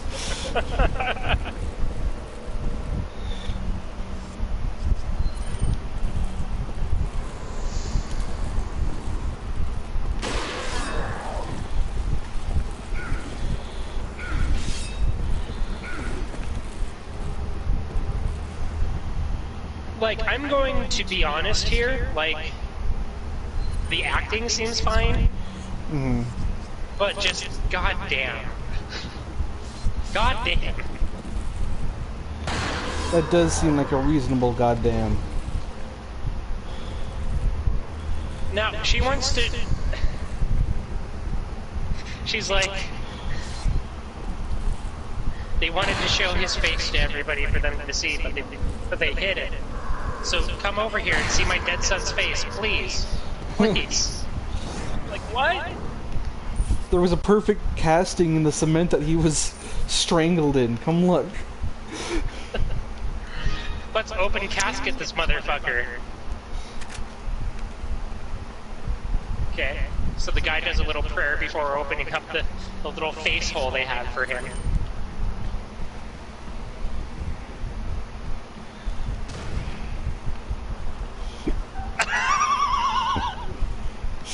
Oh, that must mean it's good, whatever happened.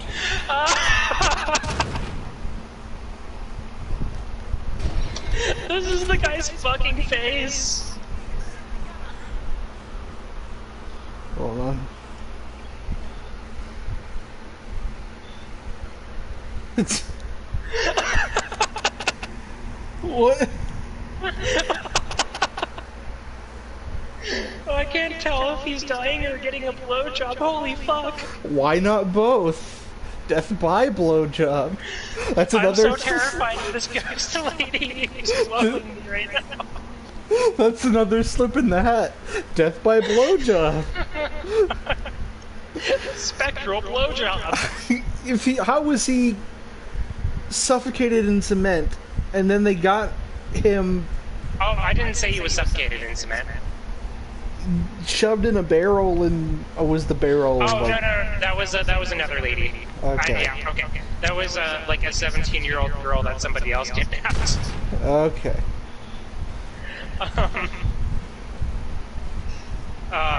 But yeah, so like one of the things with the grudge is that whenever you die, you have a really stupid fucking look on your face. But I wasn't prepared for it to be that fucking stupid.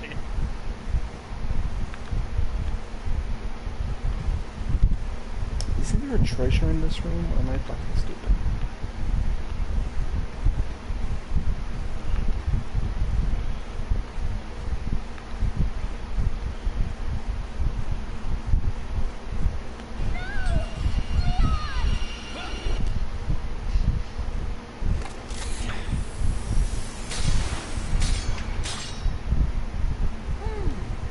Where's the satisfying sound of one's inhaling?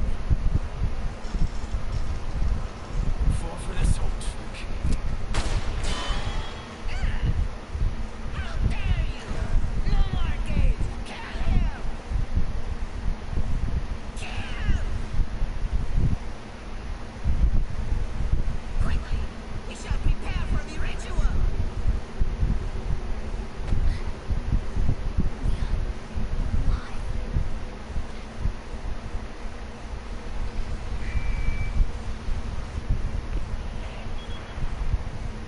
So maybe you have 9 lives, but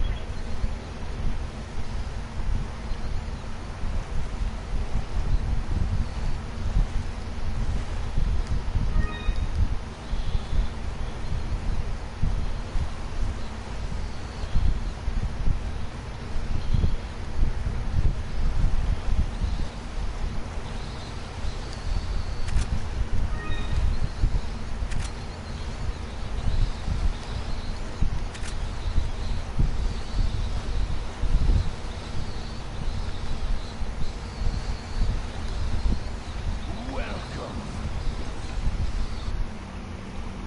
Got some rare. Hey, what are you selling? Is that all? Is that all? Thank you. Is that all? Thank you. What are you buying?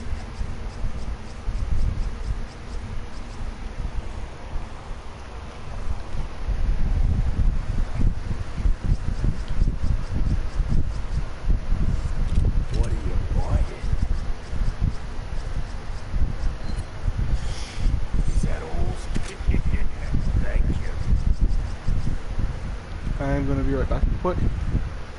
Okay.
I'm back.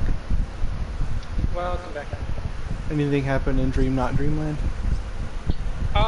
So the lady negotiated for the pictures of her rape by offering absolutely fucking nothing.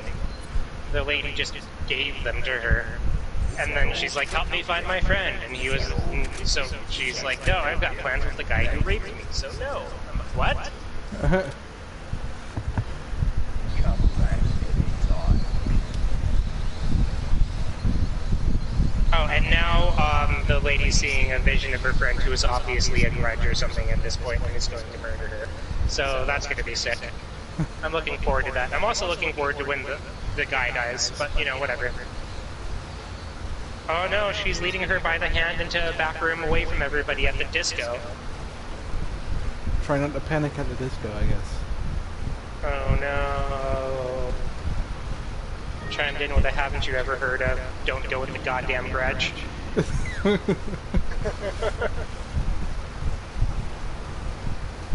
much better if we handle these things with a poise and shock and fucking O-face. Listen, we've already had this conversation, and we feel like maybe we've gotten to the bottom of it, but at the same time, why the fuck are you hanging out with the guy who raped you? Fuck this guy. Hey man, malicious intent. Also, I think the abusive mom might be trying to fuck one of the girl's teachers. I don't know. Who knows? There's a lot of fucking and questionable consent going on. There's a lot of questionable fucking consent going on here, guy. And this is not what I expected out of a grudge show.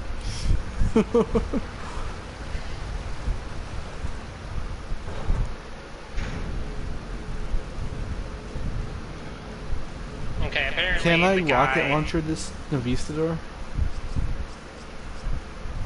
You could. I don't know why you would. Yeah, that's fair. So the teacher is sneaking out of the mom's room, who is assuring him that the daughter isn't going to be coming back.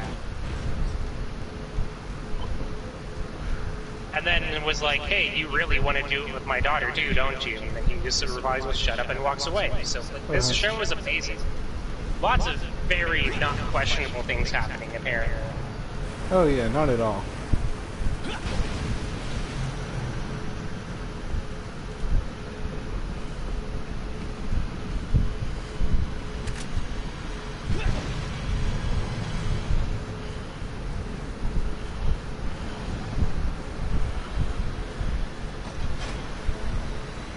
Are these guys called Novistadors? I don't think they are they? Yeah, they're no Viscadors. What are the... Oh, hold on. No, they're not. Oh, sorry. Yeah, they're not the Novistadors. My bad. So when I said I don't know why you would use a rocket launcher in the Novistador, I thought you were talking about like the actual Novistadors. Yeah, no. But yeah, you freeze this guy whose name I forget, and then you rocket launcher him, and that's a very effective use of your resources. Yeah, that's what I thought. The Novistador is the Invisible bug cricket things. bug dudes, yeah.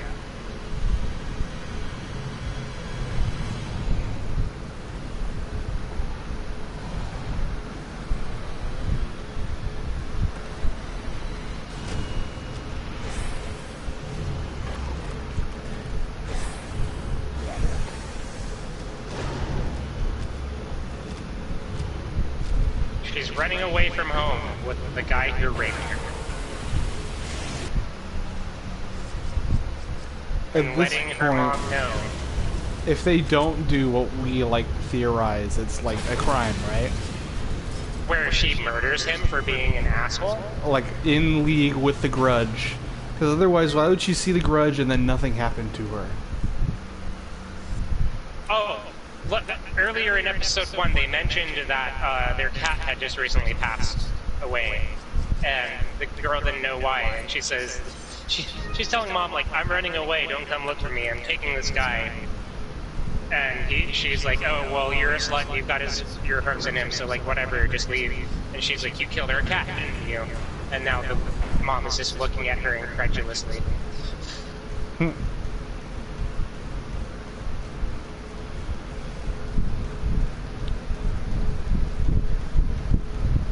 Okay, she just heard a voice say, kill her. Oh, okay, it wasn't the voice. Okay, it is... Okay, it is the high school girl telling the guy to kill her mom. Oh, and the pictures they took of him raping her have his face in it. So she's like, if you don't, I'm going to give these to the police. Ah, yeah, the old counter blackmail. The old counter blackmail, using the stuff you didn't negotiate jack shit to get. And that you wouldn't want out anyway. I mean, honestly, the best way to blackmail is, like, actually to just let them leak and be like, fuck you, and make the person who blackmailed you go to jail. Yeah. Okay, listen, I paused to watch more of your stream, and to talk about the counter blackmail, right? But the freeze frame I have is of the guy going to pick up a phone, because this takes place in 1988, so they still have big-ass landline phones. So I can only suspect that he's going to beat her to death. This with the phone. I'm excited for that. And I hope there's somebody on the other end, just horrified. Death's calling. It becomes a phone version of the Ring for that character. Yep. Okay. He's doing it. Is he beating her to death with the phone? Okay, he just hit her once, and she's like, wait, are you serious? You like, fucking asshole. And he's just sitting here like, I don't know, man. I might. Why would you only hit them once and then like, now I'm gonna doubt what I'm gonna do. He's not even like... Oh my god. So, he's starting to hit her in like the ribs and the back instead of the fucking head. Like, just go full caveman and smash her head in if you're gonna do it, right? Like, why would you hit, like, and then question, and then go half-assed? But then she's like, wait, are you mad about the cat? I'm sorry, I killed it.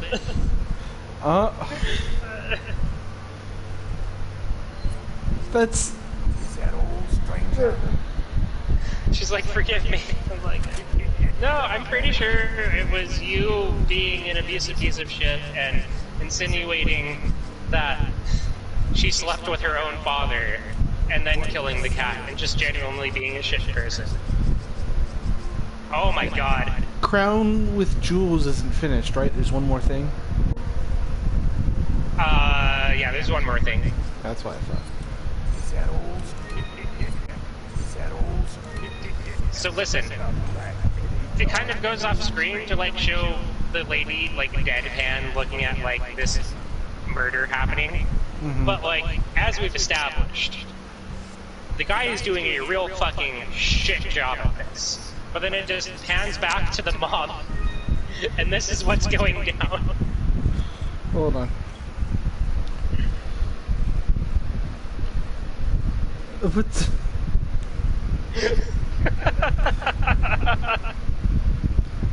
If you're only now claiming like, you murderer... Like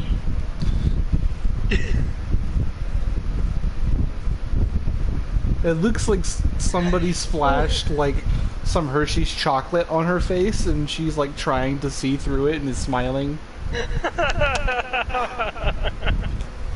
Like, obviously the implication is that she's, like, bleeding so heavily that it's, like, the really thick red blood, but it's dark, so it's hard to see. But it's, like, it looks like somebody hit her over the face with, like, a glass bottle filled with, like, Hershey's fucking chocolate. They hit her over the head with a plastic fucking one that it exploded on her head.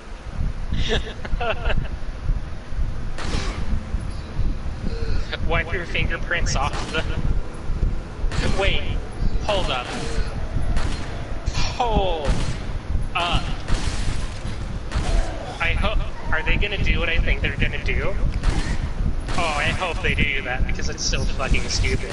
So, she's like, okay, wipe your fingerprints so that they can't trace you.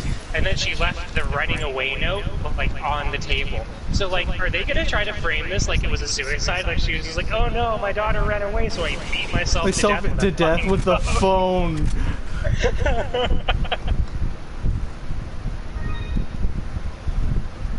Yeah, that's gonna hold up in forensics.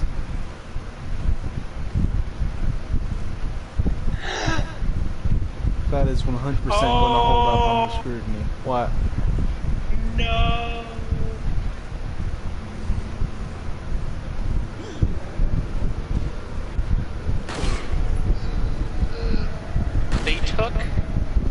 the condom I'm that sorry. the teacher used when he had sex with her out of the trash and dumped the semen on the floor. What the fuck is happening? What? What? Are they framing the teacher? They're framing the teacher. How does the semen implicate beating in with a phone and the leaving note? And the fact that the semen is nowhere near her vagina. Because they would check that. And probably also check the trash and see that there's a used empty condom. Oh my god.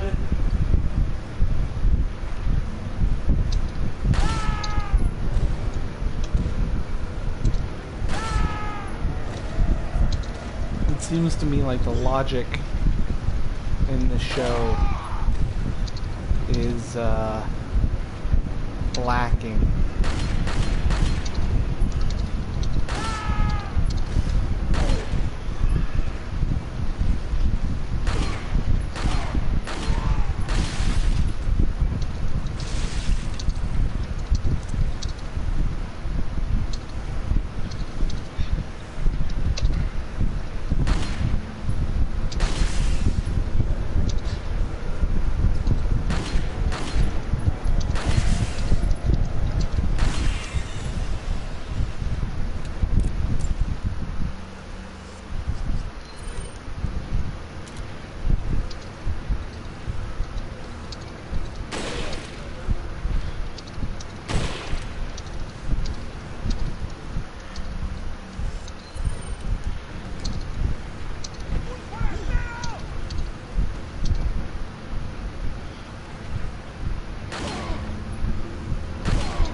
Oh my god. Well,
Sorry, I was informing Kelly what was happening here.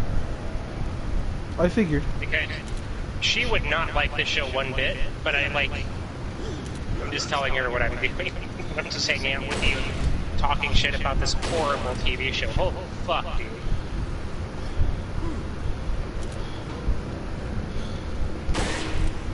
I think I eventually need to watch this with anime, because it is definitely in so bad it's good territory for me right now.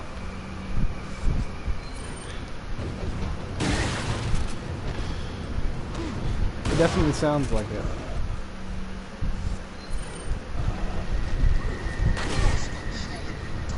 Oh, throw him over the bridge. Throw him over the bridge. You fucking do it, you bitch. Stop making out with the guy who raped you and throw him over the bridge.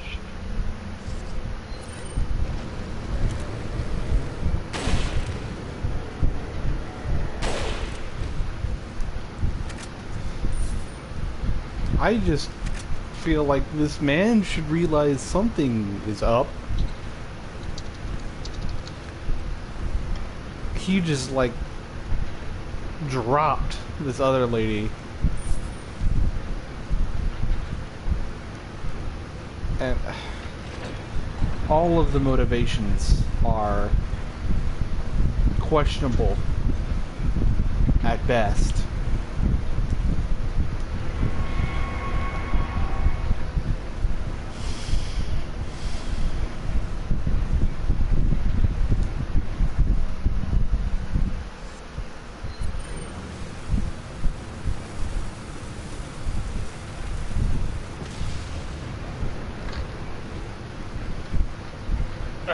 I just don't understand it. I don't think it's a cultural block there. I think that's just interesting writing.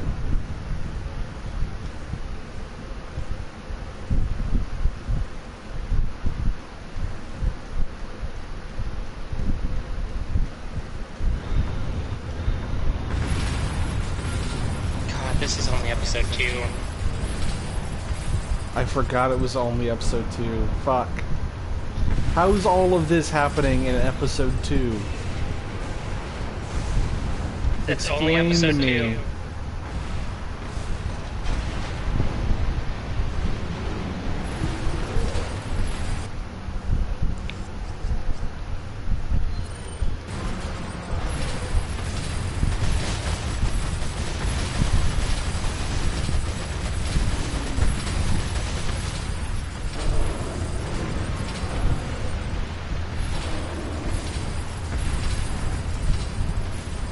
Okay, now the lady is dreaming, the other lady is dreaming about her dead boyfriend, who is just sitting there mouthing something and not saying anything.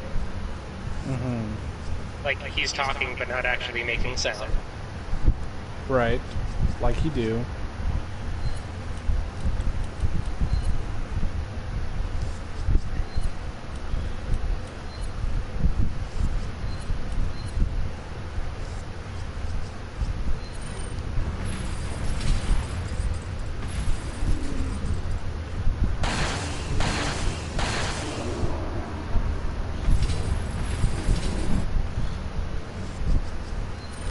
Okay, that was the end of episode 2.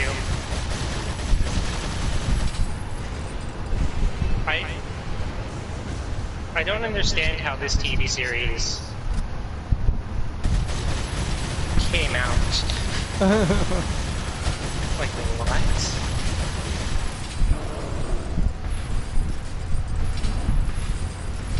Please tell me it only has one season. Yeah, right now it's only got 8 episodes, I think. Oh, it's 6 episodes, okay. That makes things slightly more tolerable. At least conceptually.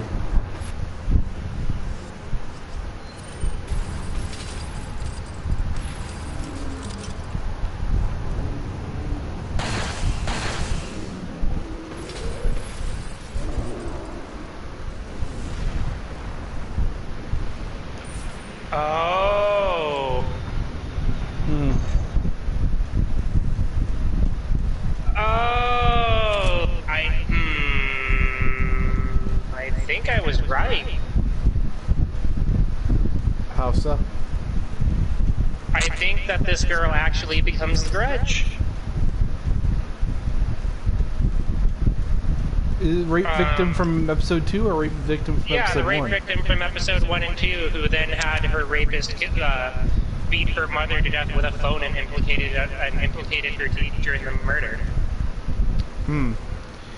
Not rape victim sitting by the lake. Or are they the same Wait. character? I don't.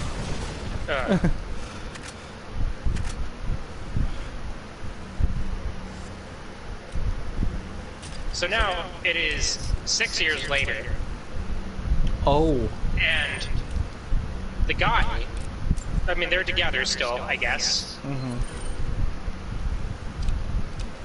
Because that's a healthy relationship to be in. The anniversary must be fucking awful. They have a kid. Mmm. Is he 5 or 6? He's like 5 or 6.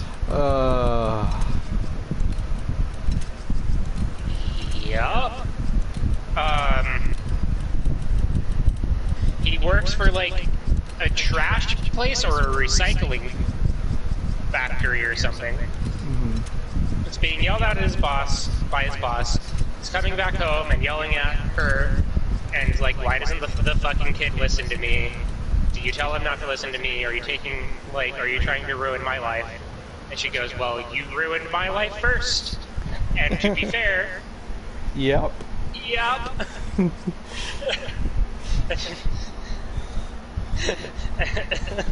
So he replies with,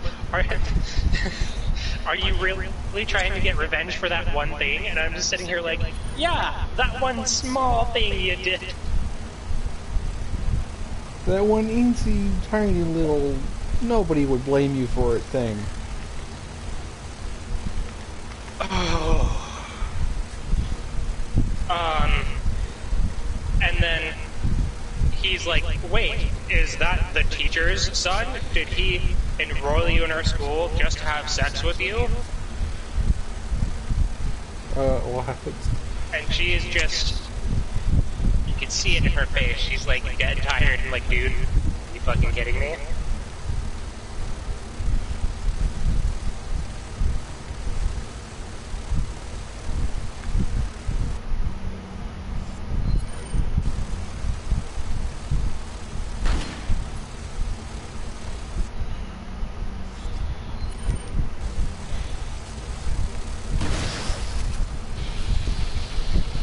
Now he is beating her.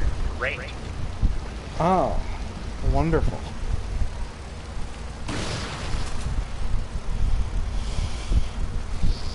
Oh, and now the kid is seeing a grudge lady. That's healthy.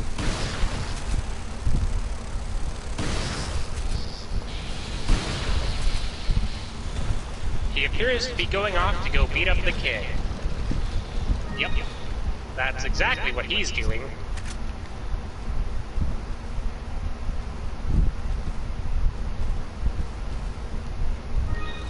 I don't know why you thought a stable relationship would result from this. Oh, and now the girl, who has a lot of blood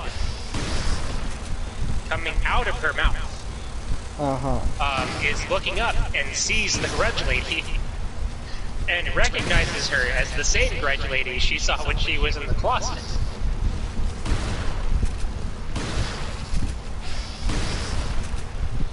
Can we not recognize how my idea was so much better than anything they're doing now?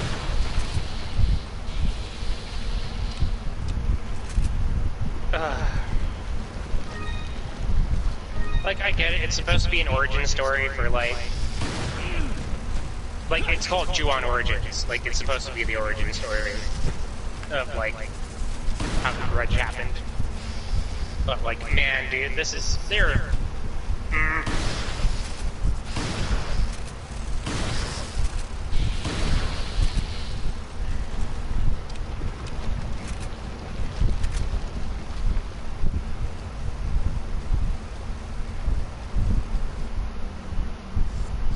like, I kind of just think that the established story that they already had was, like, good enough.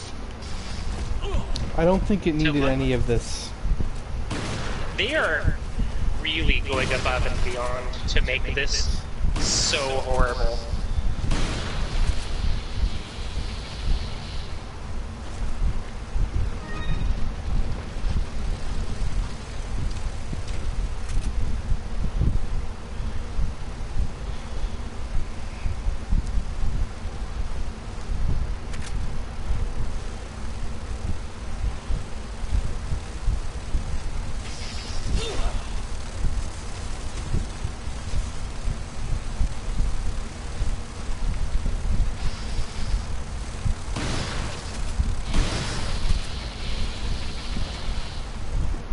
now Child Protective Services is there.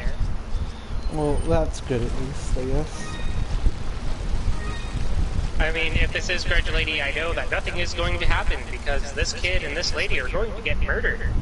Mmm.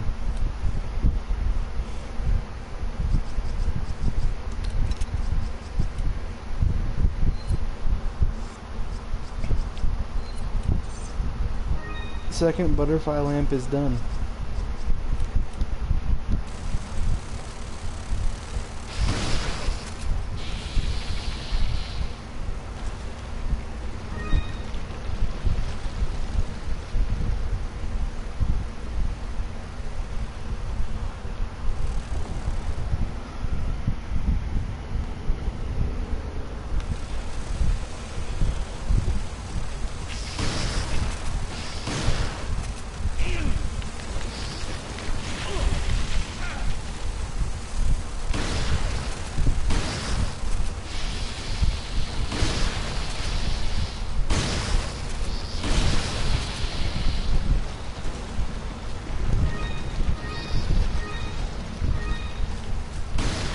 I got another blue eye.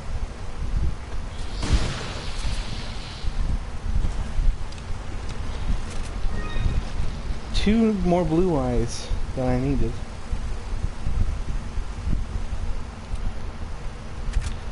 I hope they sell well.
Damn, it's 1995, and it's been like 7 years since the Grudge shit started happening, and the girlfriend is still alive.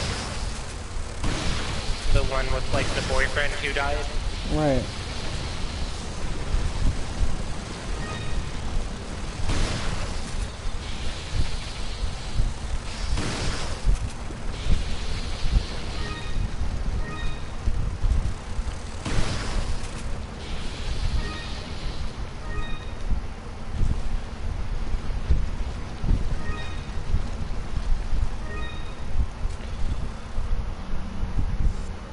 Paranormal investigator is there. Now it's the Exorcist. Except it's the Grudge.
Oh no, she's having dreams about her boyfriend entering the house where he done got the grudge curse. Oh no.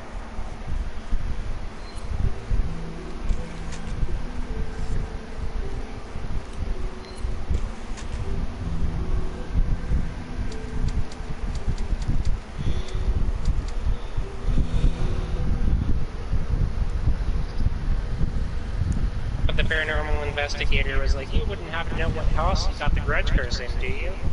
And she's like, that's a completely reasonable request. I'll help you figure it out.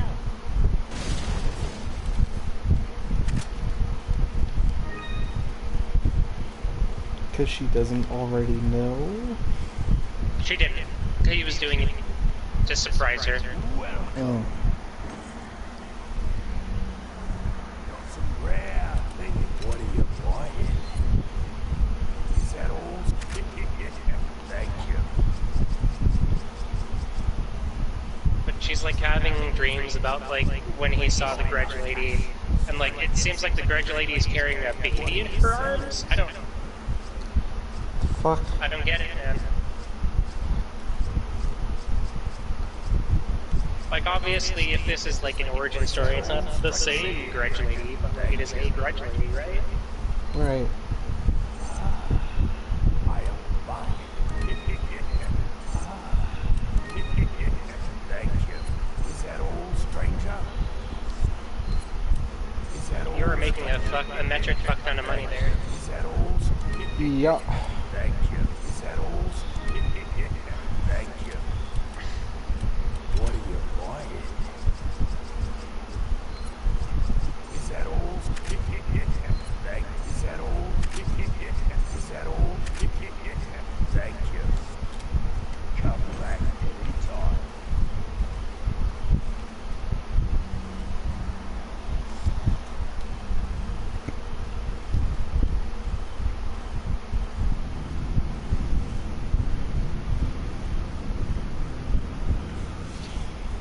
Oh, it wasn't the girlfriend who had the dream in the last episode, it was the mom.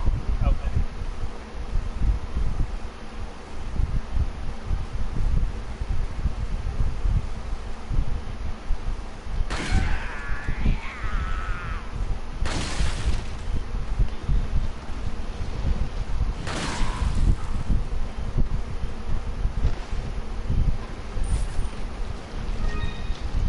She's asking the mom to help her find the house because if we don't do something about the house, more people will suffer.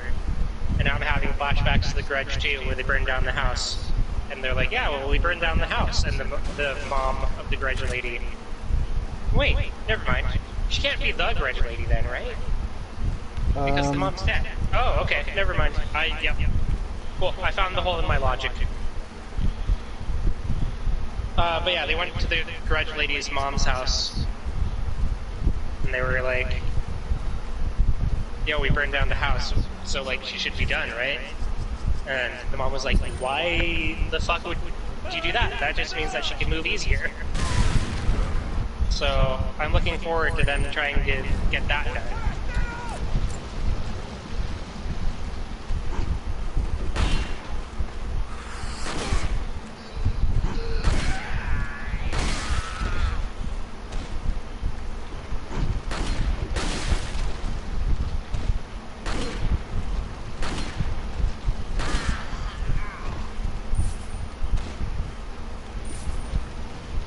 I forgot how nice the firepower gets this far into the game.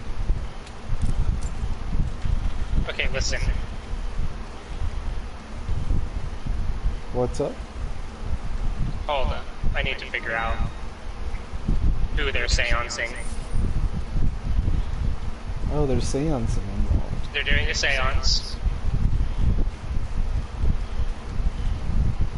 But I can't remember if they're trying to seance the boyfriend or if they're trying to seance the grudge spirit.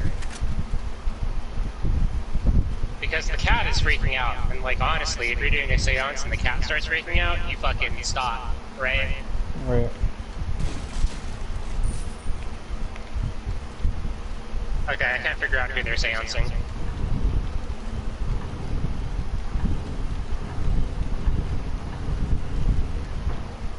Yeah, the firepower on the Red 9 is really good.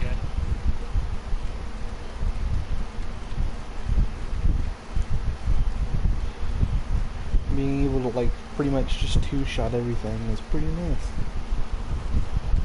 Or at least all of the matters. They appear to be seancing the Grudge Ghost ask. Yep, oh, it's the Grudge Ghost. Oh, yeah. Sweet. Why the fuck would you say that's the Oh, no. Oh, never mind. It was the, Okay, I think they were seancing the Grudge Ghost to try to figure out where she lived. In your house now, you seanced her, bitch. Right? I live in your fucking head, rent-free, bitch. But I think the boyfriend...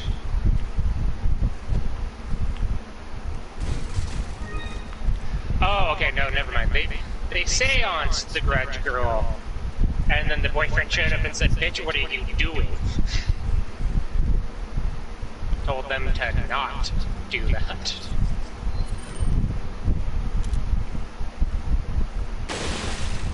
And fucking, of course, what do they do? Continue. Oh, never mind. It's a random person.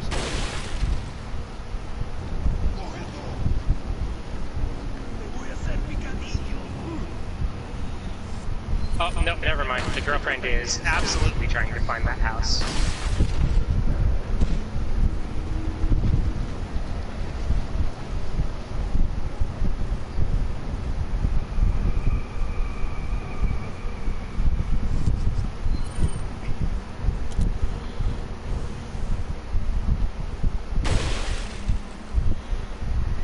And it seems like somebody is currently living there. So that'll be saying, oh, Grudge Ghost in the window.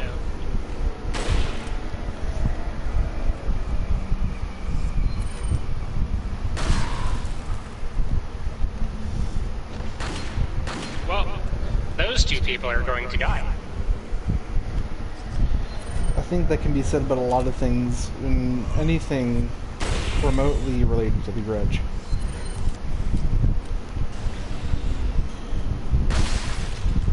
Yeah, I mean, basically, if you see a person in the Grudge, they end up dying, so, like... I'm with you.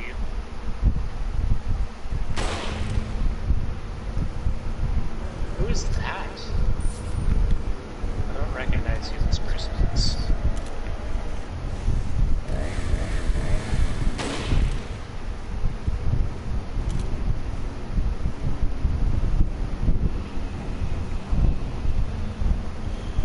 Or the person that he's following?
So, they just showed somebody randomly stalking another person?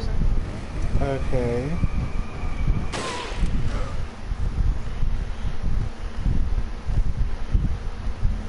I'm not sure that we're familiar with who either of these people are.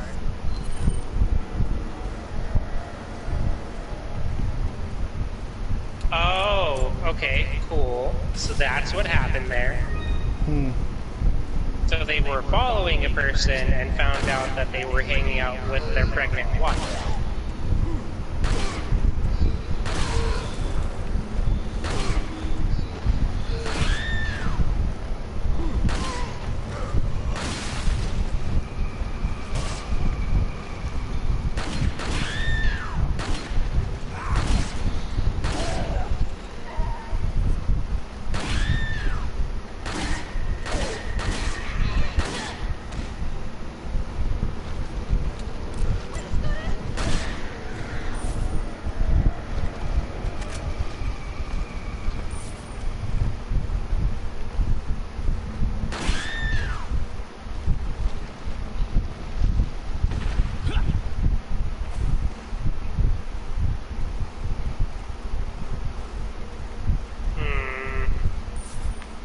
Yeah, okay, I see where this guy is coming from. He's gonna do some horrible shit that is not justified at all, but he's justifiably angry at the situation he is in.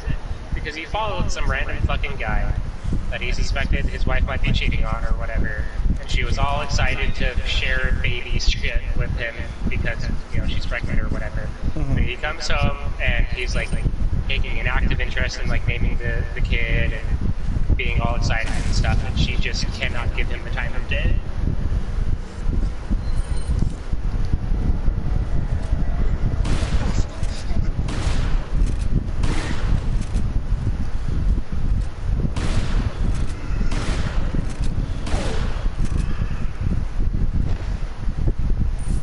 Dr. Salvador ain't shit.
Great. What's up? So, the guy coming back to the family from like the main girl or whatever. So the husband picked up a phone and hit their son with it, and gave the son a cranial fracture. Old habits die hard. Right? He's like, hey, 5-year-old boy, I killed a grown woman with a phone, and I'll do the same to you, or something. I don't know. Fuck, this show sucks. Holy fuck. Yeah. This is not good. The show is not good.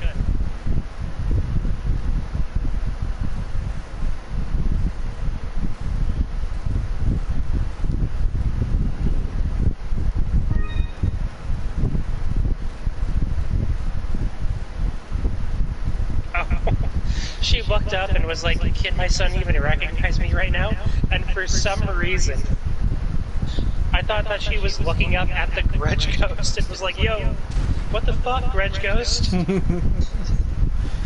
She was talking to the doctor.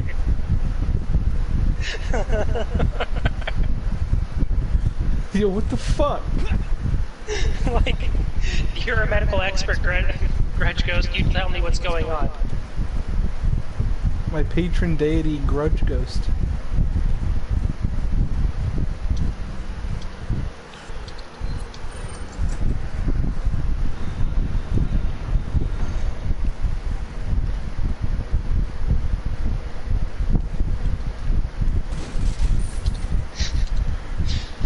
Some say it's a murderous Grudge Ghost, who is very angry and goes out of their way to murder people in horrible ways, but I like to think of her as my guardian angel. Hi, and this is Grudge Ghost and me, new on TLC. My little Grudge Ghost, my little Grudge Ghost, drinks the blood of my enemies. If you or a loved one has suffered from mesothelioma, please contact your Grudge Ghost. You may be entitled to the Do financial vengeance. to horrific. You may be entitled to horrific compensation.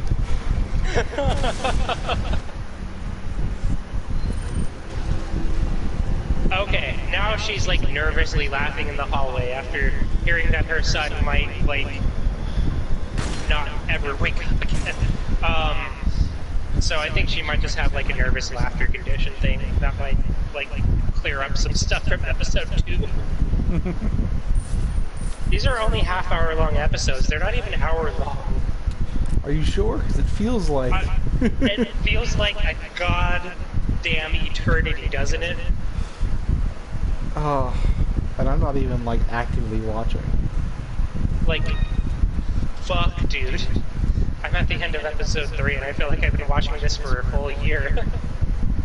Fuck.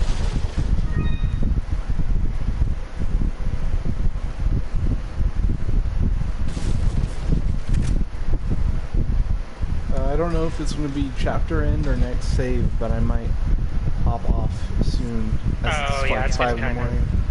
4 in the morning, but close, you know.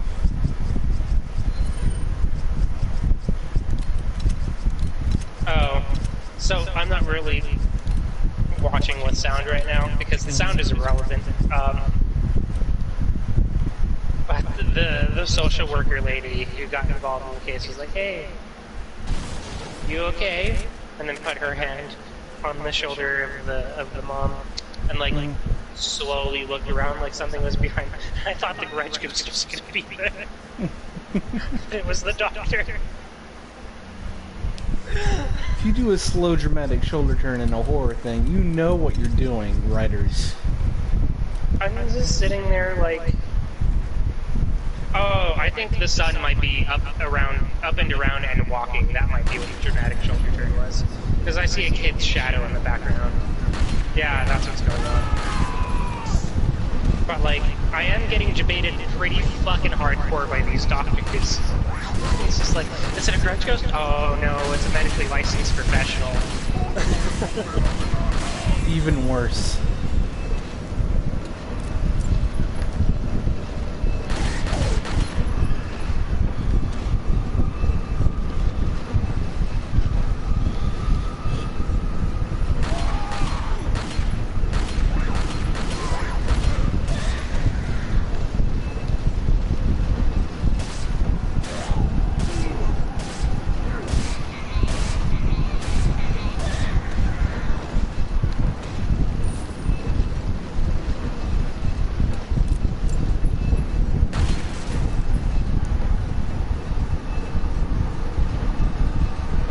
So the sun is up and walking around, and the mom doesn't even know it yet. So she's having a psychotic freak out in the hallway.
I finished episode 3. The paranormal investigator says that he has information from a serial killer who killed little girls that says that he thinks he knows where the house is. And then the girlfriend is like, don't do it, you fucking moron. The fuck kind of logic? Once again, pulling horror things out of a hat and putting them into the episode. A serial killer, haunted house, killing children.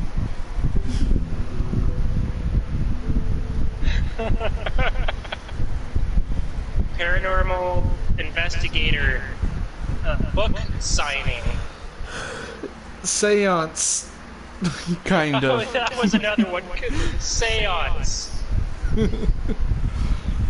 Cat not loving the vibes. Cat who sees ghosts. Recurring child abuse. Phone murder. Phone murder.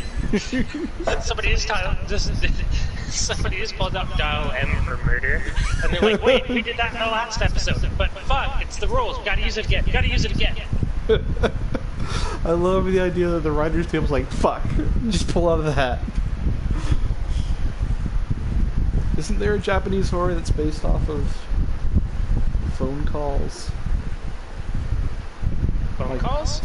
90% sure, yeah. And like, the cover of it is like a face, but it's a butterfly.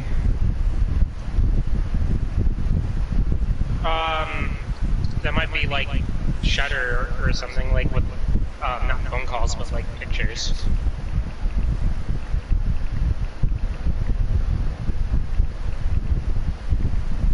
I am 90% sure it's a...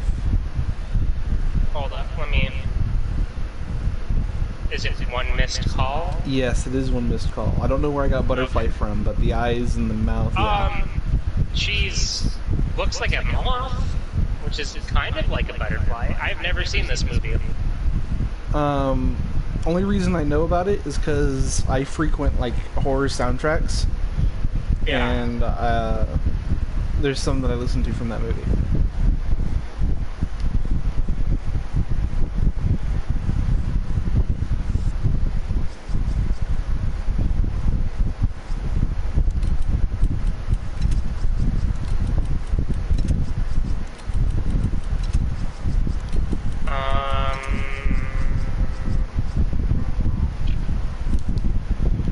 Okay, apparently they did an English version of it, and that's the one with the creepy, like, moth.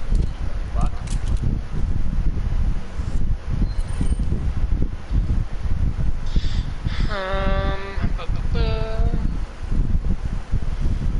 Anyway, Let me see. I'm at least going to stop playing. No, you're all good. I don't mind chilling, but I have had a lot of Resident Evil just now.